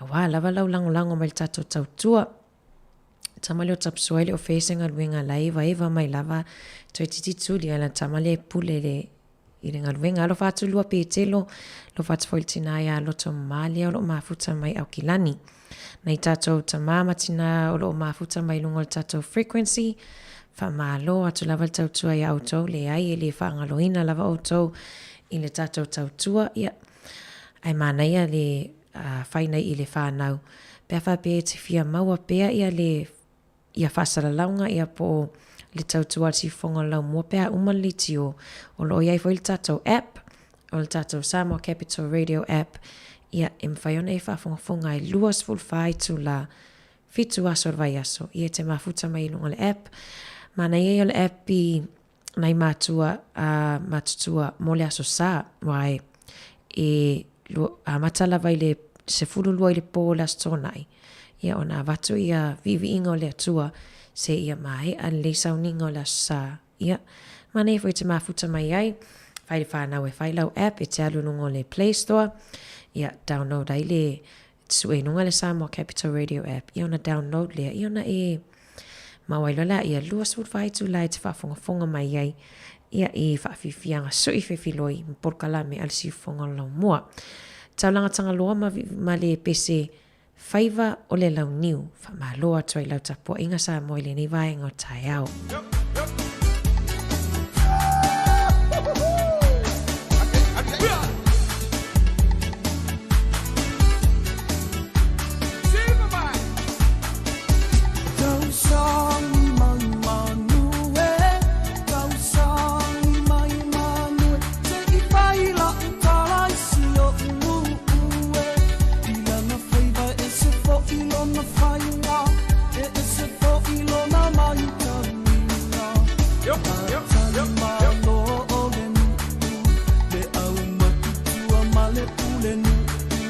Le au manga o le lilo mai ava, sauni o le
whawhiwhianga mai a taulanga tangaloa ma le pese whaiva o le lau niu. Ia e moni atu ai foi alo whaanga mo i lātou lo whaatasi mai foi pokalame le nei. Taimi wa toi walu minuti o na tāle o le sifun malua, tāle sifun lua watu tātou talafou. Ia ai ine alo whaanga i e whaasoa mai o lo mamoli alo whaanga, o lo mamoli mai alo whaanga o tina ia Erika Maoe. Ia mosiona tuangane ia mata maunga Mackenzie, mata maunga Mackenzie ma le ainga o lo mafuta mai Arizona i Amerika. Fatalo fatu Arizona i Amerika, ma lo lava le mafuta mai. Ia manatua, tolu lava ia me e tatawana e whaia pe tatau aveina i le taimi imua pia e whemalanga i a matatu le aso nei, o lau mask, po lau punifonga, lua o lau vaccine pass, po o lau pasi, e le o pasi foi lea le titi ai, peon whailo atu e sunga atu foi, pasi lea, ai, so le vaccine pass, ia ia e restala pe scan, lau QR code, ia e wha maunia i foi pe restala i foi ia no fuanga i te whamalanga ai.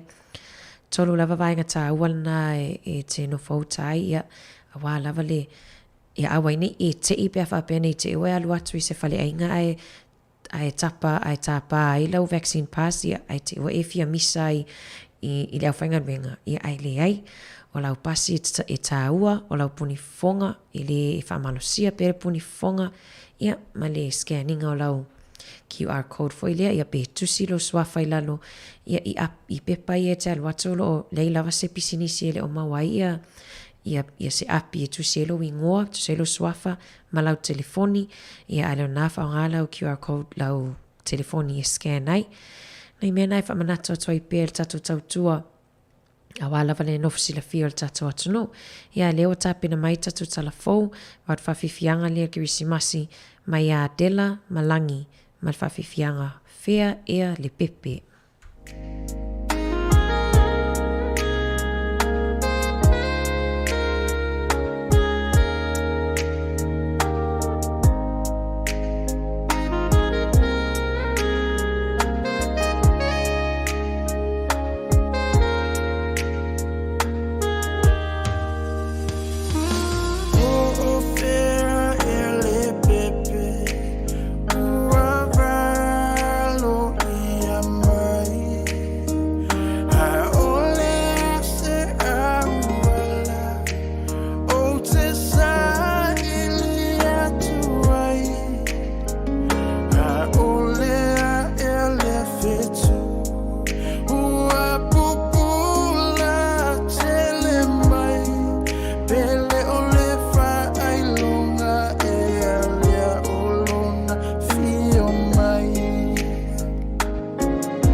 Talo flava fa poponga o telefon ma le si ufonga le lau mua mo le nei au auli. Na whaasilesila le minista o soifua maloloina Andrew Little i le tai au ana le la, o le whaaluina i le malo le selau miliona ta la e whaalile e whale mai. Ma le 5 selau fast full 4 miliona ta la, o le whaaluina i ngaluenga whaatino, e au fia i le au whai ngaluenga lantau te tāpena ina, le ono matua pipisi o le COVID i le tausanga a sau. Wa mai ona ia tala noi fale mai na ia whailoni a wala e vawe ona whaapopo ina le whai numero moenga i potu mo ngā senga seti ngā ina e ui olo o lava na ilo le tūlanga mo mia ina. Peitai, ona o le uanga i le atunu i mōli lanu wha ilo e mo mia lava le mautinoa o lo ngā whatie fale mai ni tūlanga i ono tutupu whaafua sei. E whani polo keti mo muale o whaasilasila. O le fale mai wai tākere i au kilani i sifo le watu ina ia i le ono 5.10 miliona tā la. Mo le whaalau te lenga o le avanoa e ofie nisi moenga se tolu se folo. O ni moenga e ono i potu mo ngā senga se tinga aina, ma nisi potu se lua mo isi tonga fitinga. E le aisa lātou potu mo ngā senga se tinga aina, mai ave lātou ngā senga se tinga aina le whale mai North Shore. O Bay of Plenty e se 5.5 miliona tā la, Canterbury e se 2 miliona tā la, moni moenga e se 10 i potu mo ngā senga se tinga ina. Ai o se fiafianga mo le aio o kilani le ala whai mai le tae o ana le la, ua maua sina sa olotonga mai le se lau ma le fitu waso. Na lokai o na ole pipisi o le COVID se fuluiva, wa iei o kilani le lanu mumu o le Polkalame Traffic Light System, whaatase ma Northland, Taupo, ma i tū malo o Rotorua Lakes, Kawerau, Whakatane, o i tū malo o Potiki, Kespen, Wairoa, Rangitikei, Whanganui, Marua Pehu, o i siwaenga le motu i mātu ma le motu atua i sauti ua i le lanu moli. I au kilani, o mawhaio na tatala nisi o au nanga i pe o whale kofe, pāpia ma whale toleni, ai olo i ai matu utu onga. E whaitau a whele numero o tangata sawhia ngai ma whaafita uli i le fia maua o lātou whaamaoninga, ua mai o lātou tui pui po le vaccine pass, ma ua tui nātune i eise whaamaoninga, po o se pass mo se teimi le tō mau. A o fia ngai ele matanga benga o soifua maloloina, ma le to o te leo tangata o lo fia maua le vaccine pass.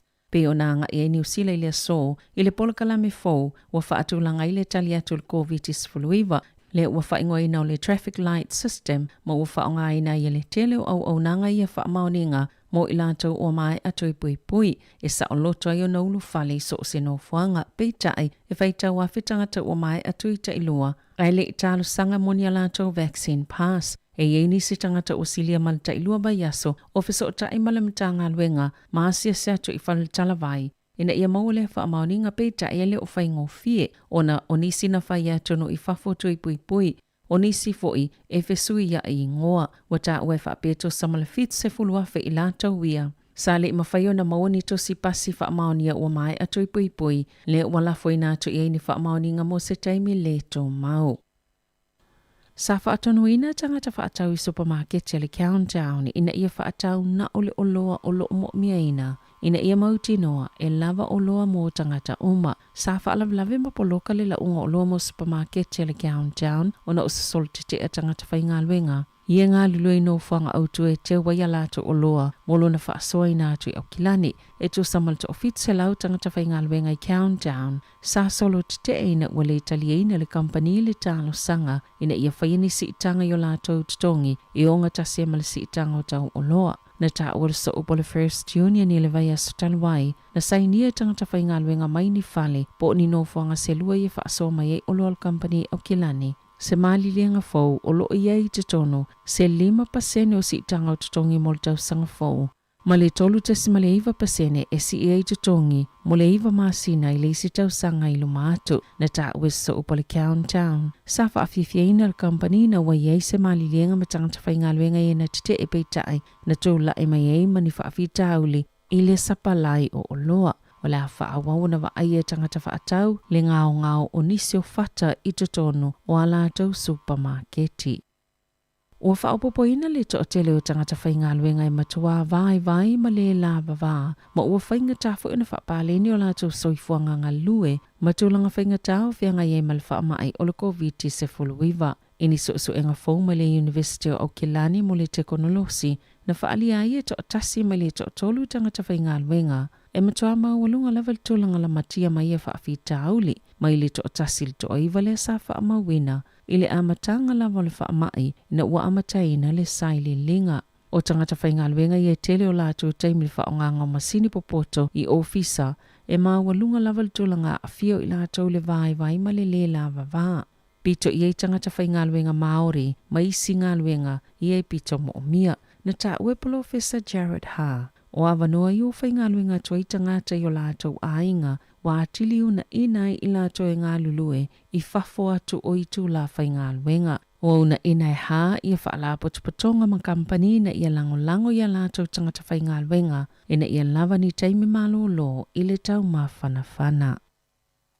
I whafo atu a New Zealand, wa whaituaina Donald Trump le to alua Belenise Harry le tamaitai o Meghan i lona whaaleanga ino le sootanga po le vao le Belenise malona ainga mai le whaaloalo le tup tamaitai na ta ua le na via ma presidente o le United States e yelo na talitononga e tunga tele se whaingana whaonga aina i e Meghan le li i Belenise i sana whaatala noanga fau le ai whaiei televise na ta ua Trump i se tasiona wo Nigel Farage. E yelo na manatu ua sasi Harry lo na whai poipo atu i a Meghan ma yele aso i toi salamo ai. I lo na manatu lo tamu whai Meghan e whaiani ngā yoinga i manatu ia e le tala whiangai. Ma i le wha alo i le a i ngā tupu ai mei se laval tupu tamai ta i pio na wha ali e Trump. E se wha atala noanga fōua Meghan e wha salala wina i le GB News.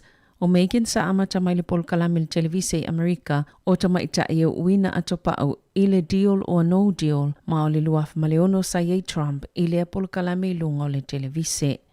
Ta alonga, o le poana nei o la whaieli ta alonga mo mua le Phoenix le au soka tamaita i Wellingtone i le taamilusanga a awa Australia ma le taimi mua lea o awa iai lea taamilusanga. O was full whātau sanga talo na whaavaile awa tama le Phoenix ai o le uofia tu nei le awa tamaita i le taamilusanga o le A-League e ta aloai ma le Wanderers a sini sisifo i Wollongong. O le au whaapolo ofisa mua lea New Zealand i le vaenga o tamaita i peitai e le ato le tolma sina talo na tu whaatasia le au soka ma tā pena i mol ta'alonga mua na filifilia Gemma Lewis e avea mawhaia onga. Tala fawia ma le siufonga le lau mua mo le nei au auli.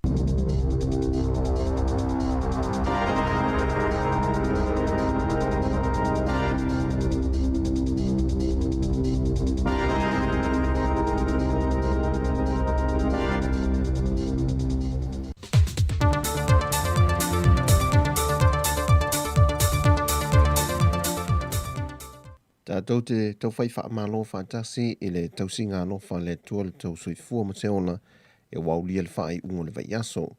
Ai o tau tua masani le siu fonga le lo mua ta wala i ana telefon mai sa moa.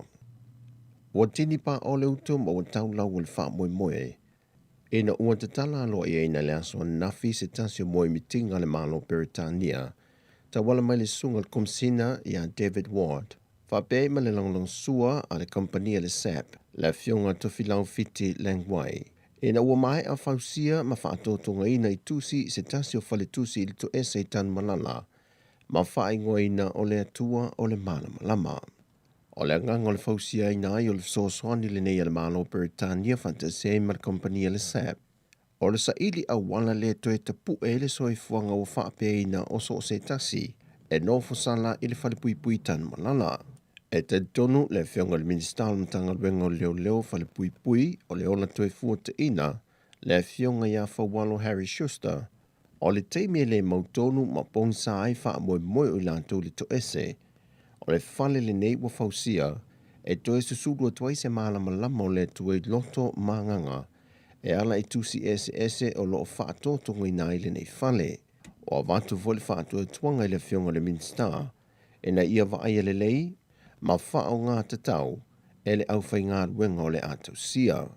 Peon sila fia o le to ese tan malala wa le na o le pauleo se ati nae wa whausi ai mō le leia ma le tapu e no soi fuanga ma o langa o lātou o loo iai. Whapea fwoi o nā o inai mo soi fuanga whapi sinise e au fia i le kuka, sui o le ngao si o me tau lima maisi Ma le wha moe ao e na tu ua le no whanga ma toi fo i atu I ainga. E ao no lato wha wa wina me na o wina. E sa I di ai se leni e tau si ai o lato ainga. Ai mai se foi no lato soi fuaman wia. O le aso na nafi na loa I e le wha moe le wha lawi loa ina leo se tasi of so swan ye le malo. Wa mai a wha anganga ese mai lana paketi wha le tausanga.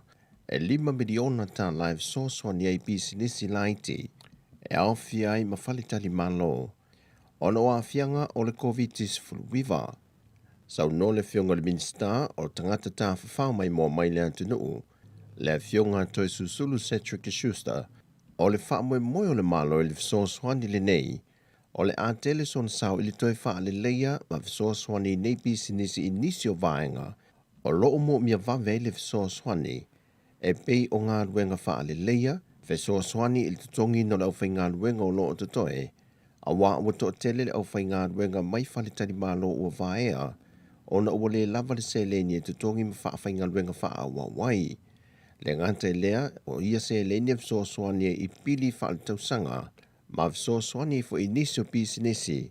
E tutongi e no whanga o loo lātou wha ngā ina. Wha te sei ma le viso swani. Il tutongi no nisi no ngā tupe wale mwhai on tutongi. Ona ua a fia I ati nae. Whai loe le whionga le minsta o le whanau nau ta inga o le malo. Ia toi te tala ifo whe malanga inga. Ai o lava ta pena pisinisi o le nei ala manuia. E tali atuai ini malo o le asiasi mai fafo. O le 5 miliona ta la watu inatu le malo e tau walatu I le whalapo ptonga tangata ta whawhau mai mo mai Samoa. E mo pisinisi o le nei ala manuia. Lea sa te talo tuai toi sulusulu. E na ia whao ngā te tau lea so swani ia o ngā mole toi wha le lea I o pisinesi o au nanga. A wase manuia o ainga a fio anga te itasi. Ai maise male tamau ainga o Samoa. O le no whanga o le tō manga moe popo ngā tia po le Samoa Victim Support. Panta sei ma le no whanga o tangata mātutua le mapui whangalele. O no whanga I e lua wa whaamanuia I nei se leni whaasao mai. E pinko sa wha awa wina mawhaia I le ainga sa te lei whale ula. O le Samoa Victim Support, wa lata le toa se lau alo ma whanau o loo tau si ai, le wa whaamniaina I le nei whawai. Wa tui nā tuai le lua wheta la ia ao le pulenga, mō le tau si o whanau whata si ai, ma mea alofa na tufutufai nei whanau o sawa aina. Whata si ei ma 5 wheta la le whaatupenga a tō se whesoa swani, wa fo inatu I le no whanga mō tangata mātutua I mapui whangalele. E lua wheta la foi se leni utu inatu le pūlenga o le no whanga, e whesoa swani ei vaenga mo o mia. Ao leisi tōrua wheta la, na whaatupe ei le lua se pusa diapers, o vaenga ia pito I silio na mo o mia, e le pūlenga olo o latu tau sia tina mata mama tutua. Whaadia le sui al komitia le ainga le sa te lea I whale ula, o mea alofa o mo whaatupe tau wale le nei pinko, wale ngata I na whaia I wha moe le ati na ele o le ainga, ai wa apa tuai fo I so swani whaalapo tonga I pei o na tau e lunga. O se tasi o vaenga o so swani le pinko le ainga sa te lea, sa ma whai na so swani te tongi na I pili o whana wa onga le fio anga ma le ainga di universite, o whana uia e malo losi ma le leili tūlanga tau wa onga, ai 5 vai nei mātua. Ao whaawa wina por kalame ma o onga I te tonu o le sifun ma le ono aso, o le pui leo tina ma whanau mai o sa whainga I sa wanga I le mawhau whapea fo I le tino, o loo whaasolo ai se tasi o ao onga ma por kalame I te tonu a onga I le antunu, e su e nai a fianga I whanau. Ma mawai, e lua sifun ma le whapasene o whanau o loo sa wai na le tino, ai whaasifun ma le ono pasene, o loo sa waina I lanto I mawhau malangona. O le fitu 0% o whanau a onga na whaatalanoina I por kalame, o loo a awhia lanto langona ma sa waina o lanto tino, mai o le sa ili linga na whaasolo le matanga luengo a onga ta alonga maanga nuu, e nisio a onga mai sa vai whapea foi maupolu. O le fionga I le li fo mai o le tō whamanino ma ta awha Dr. Desmond Amosa, o loo ia whaatau teia ia o onga. O le taunu unga o le neisa I linga, wa te talai male awa noa mo le tāpine I no ta iala tāla whengai. Whampea fo i ngā ruenga la vea i maile mtanga ruenga wa aonga ta longa maanga nuu. E whawhawaini swinga le lei mo le fofo le nei whawhita uli. O lo ia isi fo i tūlanga e le i mawhai una o iei le nei sa i ilinga. E pei o mafua anga i sa wai na i tutonu a inga. O nisi o vaenga sa tuliloa ina ia suenga. I whanau i tutonu potu a onga. Ma le tala whaiu, wa polo ia nei le pule o le official whaatun tono le antunuu le regulator. Le whaalapo betongo le malasi anga whae le tise ina ia tau fia lo le toi whaawa wino lana polo keti. Le ono o whaawa wina ai le whaapi no mita ta mai po smart meters. E maota malawa o ainga whaapea foi pi sinesi. Se ia toi mai se isi whaatangana mai le pule whaatonu. E le tusi na tu inato le official pule whaatonu, o lo ta awaiso lato fontanga i le aso mua te sema. E sila ni awala e toi wha le leiai whai tionga ma wha se ai wha o inatu le ofisa, o lo a ofi ai malamata opule nei smart meters. Wa whaatunu ina fo i le official pule whaatonu le EPC. E na ia tu inatu wha amtalanga lata mai uma, e se mai reporti mai a te sema o mai a Januari al tau sanga le nei, nau ili atuai i smart meters e nei malona wha o ngā ina. O le tele o whaasea ua tu inatu i le official pule whaatonu, ona ele o iai foi numero unite whaamawina lo whaatawina, se i vanga nai na o whaai longa tupe. A maua sa ili ai e le official pule whaatonu whaamaumaunga e whaawawa tili ai, le mālamana maanga ma le whaamaninonga, o ia mita fau, wa toe so o le atunu i lona whaapipi ina. O talafowia mai sa moa, manuia le whaai unga le vaiaso lo tātou atunu. Fasoi foia.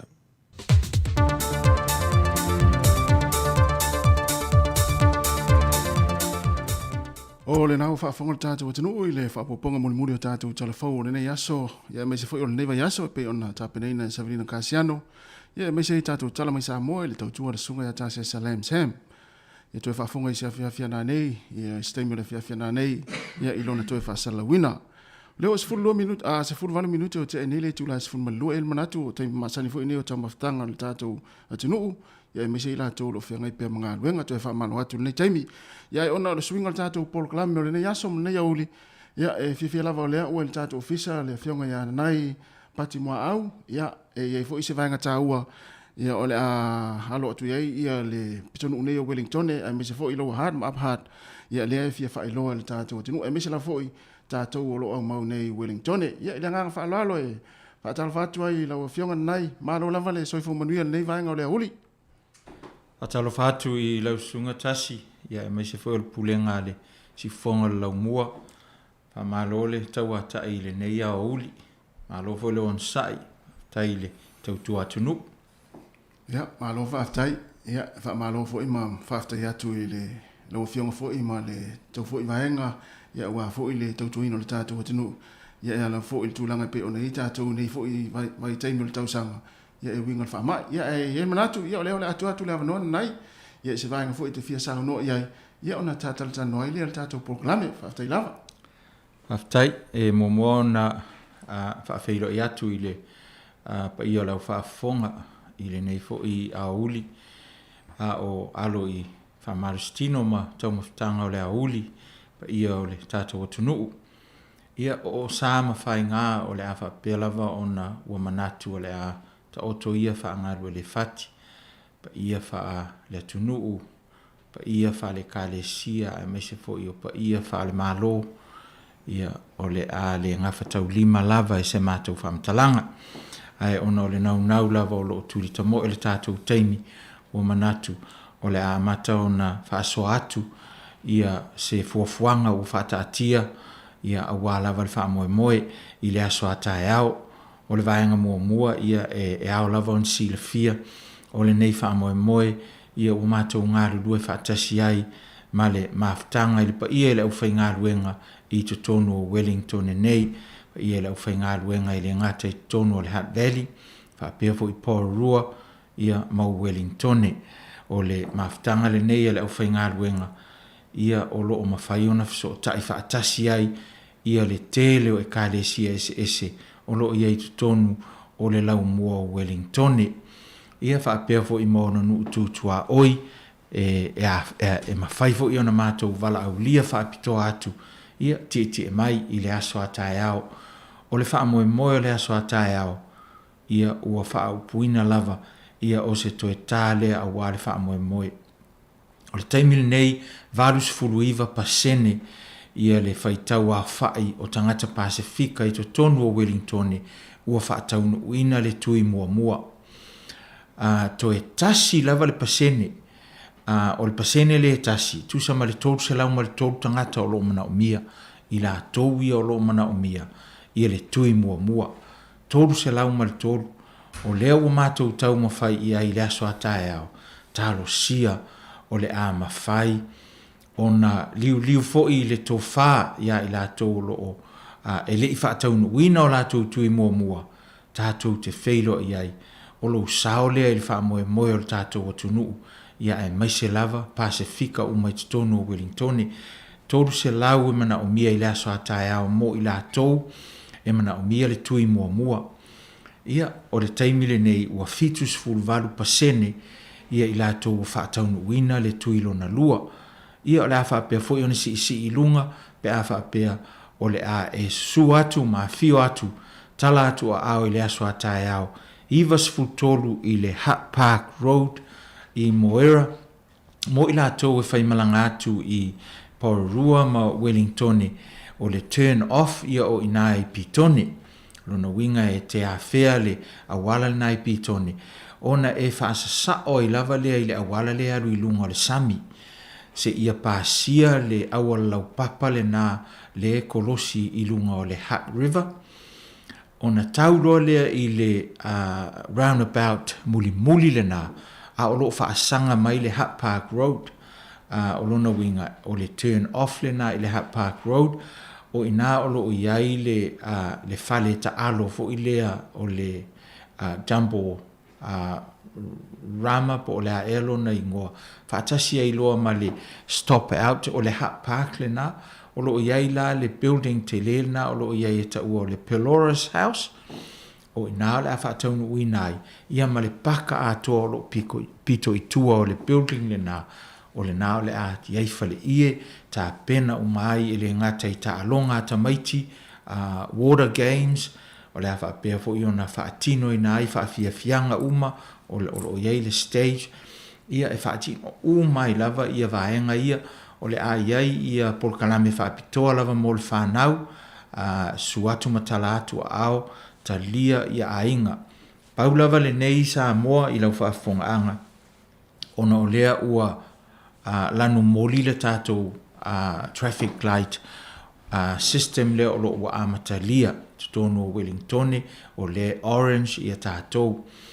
O lona winga, o whaamoe whaapea, o le a whaonga ina i lau pasi, lau COVID pass, o le whaitoa, ia o le aiai i la tau e scan ina lau card, le card lea pea, le card lea o te ulai natu, e scan, ia o e valid loa, o lona winga, e mawhai ona e awa iatu iai, mo i la tau lava ia mai le sifulua anga i lunga, ua mana o mia lau pasle na e te ulu fale ai le wha moe. Mo i la tau uma lava o le a susu atu ona e whaatino ina la tau tui mua ma le tui lona lua, o le a le a whaina lava lea, o le a whaapitoa lava le whaitutoa, ia e whaau fale atuai o tau tutonu, ia mo le whaatino ina o le tui mua ma le tui lona lua. Whapena fo i ona whaanga ina le awa noa nei mo le tātou booster, i la tau uma lava ua eligible po ua anga waa mo le booster, o lona winga, i la tau ia sa whaatino ina tui puipuia sa whaatino ina le tui lona lua, ia a perila me mawai aso mua e lua o uni. O lona winga o lea ua atoa le ono vai aso, e mawhai e ona whaatino ia le boost le le ono masina. Ona e sua tu lea, o le a whaapitoa fo i le vaenga, e mawhai ona whaatino ina ai ia le booster, ia mo i latou umalava o le amana o mia le tuilon toru lea. O le asaunia fo'i ma tāpena ina, ia whamoe moe ina ia tali atua i le tele o mana onga o ainga o loo mana o mia passes. Lona winga a whaapea o oe olo e su atu ai e li whaia sau pas ai ua umautu e lua. A whai e iei lau kārdlea na abatu whaatino ai no ua uma lau tuilona lua. Tau awa tu pea. Tau awa tu masau ID a le o le ID le o le driver's license po lo le sene avata avale. Tau awa tu lo tusi fo lau. Ia pe tau awa tu foi ia se kopi o le sitseni. O IDs na o lo mana o mia. E tasi ale idea mana o mia. Ai o lo mana o mia a wala le tapena ina o lau pasi. Pe afa pe o lo mana o mia se fsosoani le e mawai lau pas. O le a iai lava la ia le no foanga o le afa apitoa. Ia mo ila tau ia o le a iai fo i le ufai ngā ruenga o le a ngā lulue fa atasi maainga nei. O le afa peo na printer ia i le taimi lea lau pas pe a maua ia ma laminate ai ina ia susua tu i lo maota ia a o lea ua iai lau pas wa uma o na laminate le lei o le ava noa le na o le a tapena ina ia mo ila tau uma lava o le amana o mia le fisosoani lea o le a iai las ia tele o ngā iuinga o le a whaia pe a taunu watu leanga o lo tau mawhai e pui pea ia le tātou whaamoe moile nei ina ia safe ia saonga le mūle le mō tātou tau a inga si le fia foi ia o le ato tele i lātou o le a mawhai o na ofi atu i le nofoanga e ta tau ana malu pui ina ia aua lava ia ne ia se pe pesi o le whaamai e ono tūla i mai i tātou whaamoe moile i le aso atai au. O le a whaapea fo i ona tāpena ina se whale ie se tent o le a iai ia fo mai tātou Pacific Doctors o le lātou ngā ruenga ia o le whaamatala lea ia te oe pe a o e fia mana o mia ni whaafesili o lo o mana o mia ni tali o le atala noa le leima oe whaamala malama nisi o fesili o lo e fia mana o mia e whaasanga i le vaccine ia whaapea nā foi ia nisi lava whaamatalanga e le ngata i lea ai o le asau nia foi ia le tātou mobile unit o le ama whai o na siaki ai ia lo toto mawalunga siaki ai le diabetes o vaenga umana o le am whai o na siaki ina tai au awa e le na o le puipuia mai le whaamai ai au fo o na puipuia mai isi ngase o lo o a whai na ili so i fua o tātou tangata o le aiai lava le mobile unit whaapitoa o tātou mtanga luenga o le ama whai o na sosoani mo i lātou o le amana o mia le siaki lea ia a wā lava le tausia le leipea o lo so i fua maloloina o nisi nā vaenga mo services o le a ofoina i le afratai au ai o ta alonga mea umalava mo le whanau whaafia fianga o le a maua umai le aso atai au whaatasi e matau mawhtanga o le a tāpenaina mai o sauni atu iai le mawhtanga tu whaatasi a le au whai ngā luenga whaife au o le afa peona lātou ngafa ua umalava na tāpenaina ia tupulanga mai au tala vouta i tasi ia o lātou lea o le a ngafa ma le vaenga lea i le tāpenaina tātou barbecue ia whapea nā foi i to tonu o le fale o le afa atino i nā i le tui o le a maua lava i lau fruit o le vai e o mai foi la i fafo ia o le afa pea ona whaasoa i nā i mea alofa o vouchers tele ia whaamanuianga o le ama whai ona ofo ina i le aso atai au. Ona o le tātou tui muli lea o tu whaatasi o mai Pasifika. Fiti, Lalotonga, whaapea fo i Samoa, to e lau, o ai la vātu no uma le Pasifika. Ia le o tu whaatasi uma i le aso atai au. Ai tutoe i loa le lua lea o lo tutoe mo le vai aso a sau le soto na i malasa ia o le whaamoe lea o le katoliko uma i tonu o le Hutt Valley i le sa ia whaatasi e fo i malasa to na i o le whaamoe muli lea o tonga ia i le soto na i tonu lava lo wa Hutt ai o le tapenanga muli lea o le atu whaatasia o mai Pasifika atu motu o le Pasifika i to tonu o Wellington e atoa e au fiai Porua, Wellington e whaatasi ma le Hutt Valley. Ia ai tala le avanoa tasimoni se whaafisili ina ia whaamanino ma le ato toa whaamoe le aso atai au. Malova tai lau whionga nai, hele manatu lea ua malama fo i vahenga malama i pe ona e sauno iai. Ia wala fo i le whaamoe lea atai au mo tātou Wellington e atoa. O le whaamoe le na o Hutt Valley.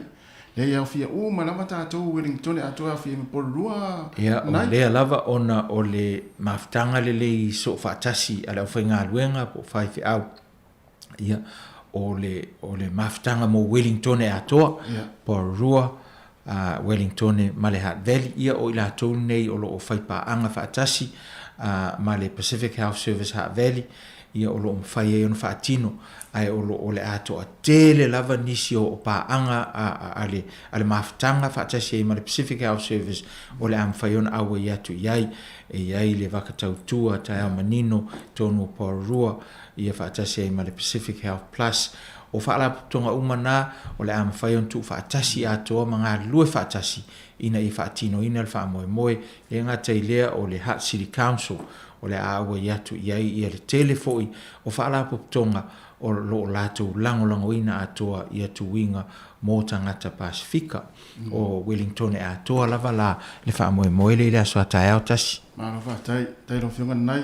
O le ale taimi amata i tātou whamoe pa Facebook kalame amata. O le afo le iwa ia ona amata lea i le sauninga ia whaatasi ai fo ima i lātou wala au lia whaapitoa ia mō saunoanga awhaitu la se fulu loa ia amata lo le tuinga ia whaatasi ai loa ma vahenga lava ia o tāpena ina o le whaamoe i whale ia o le a set up atoa ia whaatasi ai ma le tātou stage ia ma entertainment o le a mata lava fo i le taimi o le a mata i tuinga i tonu o le whale lea o saunia ia ai su atu o le a iai lava i lātou ia o le a whaasino ina i ate oe ia le whai tuto ai te ulu atu ai ia pe a whai e te leo su atu mo le tuinga ia ai te su atu ona e fia maafuta i le whaamoe ia ma avatu le whanau ia as long as e iai lau pass ia o le a whaapeona whai on whaau whale oe ma le whanau ia e enjoy le activities o le aso atoa tae au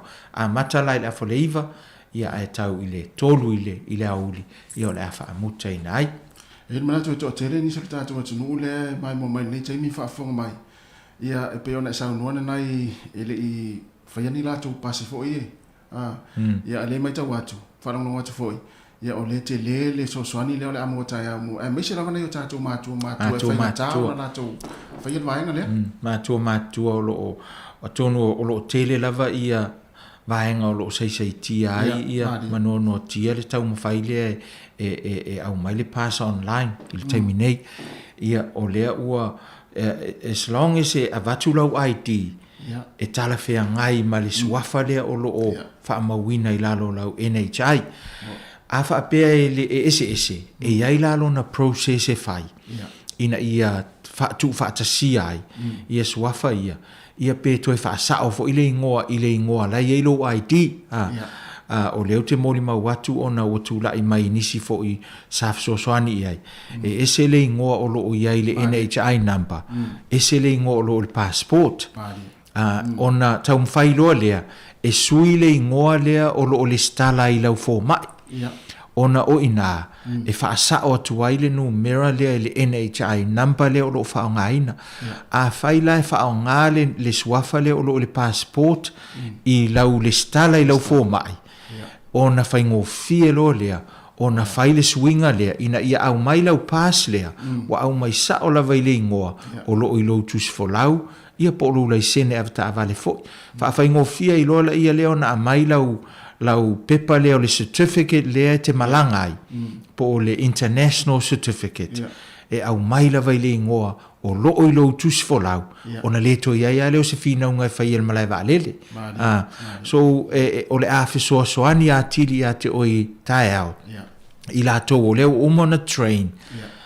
ina ia fesootaʻi lelei i le system lea o loo iai ia ona faamamalama atu foʻi lea o latou ua uma ona train i le traffic light system i le faleʻia o le a saunia pe faafefea ona e faaogāina lau pas lea i totonu o le orange lea o loo iai tatou ona o le a iai nofoaga e manaʻomia ai lau pas lea a e ulu atu la i totonu e tatau lava ona scan lau pas lea a fai mai loa e vele lona winga o le a faatanga o i tonu ai a scan atu lau pas ai leo vele ia ona e malia lea e ono te ena la o ele nofoanga lea o le a e mana o e te ulu fale atu iai se i vanga na ua faamao nia lau pas leo le alu atu ma oe vahenga umana o loo mana o mia ai ia faamatalanga e o tātou tangata ina ia sila fia lelei fai ngō fia i fo i lea ona ngā lulu i tonu o le system lea o le a matalia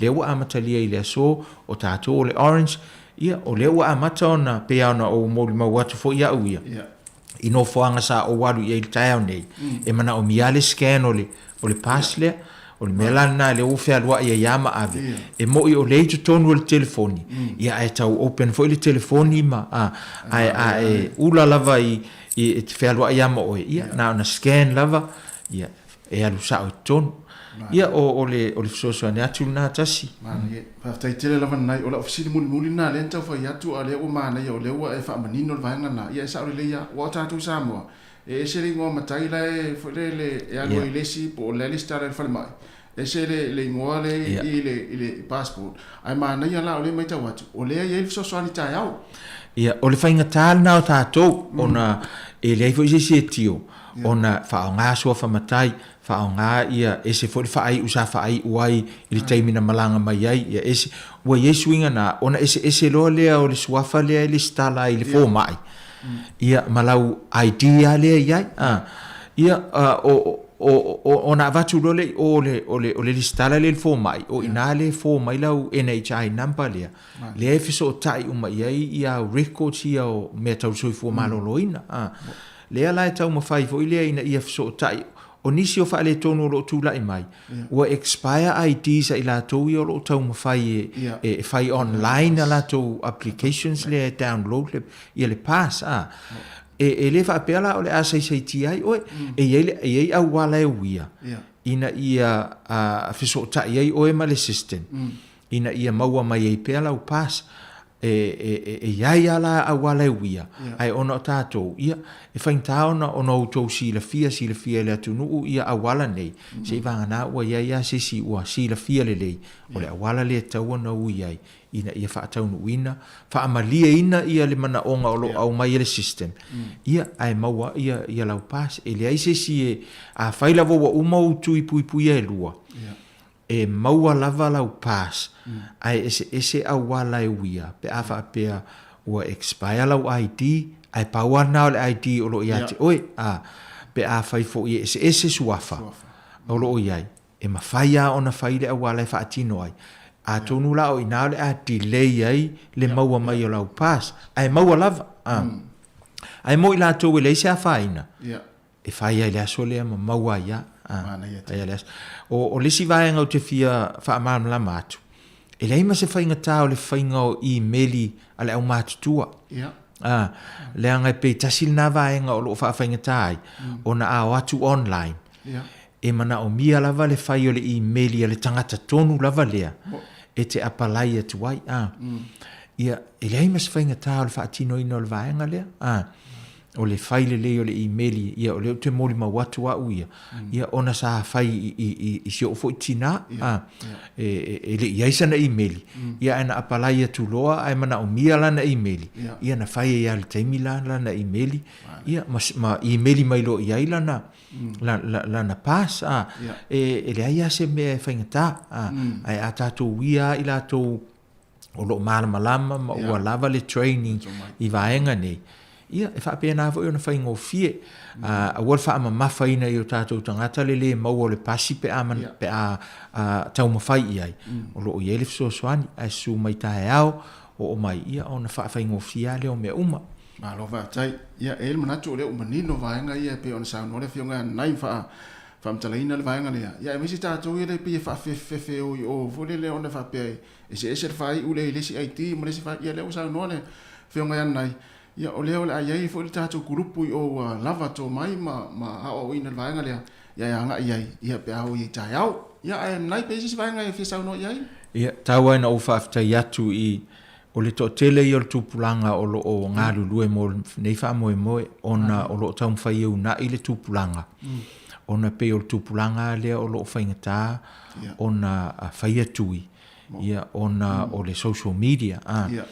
O le ngata i le luasfulu ia le tūpulanga o lo mātou ua mātou whaafai ngā lue ngaina mo le wha moe le nei tau kirisimasi. Ina ia ngā lulue i atu mota i tasi.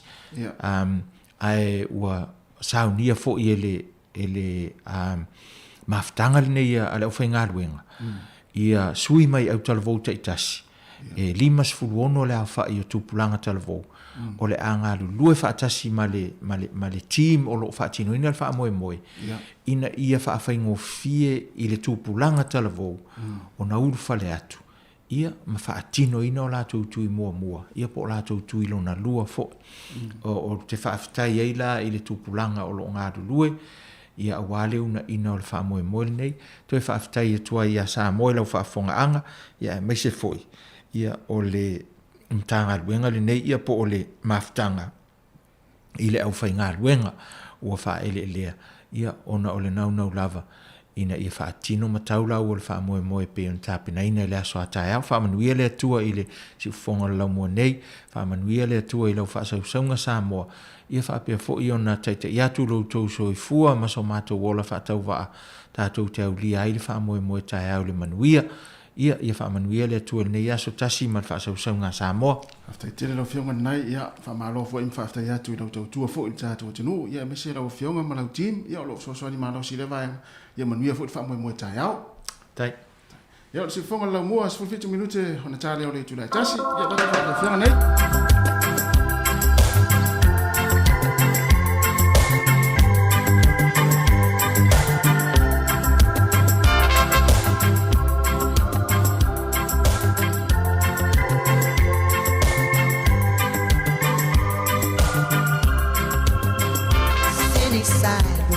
Sidewalks, dressed at holiday style. In the air there's a feeling of Christmas. Children laughing, people passing, maiden smile after smile. And on every street corner you will hear silver bells, silver bells. It's Christmas time in the city. Hear them ring. Soon it will be Christmas Day. Strings of streetlights, even stoplights, blink on bright red and green as the shoppers rush home with their treasures. Hear the song, see the kids bunch. This is Santa's big scene, and above all the bustle, you will hear silver bells. Silver bells, it's Christmas time in the city. Ring-a-ling, hear them ring. Soon it will be Christmas Day. Silver bells, it's Christmas time in the city.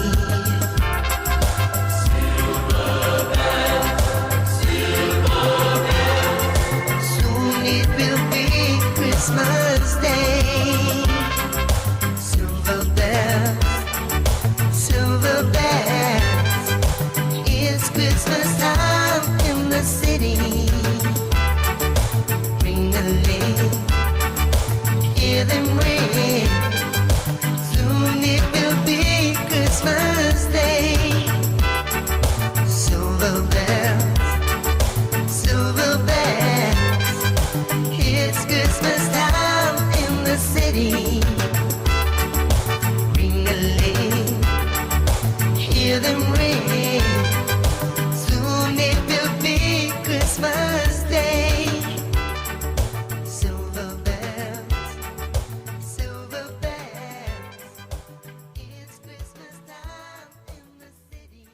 O le whaasilasilanga tāua, mai le mafutanga whaiwhi au so o whaatasi Wellingtone, Porirua, ma le Hutt Valley. Mapuane ia i ni a whane ma le taulai maa lolo, e pei o le whetalainga i le vaa o le manua le saa ngā lala. O upa ia sau ngata sa moa o le au mamala. Tulona ia upa ia whaale atunuu, o upa ia whaafainga maa lo, ma upa ia whaale tala le lei. O le ale ngā whatauli maina e se mātou whaamatalanga, tulona lava. Ai talu ai o na olo o langolangoina maa losi e le mafutanga whaiwhi au so o whaatasi. I Wellingtone, Porirua ma le Hutt Valley le whaamoe moe o le maa lo, e pe ona iai le tui pui pui o le COVID-19 ma le iwa. O le mafuaanga lea ua mātou wala au atu ai ma le anganga whaalo alo tele, i le paia ma le mamalo si o tātou atu noo, o lo alala ma pāpa a au i le laumua nei Wellingtone, ma ona nuu tua oi, whātasi ai ma e ka le sia uma o lo o tutono o le tātou mafutanga. O le a whātau nuina le whaia o le tui pui pui mo so o se tasi e le i whaia sona tui mua mua, ma le lona lua. Whātasi ai ma le tui e whaamalo si a tili ai pui pui ngā o le whaamai po o le booster, i le aso to ona i nei, aso whao te sema, i le itu lai se fulu i le tae au, e o atu i le tolu i le afiafi, i le nofuanga i Pellerus Sports Trust House i le Hutt Park Seaview, e so o ma le Django Rama. Porkalame o le aso, e amataina i se sauni ngā lotu puupuu, e tāpena ina lava e le mafutanga whaiwhi au so o whaatasi, o na whaanga solo ai loa lea o tuwinga. O le ai ai fo i whawhiwhianga ma ta alonga ua saunia ina mo a tātou whanau. Mai telefo inisi o whaamanuianga o le a whaapea o na tuwhatuwhaina i le aso. O le nei whaamoe moe o lo ngā lulu e whaipa anga ai le mafutanga whaiwhi au, ma le Pacific Health Service Hutt Valley, ma nisi o au nanga ali soifo maloloina, e pe o le CCDHB. Au mailo a inga tātou fia whaatasia i le aso, ai mai se lava le tātou tutu whaatasi, e te atu i le nei whaamai, a wā lava le saunga le mua o tātou tangata Pasifika i Aotearoa nei, a o tātou anga i atu i le kerisi masi ma le tausanga fōu. Whaafetai te le lava, sainia e le laulawa a fono, o le mafutanga whaiwhi au so o whaatasi Wellingtone, Porirua, ma le Hutt Valley. Musika o malo longa ma tau mafutanga o leo au li si ufofonga o le laumua.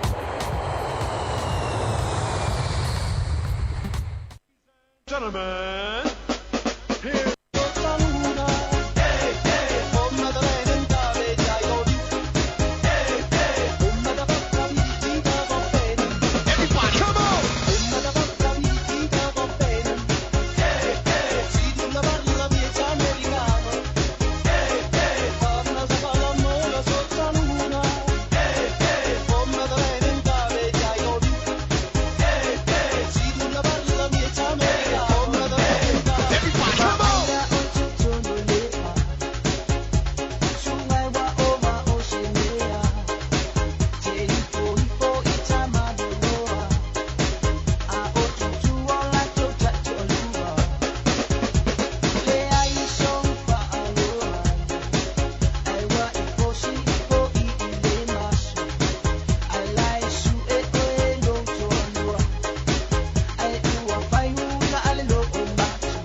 Jesus Christ was born on Christmas Day, and man will live forevermore because of Christmas Day.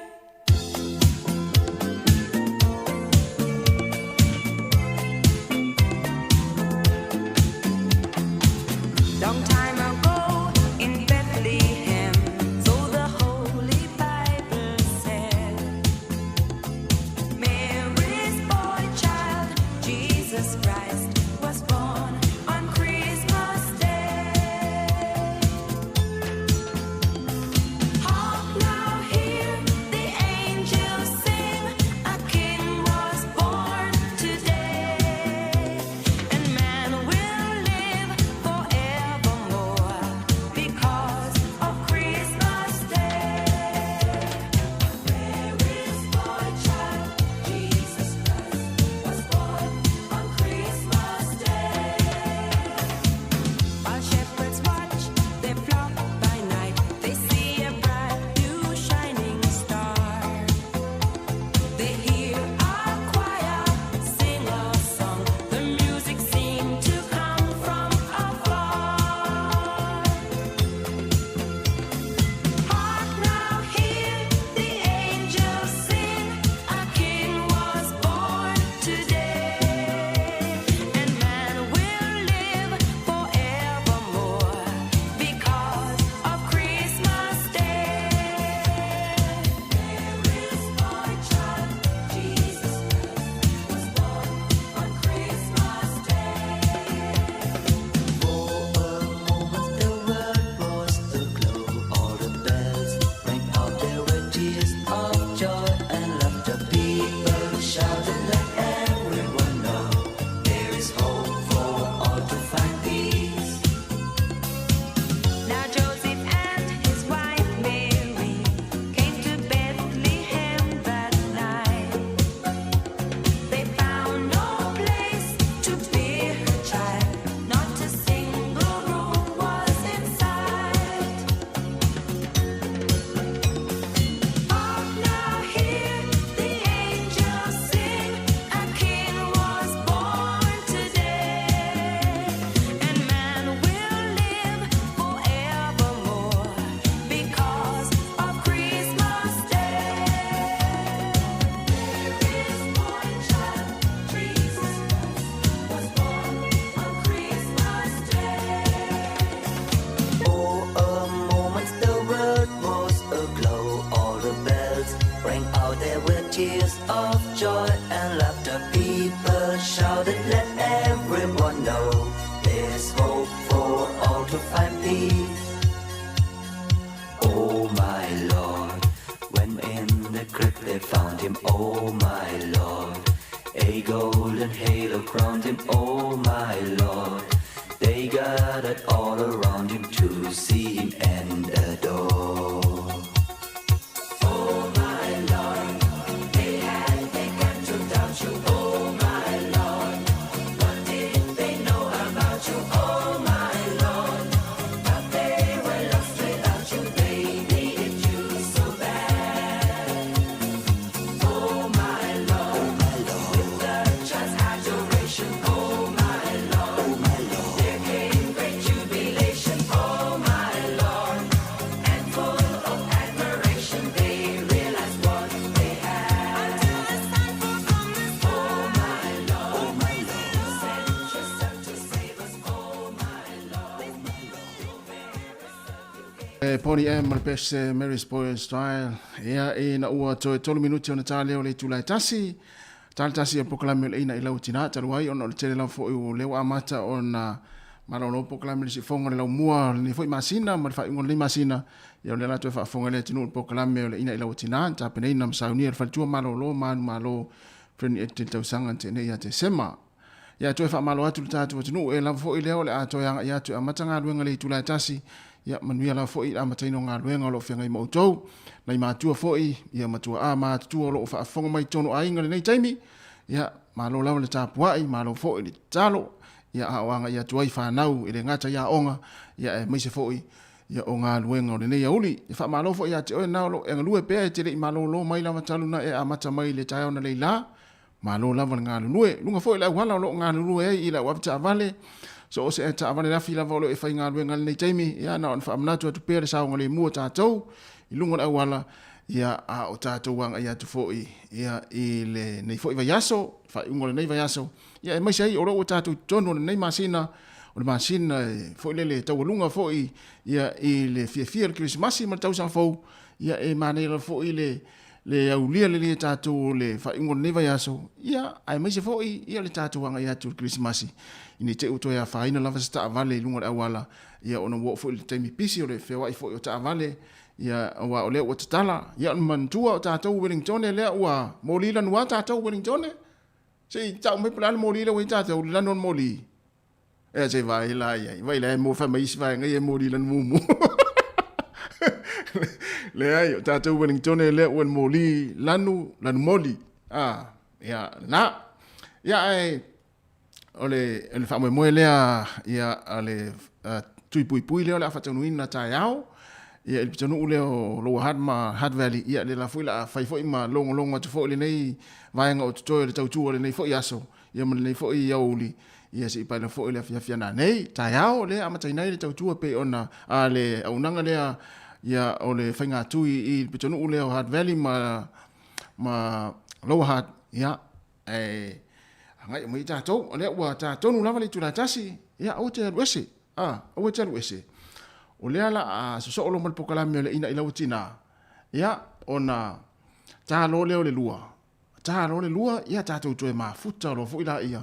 Ia se ipa e la fo le lima le fia na nei ia po le ono le mai al tatu tu ia te fatal vatu i se uso ia se uso a tapsoa le mo yava te lava uso mo ni fo nga luenga lo fenga i malau sunga ia va pe fo i le usa sunga li foanga ma futa mai Palmerston North ia ma to tele ia mai mo mai ia i nei vai ngol tatu tu ia ale la vatu tatu programelea o le ina ila utina ia ona fanga solo i le o le tatu tu ne ya sta no le lua ia pe le ta fo le lua mai al pokala melea ia ona tatu we va lo le a wala te wese ia le fo la va tu tatu pokala melea ia ole ina ila utina ia usi mai le fa fonga nga ma le fa ne tanga le tatu watua wa tatu talitonu o lo na lo fa malona nga le wa au mai ai lo to so fu ma le tatu wola mo fai fo en tatu to fe lo i lunga pe o le air ile nei fo ia so farai o le nei masina o Novema.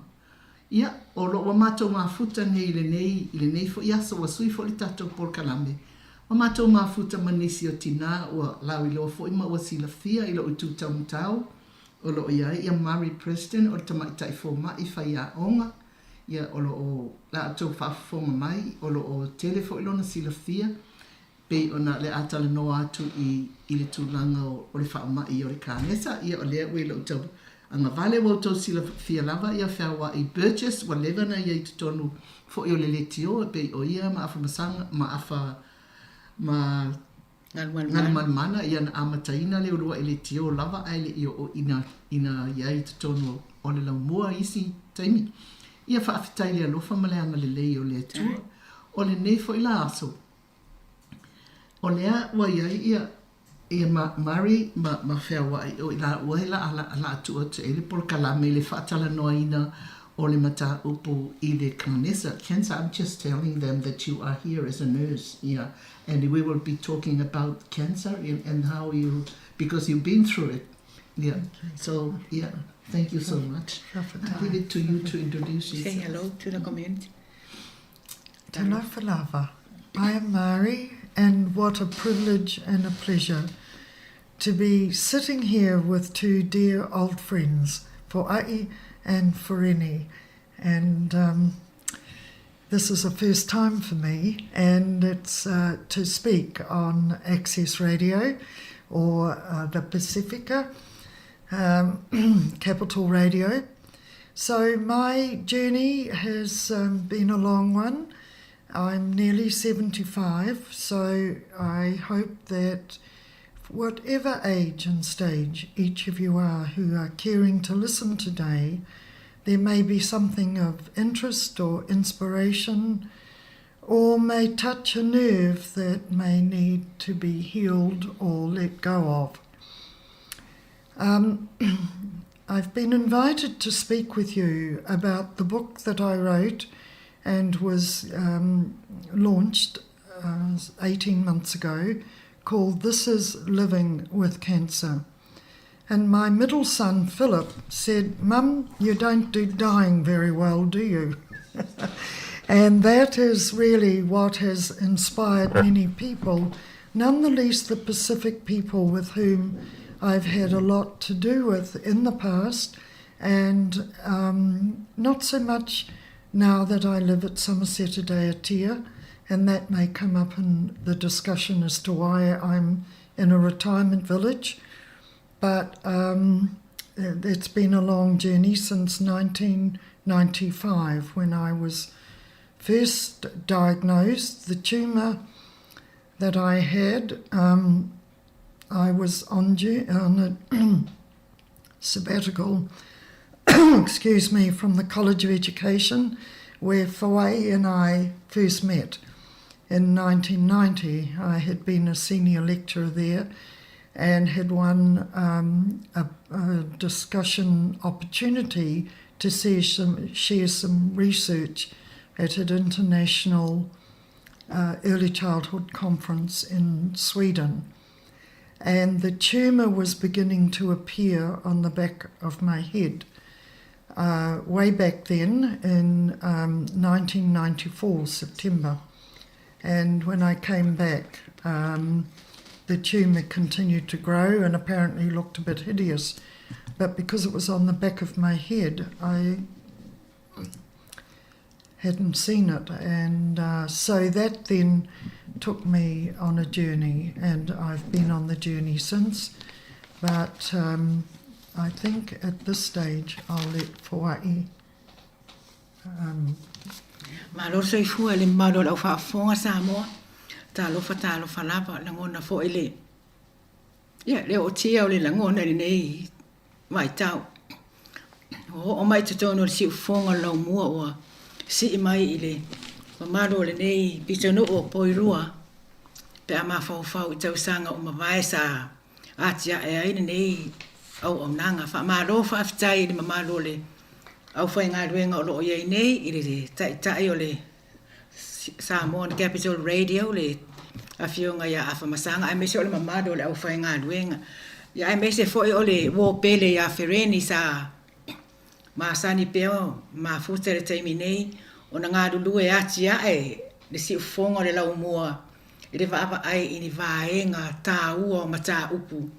E tala whenga i atonu e fisoa soani, le sila fia o le atunu le nei tae au o mātou wheilo ai ma le sunga ia Mari Preston pe o na sauno atu le a wheiva se lau iwa se fulu sa maa ngāru lue ai le kolisi whawhai a onga o lona tomai whaapitoa o le tamai tai fō mai aluai lea o le mawhutanga pe so o tai pea ngase lo le whaletua ia Mari se ngase matau tia pe o na utou sila fia o le kānesa o le mafua angana le o le mātou wheloa inga pe ai le wharetua ia whereni o ana tuistusinga ma le taimi sa ngase ai a tonu e mau ai se whaamalo si au mo i tātou le au whaafonga ai o le mafua anga ma o le mawalunga o lana tuistusinga o le mafutanga ma le ali o lona soifua whaatuatua i le atua i le nei vai taimi na ngase umia i le kānesa. Over to Mari o whereni for it. Kim took up a real fair. It was just Oliana Famatala to a fair one. Le turanga wala ino ai mai se lava o Mari olona fatua tua mari tonu ile tua na sawana you were saved by your faith in God. Yeah. So ile la tua te pe ile sunga tamata ya Mari tala no ia awai mo ia o ole ole to ole fe ai le olo fatua tua pe fatua tua and say your faith. Malo Fereni. These two wonderful women that are with me. I think it's really important from the outset. Why am I sitting here and why have I written the book? I've had 17 cancer tumours based on non-Hodgkin's lymphoma with secondaries with melanoma. And I know when I was teaching at the Bachelor of Nursing Pacific program at Whitireia, some of the Pacific students, a lot from Samoa, many from Tuvalu, some from Niue, and some from Tokelau, but they were the ones who would come to me and say, my mother has died or my grandmother has died, and they are a lot younger than you. I was fortunate enough, and Fawai was my original person who came with me to the interview so that I got the job. I don't know why I was granted the job, but God has been very gracious to me. And many of the students would say, why are you living? I was 64 and I had not been teaching in an undergraduate nursing program for 20 years. I'd done quite a lot of post-basic teaching, but not undergraduate teaching, so it was a big challenge. But the joy was meeting with the many young people, many older women and men too, who joined the program. And for 3 years I managed to, I think, work alongside them, pray with them, offer my years of experience, but mostly it was a lot to do with the cancer journey, and I had 3 tumours while I was at Whitireia. I think in my introduction about having non-Hodgkin's lymphoma, for many of you who are journeying with cancer or have had a diagnosis, non-Hodgkin's lymphoma is difficult because it's unpredictable. Most of our life can be unpredictable, but the type of cancer affects the immune system, and the immune system is what keeps us healthy, basically, with the white blood cells. And for many people, the tumours do go from one to another. Many do not have anywhere near the number that I've had, and continue to live. And I need to say that breast cancer, prostate cancer, bowel cancer are the 4 main cancers that I know quite a lot about, but the lesser ones, the more aggressive ones, have a very different outcome. And so for many of you who are sitting there wondering about your level of faith or your trust in God, that should never be undermined by the diagnosis that you've been given, because my faith is the level of faith that it is, and yours equals that, whatever that is. Christ says to us we only need faith the size of a mustard seed, and the mountains can be moved. But what are those mountains? And maybe during our discussion over these next little while, you will have a chance to ask the questions, and hopefully I can respond to them well. My purpose in being here today is to inspire you, encourage you, and to move you a little bit forward from fear to unguiding, unspoken, the gracious love that is our God. Ma lo lava le au whaafonga lo o iei PE le wharitua ia whireni o lo ona paia a ole mātou polo kalame a ole taimi nei malia whireni se whesili atu ile so whesili atu ia Mari, you were talking about 4 types of cancers. Ma whaine tala noa po awa tua inga cancer si e wha. Then we'll get into your cancer problem. The 4 cancers, what were you talking about? I said What that types the of 4 cancers? major cancers that I've had a lot of experience and working alongside are breast cancer, prostate cancer, and bowel cancer. I know for working alongside Pacific people, many many of the community have diabetes, cardiac problems, and other major issues that I think can compromise this immune system. My immune system that was affected by non-Hodgkin's lymphoma. In the book, I write a bit about stress, and I come from a long history where some people have said stress might have caused my cancer. Some cancers are generic, some are hereditary, some, as in my case, we don't really know. I have read, I have been on many retreats, I have travelled. I was fortunate enough to go to Bundanoon, to a cancer retreat centre.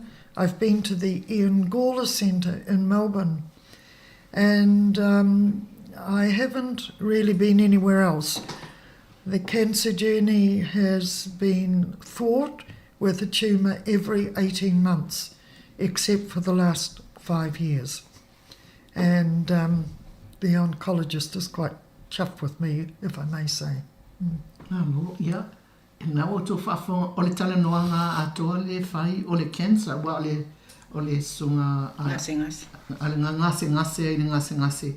Ai o le tāua o lana whamamafa, o le whātuatua. O le whātuatua I le atua na whaore. It's your faith that made you live, is that? Yeah. Well, I'm told my attitude is quite... I'm an outgoing extrovert, and I love people, and I've kept busy. I think attitude and my faith and my community of friends. I'm blessed with a number of very faithful friends.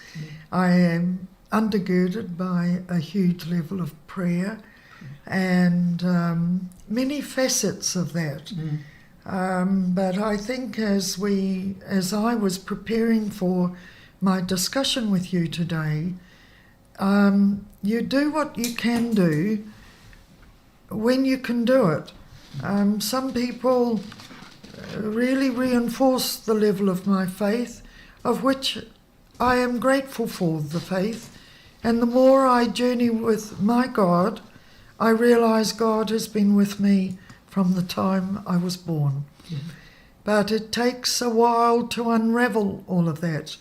When you are brought up in a family where there's a lot of mental health issues, a lot of dysfunction, and the journey of life is never simple. Malo, o lana saunoanga lea e saunoa toege sunga ia Mari. E te lelo na talitonu malo na whātuatua I le atua. E tingana tele nei mea whaingatana whengai mai. Ai ese le malosi o lana te talo, malo na whātuatua I le li o lea wa manu malo I le tau I vinga ma le cancer. And you are totally healed now. That is a wonderful expression, Ferini. Thank you. Totally healed. I think at the moment, the oncologists, the radiation therapists, and my well-being, according to all the blood tests, are that I'm free of cancer. And I can be free of cancer for, it's now 5 years, going into the 6th year. It could be another 4 or 5 years. Because of the length of time and the number of treatments, I realise how very vulnerable actually I am. But I defy the odds, which I think is God's grace, rather than say that I can't be here in this wonderful close proximity because of COVID-19 or infection or sneezing and coughing and so on, of which none of us have. But, you know, there are times when you just got to do what you've just got to do. And for me, being engaged, and with Ferini and I have not had a lot of contact over the last 20 years, but we've bumped into each other, and I happened to give her a book. And she said to me a couple of weeks ago, you talk on Access Radio. And I said, well, I've never done that before. But however, what a gift for me to be able to say, well, yes, I am here. And I do love working with Pacific people. And I've kept in contact with many of my students and some of my fellow workers, as I do with all of my former jobs. But I'm getting a bit old now and a bit tired. Well, I've just got told that I'm much younger than these two. Ma loro so I fua, na o tau whafonga mai I le whalitua ia whereni. I le sini ma le wha moe na wala auri ai le mama lo o Mari. O sila fia le atu nuu, tu lona le mamalu o tātou ainga, ele ai lava se ainga ele I ai sona tangata, ele ia afia I le cancer.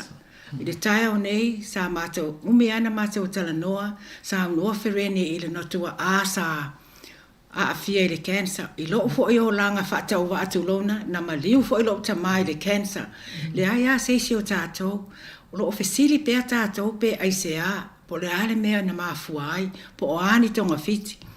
O le tu langa tā wai loo whaalongo atu ia Mari lana saunoanga. E o cancer, e ese mafua anga, a o le vaenga wa o mawaina, whaapeana na saunoanga. O le cancer foi, e iai lava I to tono a inga, pe o se ngase, da soifua mai malatou, lea foi lae, e whaapea ai foi lo langona, pe ia o le mea foi leo I to tono mātou a inga. O le cancer, e mafua mai lava I to tono, pe o se ngase whaale a inga, wa maadia ia lale ma whaalongolongo ma whereni, ai o lona I tu tā ua le o saunoa I le tu whaale anganga, ia o le tu whaale anganga, pe o na saunoa atu whereni, e re na o le tangata E to atasi E tatalo. O le si tu tā ua, o le tatalo, ma whai au whaatinonga e uwinga I tu la fono o le whaamai a whereni. Yeah. Na, e maadia e lava lai le tusi ale tina nei le vai ai o na manatu. Ia na tusi inga e winga I le nei whaamai. I was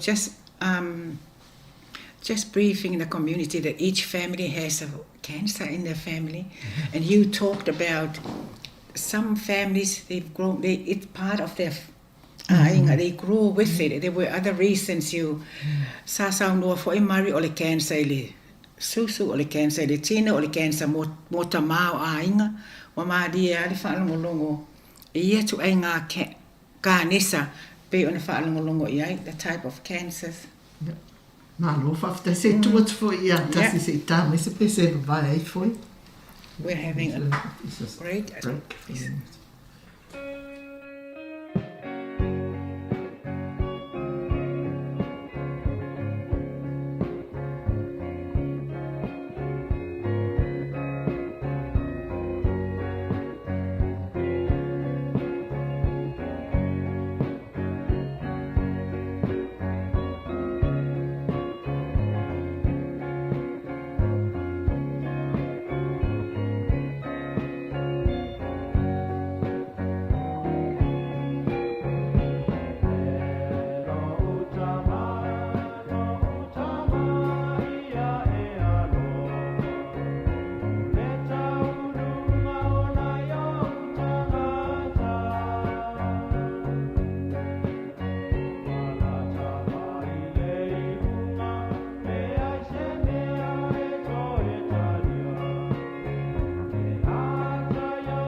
malo o le young lovers na le fa mai tasi ia a le sei sau noa tu pe ia le tamai tai fo mai ia Mari. Well, after that beautiful piece of music, it's sort of one wants to be on an island dancing and singing. I think in this little section I'd like to just share a little bit about, often people ask me, well, what is it that's kept you well? What is it that's kept you going? And I know in the previous section I talked a little bit about attitude and faith. I think those things are really important. You know, I think I was born with a glass more half full than half empty. But if you have a half empty one, you can fill it up or empty it and start again. But I think that this particular section, I want to talk about health and well-being. And for many of you, the advice might be to look at your diet. And that has been a huge thing for me. I only want to say that at this stage of my life, enjoy what you enjoy. But if you are a meat eater, then don't eat so much meat. If you are a vegetarian, well, eat plenty of good protein-enriched vegetables, things like soya and chickpeas and stuff like that. Halloumi is a very good vegan-type cheese which can be roasted. And I have found those to be enriching, and I have found that my diet, I've reduced having processed foods as much as I can. And in saying that, I had a toasted ham and cheese sandwich before I came here. But I eat very little processed food, because one of the things that has been well proven is that processed foods and cancer, somehow or another, if you have the genetic propensity or have cancer, then processed foods, which include things like wonderful sausages, unless you have homemade sausages or have the ability not to have what you buy at some of the supermarkets, then one really doesn't know what goes into sausages. But the more pure they are of the pure foods, then the better. I think I have as high a diet in vegetables as I can. Now, I'm rather large, and I do enjoy salads. I eat lots of salads, but in the cold, wet winter time, I tend to prefer cooked vegetables. I don't cook them heavily. I don't oversalt them. I have them as raw or as natural without additives as possible. The breads I enjoy, and I do eat breads, but I have a very unpredictable, difficult bowel. So I need to keep away from gluten as much as possible, but I do enjoy bread. So I eat the whole grain or the high grain breads. Sometimes I make my own bread, and I make it with a couple of tablets of vitamin C in, because this vitamin C works well with the yeast. And in making your own bread, you know exactly what goes into it, and it can be quite enjoyable to do the kneading and so on. So the other aspect that I don't do terribly well is sleep very well. But sleep and cancer is absolutely crucial. Sleep and weight is actually very crucial. So if sleeping is a bit of an issue, then that might be the issue that you need to deal with. I've been to sleep workshops. I know that I'm better if I don't sit up at night and watch Coronation Street. I've proven that, but somehow or another I'm addicted. And if I knew how to record stuff on the telly onto somewhere else, I'd probably be better off. But my kids tell me I'm a bit dumb, so maybe they're right. But rest and sleep and relaxation are really crucial. And somewhere around in the mid-80s, I learned how to meditate. Now, I know for many Pacific people, prayer is really, really important. And prayer is really important to me. But being silent, being able to still this very active monkey mind that I have, I think is a really crucial matter. I do not go down the road that if I am silent with my God, then I'm allowing the devil to enter. The devil and evil are something that are precepts of our own thoughts and influenced by what goes on in the world, and there's a lot of unfortunate chaos and disadvantage and sadness and loss and things that we probably can call evil. But we live in a beautiful land called Aotearoa, New Zealand, and the jury's still out for me about exactly what the devil and evil is. And I don't do sin terribly well either, because the word sin, I know that I've had to grow, and I go to spiritual direction, and I've had supervision for donkey's years, because I work with people, I love people, and I need to understand myself before I can understand the other person and where they're coming from. Being able to be a good listener is really, really important. And I actually think most of Pacific people are very good listeners, and they're very, very respectful. But underneath that respect comes the whole level of emotion that is difficult, and that's where you need help. I think all of us need to have a confidant, somebody that we can trust. And we do trust God, we do trust in our God, and even today the scripture led me to know that what I was going to say today was important and necessary, and God is in the mix.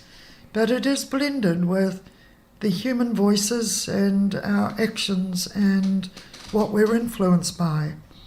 I'm influenced by knowing that I've had cancer for so long.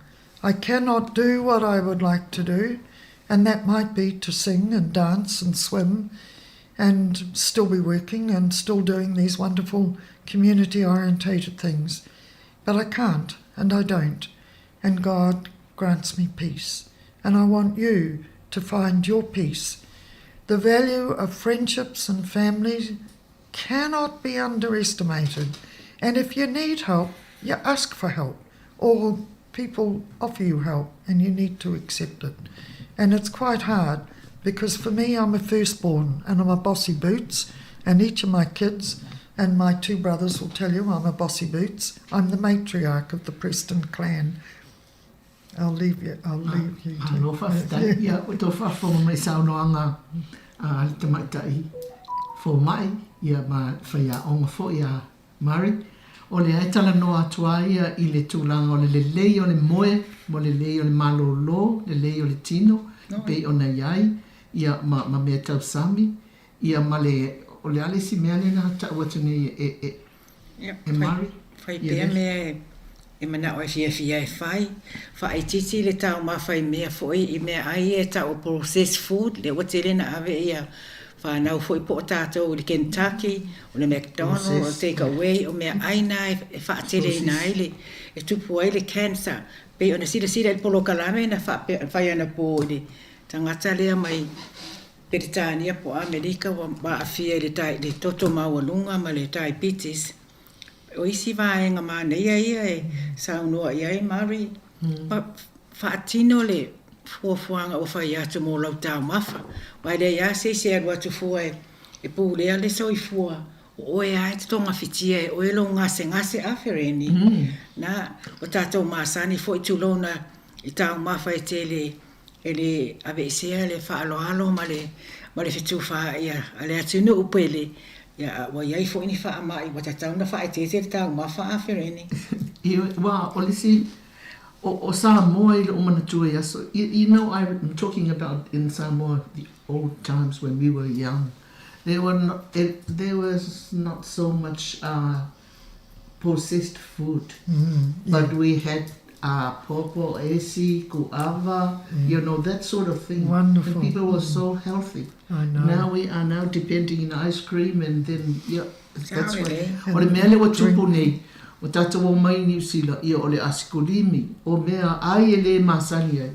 Ai a maua lei ai porurua, a mai o mea ai, ia o lafo e maua o mussels are those good food. Yes, mussels you can get from Yeah. Fish. Fishes, and of course that is the basis of your Samoan culture, is going out to Moana and collecting the fish. And you people came from islands where you were very healthy and very well. And so that is where culture, I think, plays a huge part, because for many of you, you were born in Samoa or born wherever you were born, and you've come to our land. You've come to a different climate. You've come to different expectations, and the expectations on your lives are huge. And they're huge because of the language. They're huge because of your faith base. They're huge because of the economic divisions. And many of you are trained, many of you are not trained. Many of you get jobs, but you work every hour God gives you, and it's still not enough to cope with the high costs of living. Even Australians say we here in New Zealand pay too much to live, but we're at the end of the world. I don't know the answers to any of that, but you come, you want to embrace our land, and we want to embrace you, but don't underestimate. We're slowly becoming a little bit better than just being monolingual. But when I was working in this area during the 80s, I was well aware that you people were speaking 2-3 languages. When I went to Sweden, everybody in Europe speaks up to 4 or 5 languages. And here was I from little old New Zealand. I could sing a little in Māori, I could say a few words in Samoan, but I'm basically English. And it's appalling. But you people deal with all that. But that adds to stress. It adds to stress. O le si tu ai ngā tau mawha, i lau whaalongolongo atu i a Māori, na wha mawha i tu ai ngā whalawa.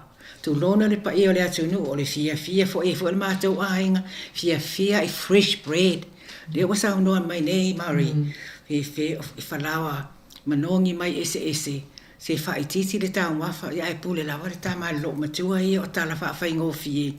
A le mā nei o le nei mafutanga matala noanga o le mawhaiona fo ia ai ai se wha le tonu fesili ai tau te le wha moe fo i si tonga fiti o tonga fiti ai tu fo i le atua a ia fesili mo nisi soani pe o le winga le o le langona wa lo afia tātou le cancer o lo tate wha noa e wha matala atu nisi o mafutanga tala vou ilo mātou ainga, o tawa ai atu a awhia i le cancer, tā lo whai, au whaanongolongo atu nei o tāu mawha, po le exercise fo i le e sau noa i ai whireni, ia o mea aia nei, ta ilo, a o mawhau teimi nei ai Samoa, o ka ao mai whai mei e mana o se whasi povi māsima, mana o mai alo ainga pe ao mai, e mana o tulona le pa ia o le atu nu, mana o se ulu pua, ia po fela o ye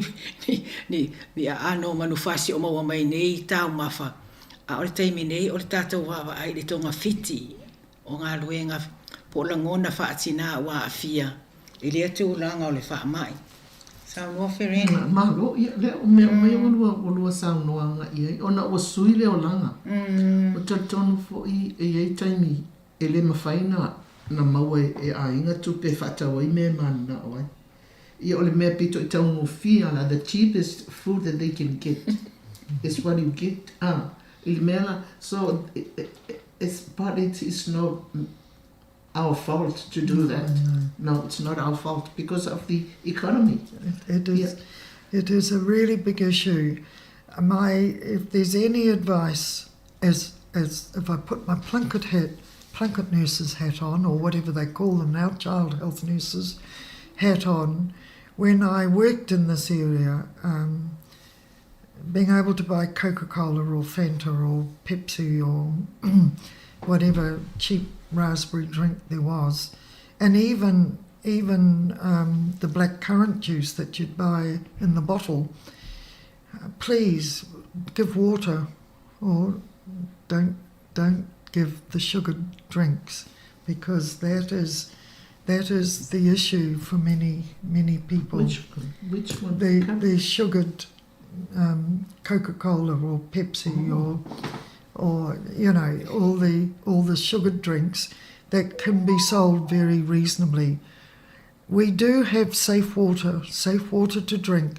We aim to have safe water to drink out of the tap. Let the kids grow up.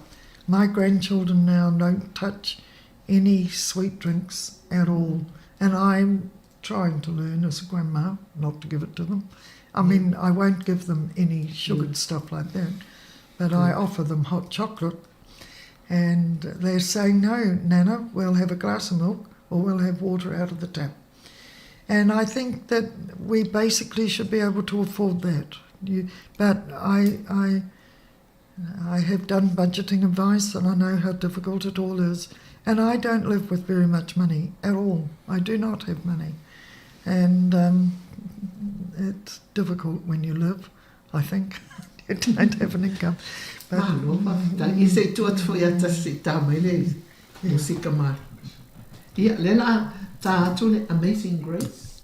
O le pesena e fia ia mari fat tau i le tua mano fat tua ai mai sele ngase na mawai ale watoi fa marusia. Ono alona talitonu or ana tau your prayers to God and your faith in him. Yeah. We're going to pray.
saved a wretch like me.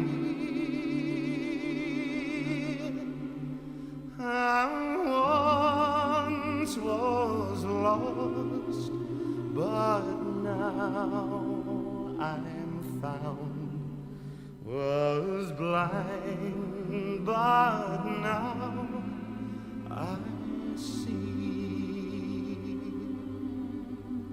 'Twas grace that taught my heart to feel, and grace my fear relieved. How precious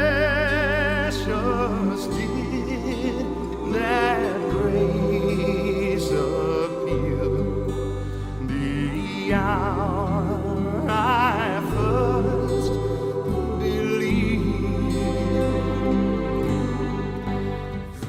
I nā wau tō whaafo mai lava I le pese o lea e mana o ai, e mari ona o le pese e nau I eilo na loto. Ia e mai sea pei o ia na maua I le ngase ngase.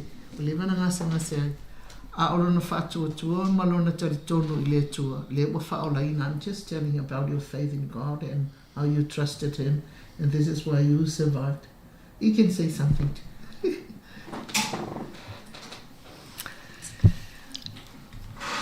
I've known God for a long, long number of decades. I grew up with a dear mother who had paranoid schizophrenia. But I think before that, I think it's really helpful maybe to say that my forebears who brought the gospel to the land in the early 19th century were missionaries from the Church Missionary Society, and the prayers that they prayed for the Māori people then were valuable and insightful, and I have some of those, but also their history and their stories live on. And I wonder whether I stand on their shoulders as a woman, as a representative of the Hamlin Baker line. My father was a Preston, and that's the name that I stand with. They were Presbyterians, but I am Anglican, but I worship God, and I understand most faith traditions, but I am firmly rooted and grounded in my Anglican tradition. And even at the college, I was sometimes asked to pray a karakia or pray grace. But way back in the early 90s, Christianity, probably right up until recent times, it's is it faith? Is it the environment? Is it... I don't know, but it wasn't helpful at the college to pronounce that you were a Christian, but people recognised my faith, and I stood firm in my faith. And I'm glad that I did. But even if I tried to speak Māori, and we did a lot of karakia in Māori, because karakia in Māori was more acceptable then. However, those times have moved on. Be strong in your faith. Do what God calls you to do. There are many scriptures that mean a lot to me, and each step of the way, my third book, which I'm putting together at the moment, is really based on my spiritual journey, and the scriptures that have actually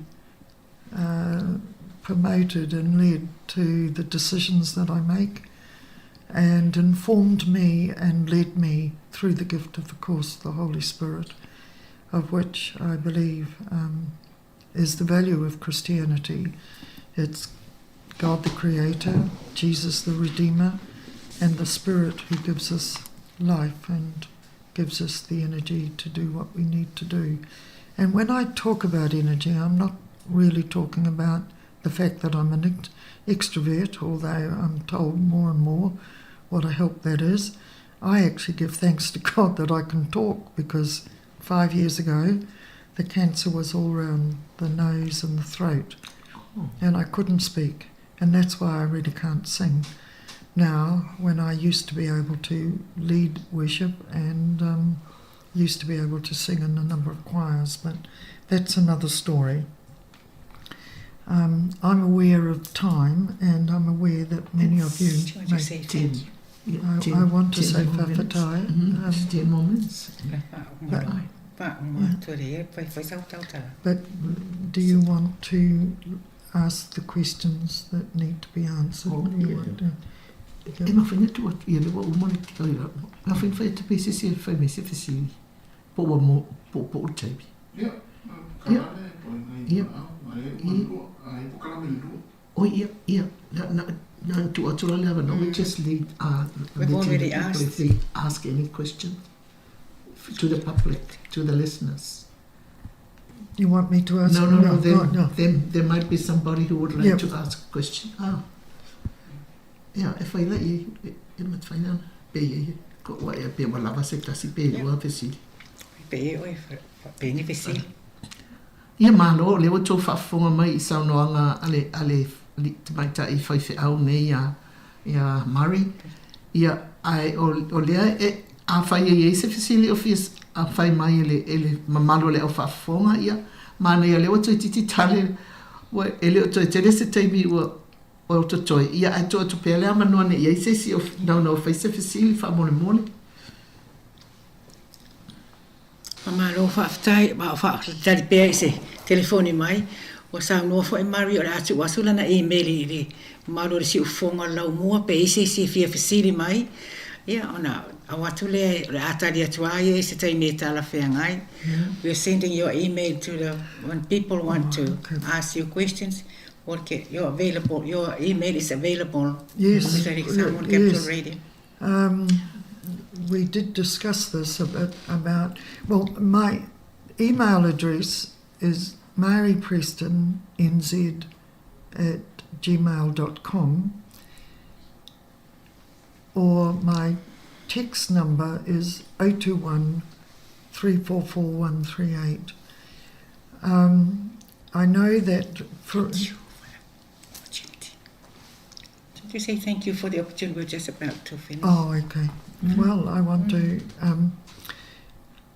just in ending. I really want to say I haven't mentioned a thing about the medication and the cooperation with the health system. I know for many of you, resources and resourcing can be stressful and demanding, and getting to appointments can be a bit of an issue. I really want to say I am extraordinarily grateful for living here in our land, in Wellington, where the oncology department really has enfolded me. But in saying that, I realise that I'm now 26 years on, and I know the system, I know people, and people know me. Do the best you can and understand your body. Really understand your body, because the more rest you can get, the less drugs you have to take, and the more well you can be, the better off you can be.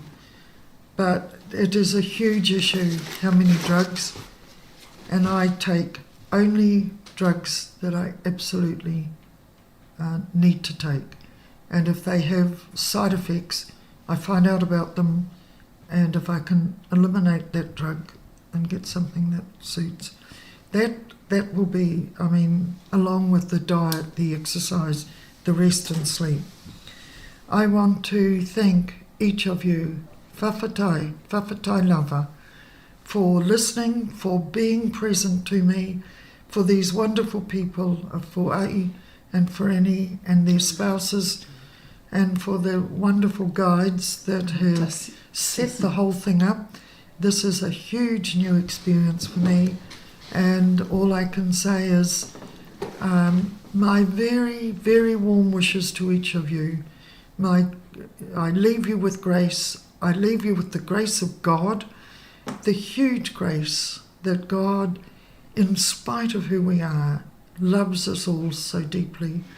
I want to wish you well for the season, for the gift of the birth of hope and realization, and a better 2021 from the difficult years that many of us have had. God is paving a new way, says the book of Isaiah, and I want to trust that. The birth of Christ gives us the opportunity to reflect again, and I love newborn babies. That's why I was a Plunkett nurse. I want to finish with this gorgeous prayer that has meant much to me. It was written in 1920 at the beginning of the AA movement. And although I'm certainly not addicted to alcohol, I drink very little alcohol. That's another thing. But I know Pacific people don't drink a lot of alcohol, and if you smoke, do your done just to get off it.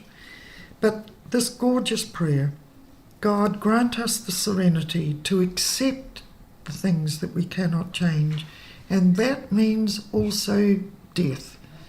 I have welcomed death 3 times. At the end of the day, it is what it is, but I'm still here. So God grant us the serenity to accept the things we cannot change, the courage to change the things we can, and the wisdom to know the difference. And this is the Tuesday prayer, and today, of course, is Friday. God, our life, be with us through this day, whether or not it brings us joy. Help us when this evening comes to recall at least one benefit for which to give you, O God, our thanks. And I pray that for each of you, that even at the end of each day, you can give thanks for something. Normally there's a huge list that we can give thanks for. But thank you. Whawhatai. Whawhatai lava. Ia, le mamalu le au whafonga o tau whafonga mai saunoanga te maitai le whaiwhi au langolango ia Murray, Preston. Ia ua langona le nganga whawhatai le neifo I te le neifo tuanga ma le au ngai lau tau whafonga anga wa talitonu. To tele lava I tātou o lo maua fo I mai ese le ngata I lea ngase. Ia o ngase ese. Ia o lewa mai whamalosi. Thank you for your encouragement. You know, we have our faith and we trust in the Lord because He's there with us all the time. Yeah, I'm sure people are listening, and sometimes we forget we rely too much on medicine and on doctors and nurses. Well, we have to rely to them, but we have a God. Yeah. Thank you so much. Ia whawhitai whaiwai, whawhitai tasi, ia al taimine le mamalua le au whaafonga tō whāsoifua.